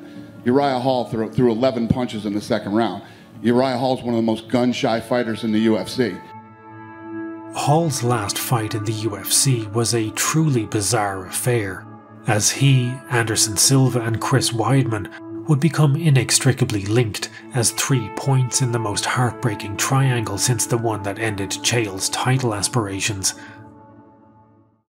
To briefly summarise the Weidman-Silva-Hall triangle of sadness, in 2010, Weidman defeats Hall in a promotion called Ring of Combat, ending Hall's undefeated record. In 2013, Weidman becomes the first person to defeat Anderson in the UFC. In 2013, Weidman rematches Anderson. The fight ends when Weidman snaps Anderson's leg like an Olive Garden breadstick. Ooh, breadsticks. In 2020, Hall ends Anderson's UFC career. And in 2023, the curse comes full circle when Hall shatters Weidman's leg and effectively ends his UFC career. Ooh, breadsticks. In the 30-year history of the UFC, there have been 4 in-octagon leg breaks. Unbelievably, Hall, Silva and Weidman were involved in 50% of them. Hall retired from MMA after the Weidman fight. In the time since then, there's been a narrative among fans that he never reached his full potential, that the killer we saw on Tough had been scarred by his knockout of Adam Sella and had become too timid to pull the trigger for fear of potentially killing someone. It's an interesting theory and it makes a good story, the fighter who is too violent for his own good, but it's also complete bullshit. Hall isn't and never has been afraid of hurting anyone. His training partners over the years have routinely complained of Hall being ultra-aggressive even during light sparring. You can see examples of this in training sessions on the show. Hall gets incredibly aggravated after being beaten in a grappling session and threateningly demands his teammate roll with him again. Let's go, man. I'm good, man. I really let the situation cool down. There's no situation. No, I feel what you're saying, man. I'm done, personally. Alright, whatever. Alright. Uriah Hall had no problem hurting people. What happened with his career was simply what we touched on at the beginning of this video, that there's a world of difference between beating contenders on Tough and beating battle-tested UFC veterans. Hall's speciality was striking, and while he was a master at it, MMA is not kickboxing, and the era of single-discipline masters ended around about the same time Scott Morris claimed to be a ninja at UFC 2. Not much we know about the ninja here, but what's to know about a ninja? I tried to get an interview with him, I couldn't find him, but he's a ninja, so that makes a lot of sense. Meaning they're elusive for us laymen. And Jim, a big ninja. Yeah.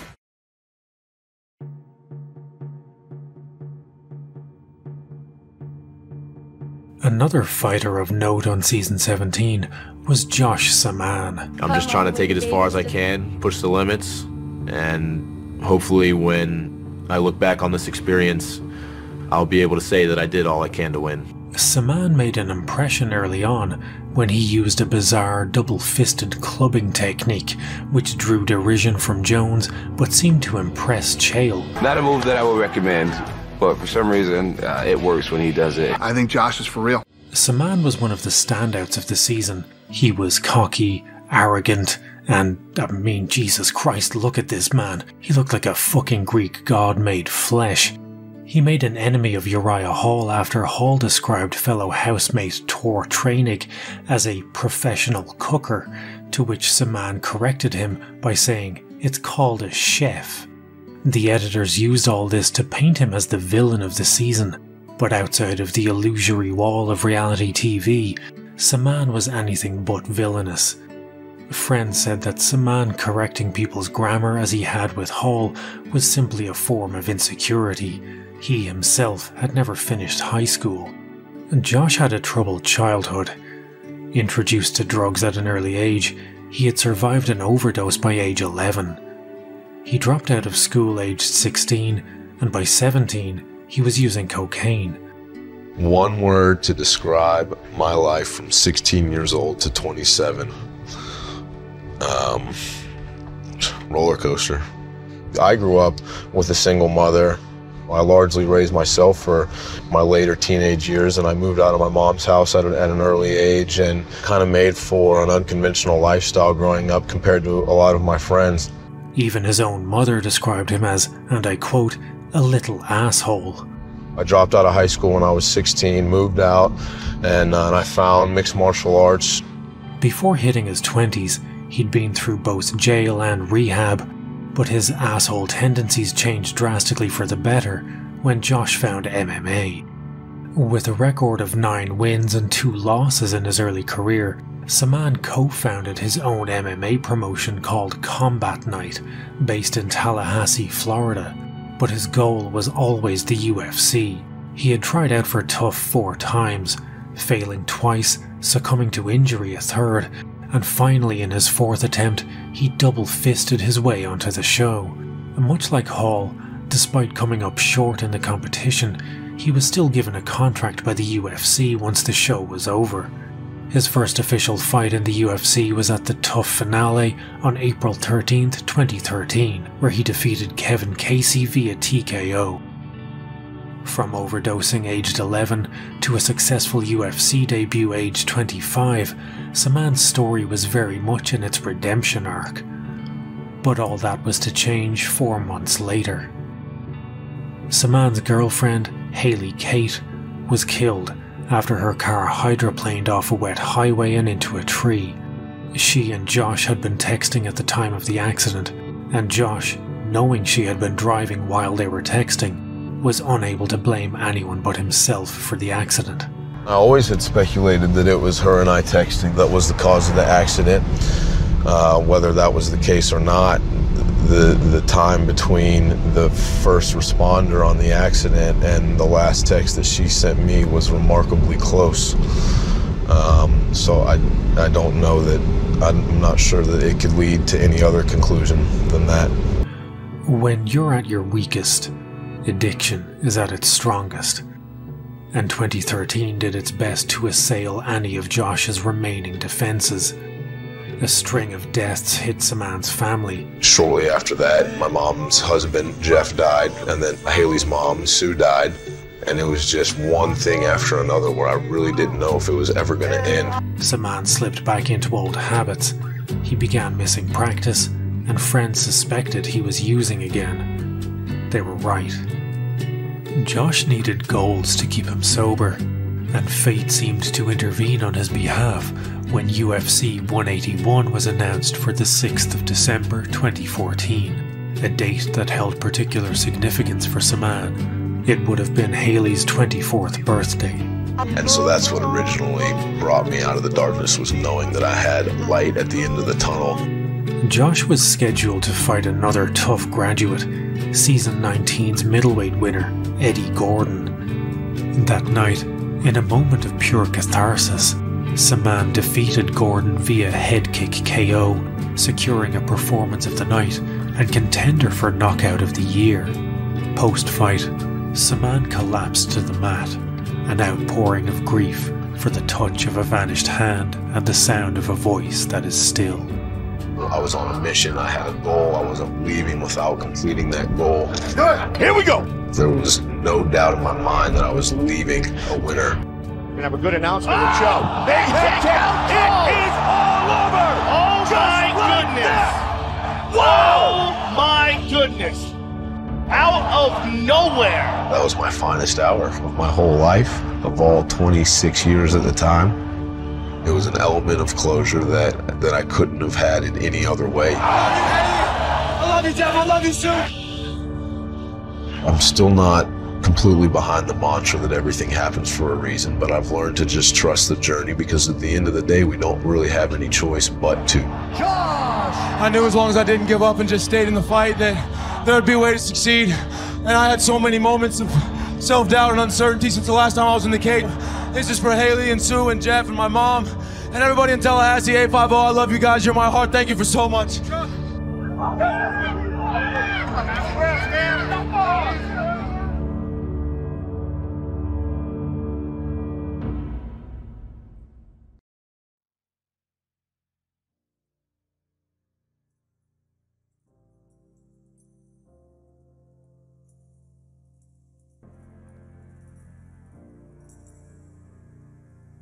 After the Gordon fight, things were going well in Josh's life. In July of 2015, he fought Caio Magalhães and secured another performance of the night victory. Now I'm just gonna hang tight, drink a beer, enjoy the rest of the fights, and see what the future holds for me. I'm just along for the ride, guys. I love this. In September, Combat Night celebrated its 50th event in front of a crowd of 4,000 fans. And in 2016, Saman poured all of that grief into an autobiography, and not a ghost-written slog like Matt Hughes' autobiography, Saman was a gifted writer. He was a columnist for Bloody Elbow and UFC.com and wrote every page of his own story: The Housekeeper, Love, Death, and Prize Fighting. And last, I think I'd like to write a book before I die. She was always telling me to write more, to tell stories. Well, do you think I'll be in your book, she asked, with genuine curiosity and naivety. Darling, if I had to guess, I'd say you'll be the whole damn thing. And she is. And she is. Once the book was released, things took a turn. Without that focus in his life, Saman became unmoored. He started partying again and lost his next fight. His final fight in the UFC was on the 13th of July 2016. Saman ignored all of his corner's advice and lost via brutal ground and pound at the hands of Tim Boetsch. What none of us could have known watching this was that Saman had been partying and using cocaine shortly before the fight. Almost none of us commit suicide, and almost all of us self-destruct. In some way, in some part of our lives, we drink or we smoke, we destabilize the good job, the happy marriage. But these aren't decisions, they're impulses. Josh self-destructed. Unable to forgive himself for the loss of his girlfriend, he succumbed to those impulses. The last few months, I didn't feel he right. He was not the same guy. He was always sad.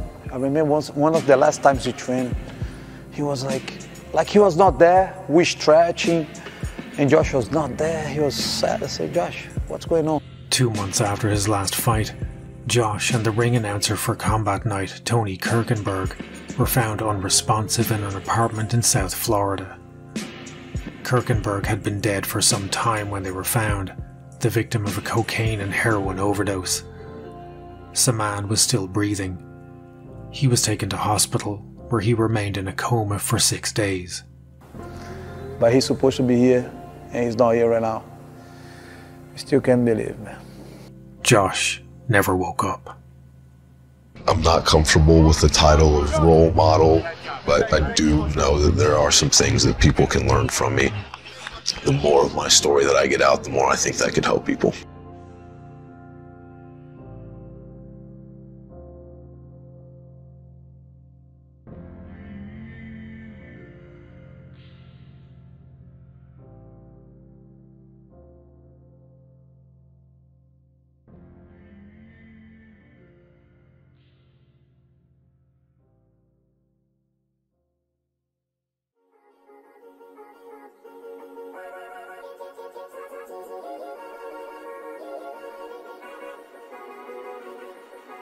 Okay, I realise that last segment was about as fun as a double bill of Grave of the Fireflies and When the Wind Blows, and probably has everyone rightly feeling a bit depressed.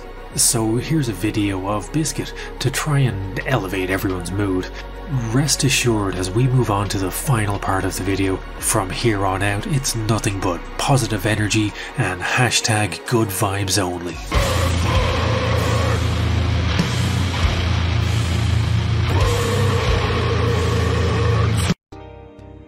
Okay, so it's not that bad, but by the mid-2010s, Tough had set sail on an unalterable course for the doldrums. As the decade was reaching maturity, there were still good moments in Tough, like the searing sexual chemistry between Joanna and Claudia Gadelia on Tough 23, the underwear-based threats of season 22. Take care of your underwears, I'm gonna you, man.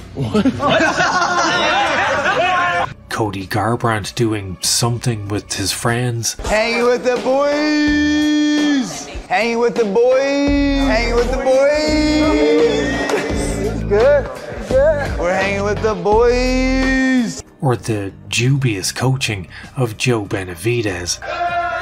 Suck him off! Suck him off! Get him! But the overall seasons themselves were lacking, and ratings were dropping faster than the value of an NFT with every new season. In what will be familiar news to anyone who's made it this far in the video, Season 18 debuted to the lowest ratings yet, despite having the star power of Ronda Rousey and the built-in heat of her rivalry with opposing coach Miesha Tate. Season 19, Penn vs. Edgar, was described by Dana himself as the worst season yet, and its ratings were reflective of that notion. With each subsequent season, Tough was smashing record new lows in viewership as if that was the fucking goal. The UFC experimented with all manner of wacky ideas to try and shake up the formula of the show, with less success than a eunuch at a sperm bank. Tough 24 had an entire season dedicated to finding someone, anyone, who could challenge Demetrius Johnson. DJ had cleaned out his division to the point where the UFC were reduced to using Tough like it was a fucking telethon to help feed their poor starving flyweight champion. If one thing should be apparent by this point of the tale, it's that for 90% of Tough winners, the gulf between beating contenders and beating legitimate UFC veterans is wider than McGregor's new head. How do you like them apples? That gulf only widens when you immediately jump from fighting tough contenders to UFC champions. Tim Elliott was the winner of Season 24 and was gifted the opportunity to face off against the greatest flyweight of all time, a prize comparable to being gifted the opportunity to face off against the sun in a staring contest. Elliott was a sacrificial lamb for a man who was arguably one of the pound-for-pound greatest fighters the UFC has ever seen. But DJ wasn't a popular champion, so Dana threw him on the pile with Randy, Tito and Francis. And then we had Tough Redemption, the season that saw former UFC fighters and Tough challengers brought back for another shot at a UFC contract.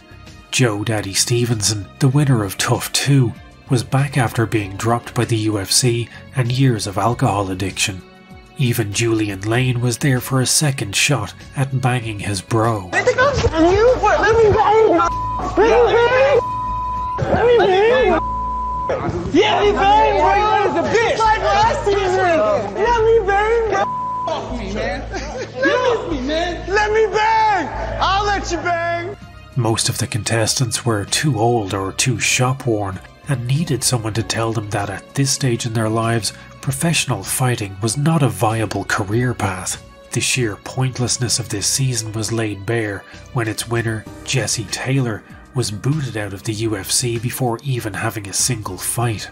Taylor seemed to be using video game logic and the rule of 3 when it came to his UFC career, as if by collecting 3 expulsions from the UFC, he'd unlock the main quest to find Dana's lost hair or something. Taylor had been booted off Tough Season 7 for kicking in a limousine's window while screaming, "I'm a UFC fighter," clearly misunderstanding UFC as standing for "You Fight Cadillacs." He was given a second chance and brought back into the UFC, but lost his first fight and was let go for a second time. His third and final booting came when he failed a drug test a month after winning Tough Redemption. The series would go down in history as the first season where the overall winner never even got to fight in the UFC. As unique a record as that was, it came close to being equalled by Season 26 winner Nico Montano. Season 26, much like the quest for Demetrius Johnson's fluffer in Tough 24, was another completely pointless season where the goal was to crown the inaugural women's flyweight champion. But at the time, the flyweight division didn't exist and was being built around this season, so once the season was over, they were so starved of female flyweights that 11 of the 16 contestants on the show all went on to get a contract, rendering the competitive element of this season completely moot. This was less a competition and more the UFC equivalent of everyone gets a trophy day. Nico Montano was the overall season winner and was crowned the flyweight queen, while the rest of the cast became the flyweight serfs she would rule over. But Montano's UFC career suffered more disasters than a Michael Bay movie about earthquakes. She had a total of 7 fights in the UFC, 6 of which were cancelled. She was stripped of the flyweight title before ever defending it, and in her last scheduled bout, she missed weight by 7 pounds or 1 whole Hamzat before being removed from the UFC roster. After her abdication, the flyweight division was left without a champion, but much like myself, it was just waiting to be utterly dominated by Valentina Shevchenko. Montano's sole fight in the UFC was at bantamweight, where she lost to TUF 18 winner Juliana Pena. TUF 28 in 2018 was the last season before the UFC finally took TUF off life support. The season premiere of TUF 28 had the lowest ratings yet, watched by an utterly dismal 186,000 viewers. Post season 28, the UFC placed TUF on indefinite hiatus. So how did it come to this? How did TUF go from the show that saved the UFC to the show that the UFC was desperately trying to save? There are a few factors at play that precipitated the fall of TUF. In 2017, the UFC launched Dana White's minimum wage labor force series, Dana White's Contender series. If you think of TUF as a needlessly long YouTube video essay, then Contender series is TikTok. It's TUF with all of the extraneous shit removed. There are no in-house scenes, no training footage, and there are no excruciating confessional booth monologues from fighters. Every episode has a brief intro for each fighter, where they tell us how they absolutely aren't going to lose this fight because they're fighting for the memory of their pet salamander or whatever, and then they fight. The fighting to bullshit ratio of the average episode of Contender series is shockingly high in the favour of fighting. If you're an MMA fan who watched TUF but never cared for any of the reality TV stuff, then Dana White's minimum wage disposable labour force series has you covered. Another factor in the decline of TUF was simply that the show became incredibly boring. Around the late 2010s, each episode of TUF began to fall into an incredibly predictable pattern.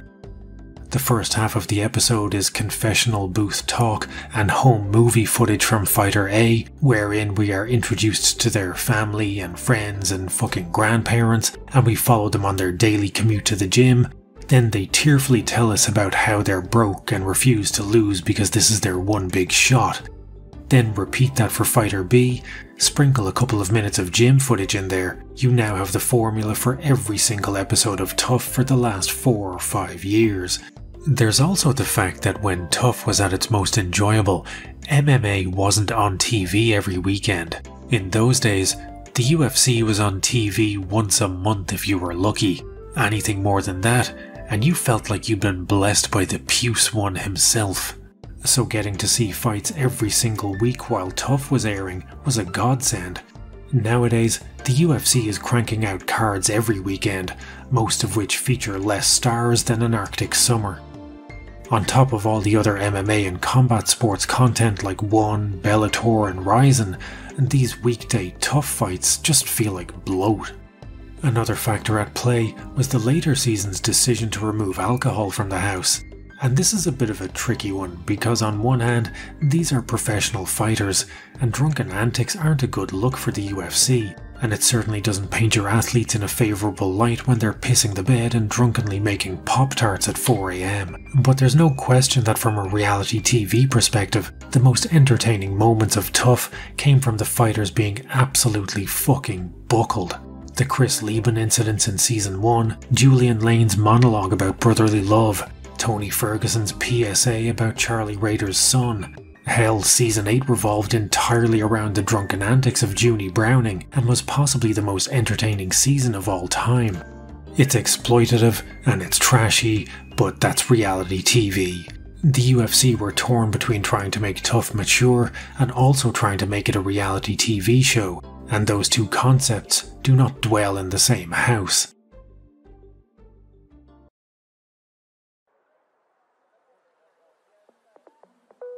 Dana understandably has a soft spot for TUF, seeing as how it more or less saved the company from financial ruin, and so the UFC soft rebooted TUF in 2021 and brought it back from limbo with the season simply titled The Return of the Ultimate Fighter.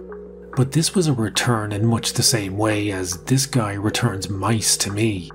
To go back to our Simpsons comparison from 10 hours ago when this video started, the latter series of The Simpsons are often referred to as Zombie Simpsons. The brains behind its golden era have all left. There is no creativity or passion left in its mouldering bones. It simply shambles ceaselessly onwards based on its name alone. The soft reboot of Tough was the show well and truly entering its zombie arc.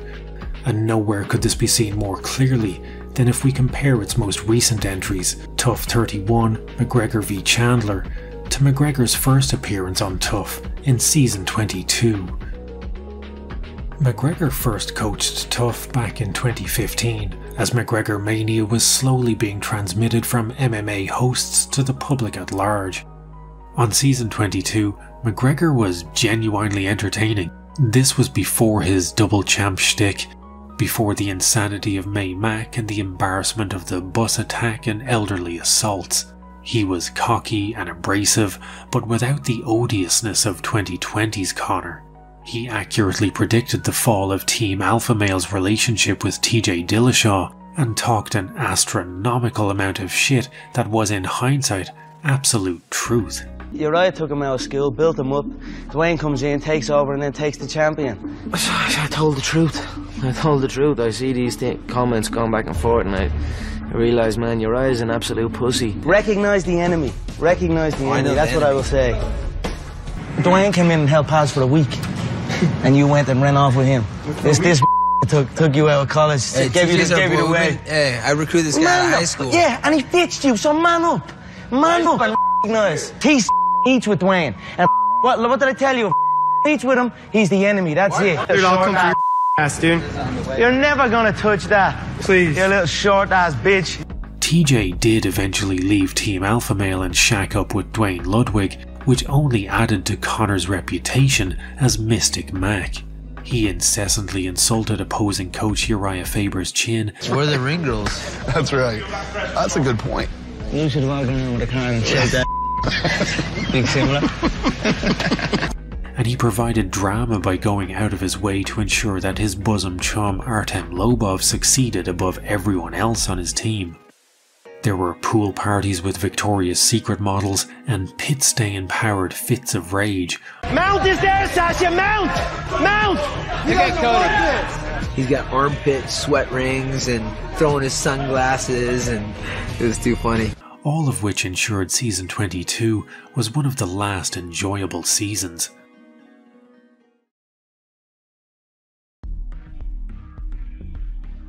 Season 31, by contrast, is bereft of anything that could even remotely resemble entertainment.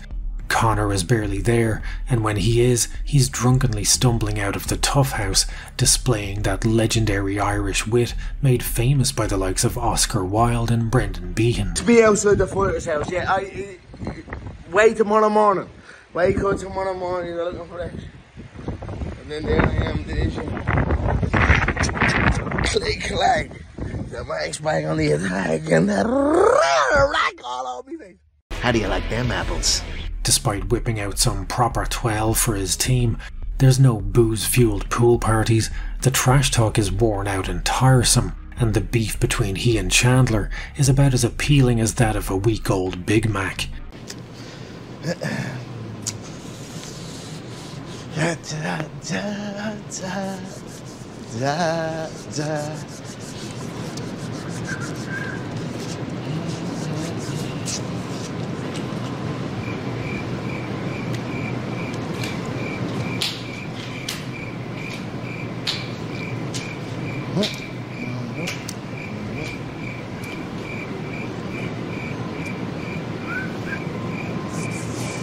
Every episode falls into the same routine of fighter A and B telling a sob story and playing home movies, and if I wanted to watch crappy home movies while someone cries in the background, I'd visit my parents more often. Season 22 debuted to over 622,000 viewers. Season 31 debuted to less than half of that, with only 294,000. Viewership declined further with every episode. Not even the UFC's Golden Goose could save the series. By 2023, the quality of Tough winners had gone downhill faster than the boulder of Sisyphus. While the show had given us champions like Michael Bisping, Rose Namajunas and Rashad Evans, in recent years it had produced far more Jesse Taylors than Kamaru Usmans. Season 30 winner Juliana Miller has had 1 win and 2 losses since her UFC debut. Tough 28 winner Juan Espino is 1-1 since winning the show and hasn't fought since 2021. Mike Trezano from season 27 is 3-3 since winning the show and hasn't fought in almost a year. The most recent winner, Brad Katona, is the first man to ever win the Ultimate Fighter twice, and while that may sound impressive, all it means is he wasn't good enough to cut it in the UFC the first time around. While it still shambles onwards, in every other facet of its existence, Tough is dead.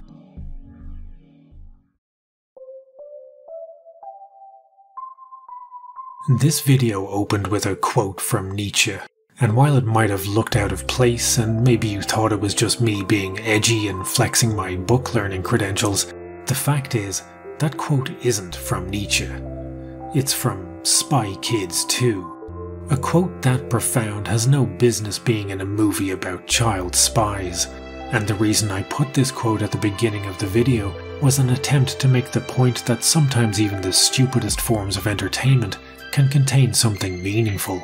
The Ultimate Fighter is a stupid show about stupid people doing stupid shit, but for some of us, it was our gateway into MMA. Maybe it's what inspired you to start training, or maybe you just got invested in the sport and found your favourite fighter thanks to stumbling across the show on Spike TV one night. Maybe you bought a sick tap-out shirt thanks to Tough, or maybe you have fond memories of watching Tough with a parent or partner or friend who isn't there anymore. Maybe it was Tough that introduced you to Kimbo Slice or Rampage Jackson, or maybe you could see something of yourself in the struggles of characters like Junie Browning. Tough's best days are done. It will never again have the impact of Season 1, the body horror hijinks of Season 8, or the comedy double act of Season 10. The formula has been changed to the point that whatever magic it had has long since dissipated and simply cannot be recaptured. Tough has always been stupid. It's not deep, it's not meaningful, it's a stupid show about stupid people doing stupid things. And yet, an ugly tap-out shirt and some chain-link graphics can inspire a nostalgia in me that few other things can. And if you've watched this far, I imagine it can for you too.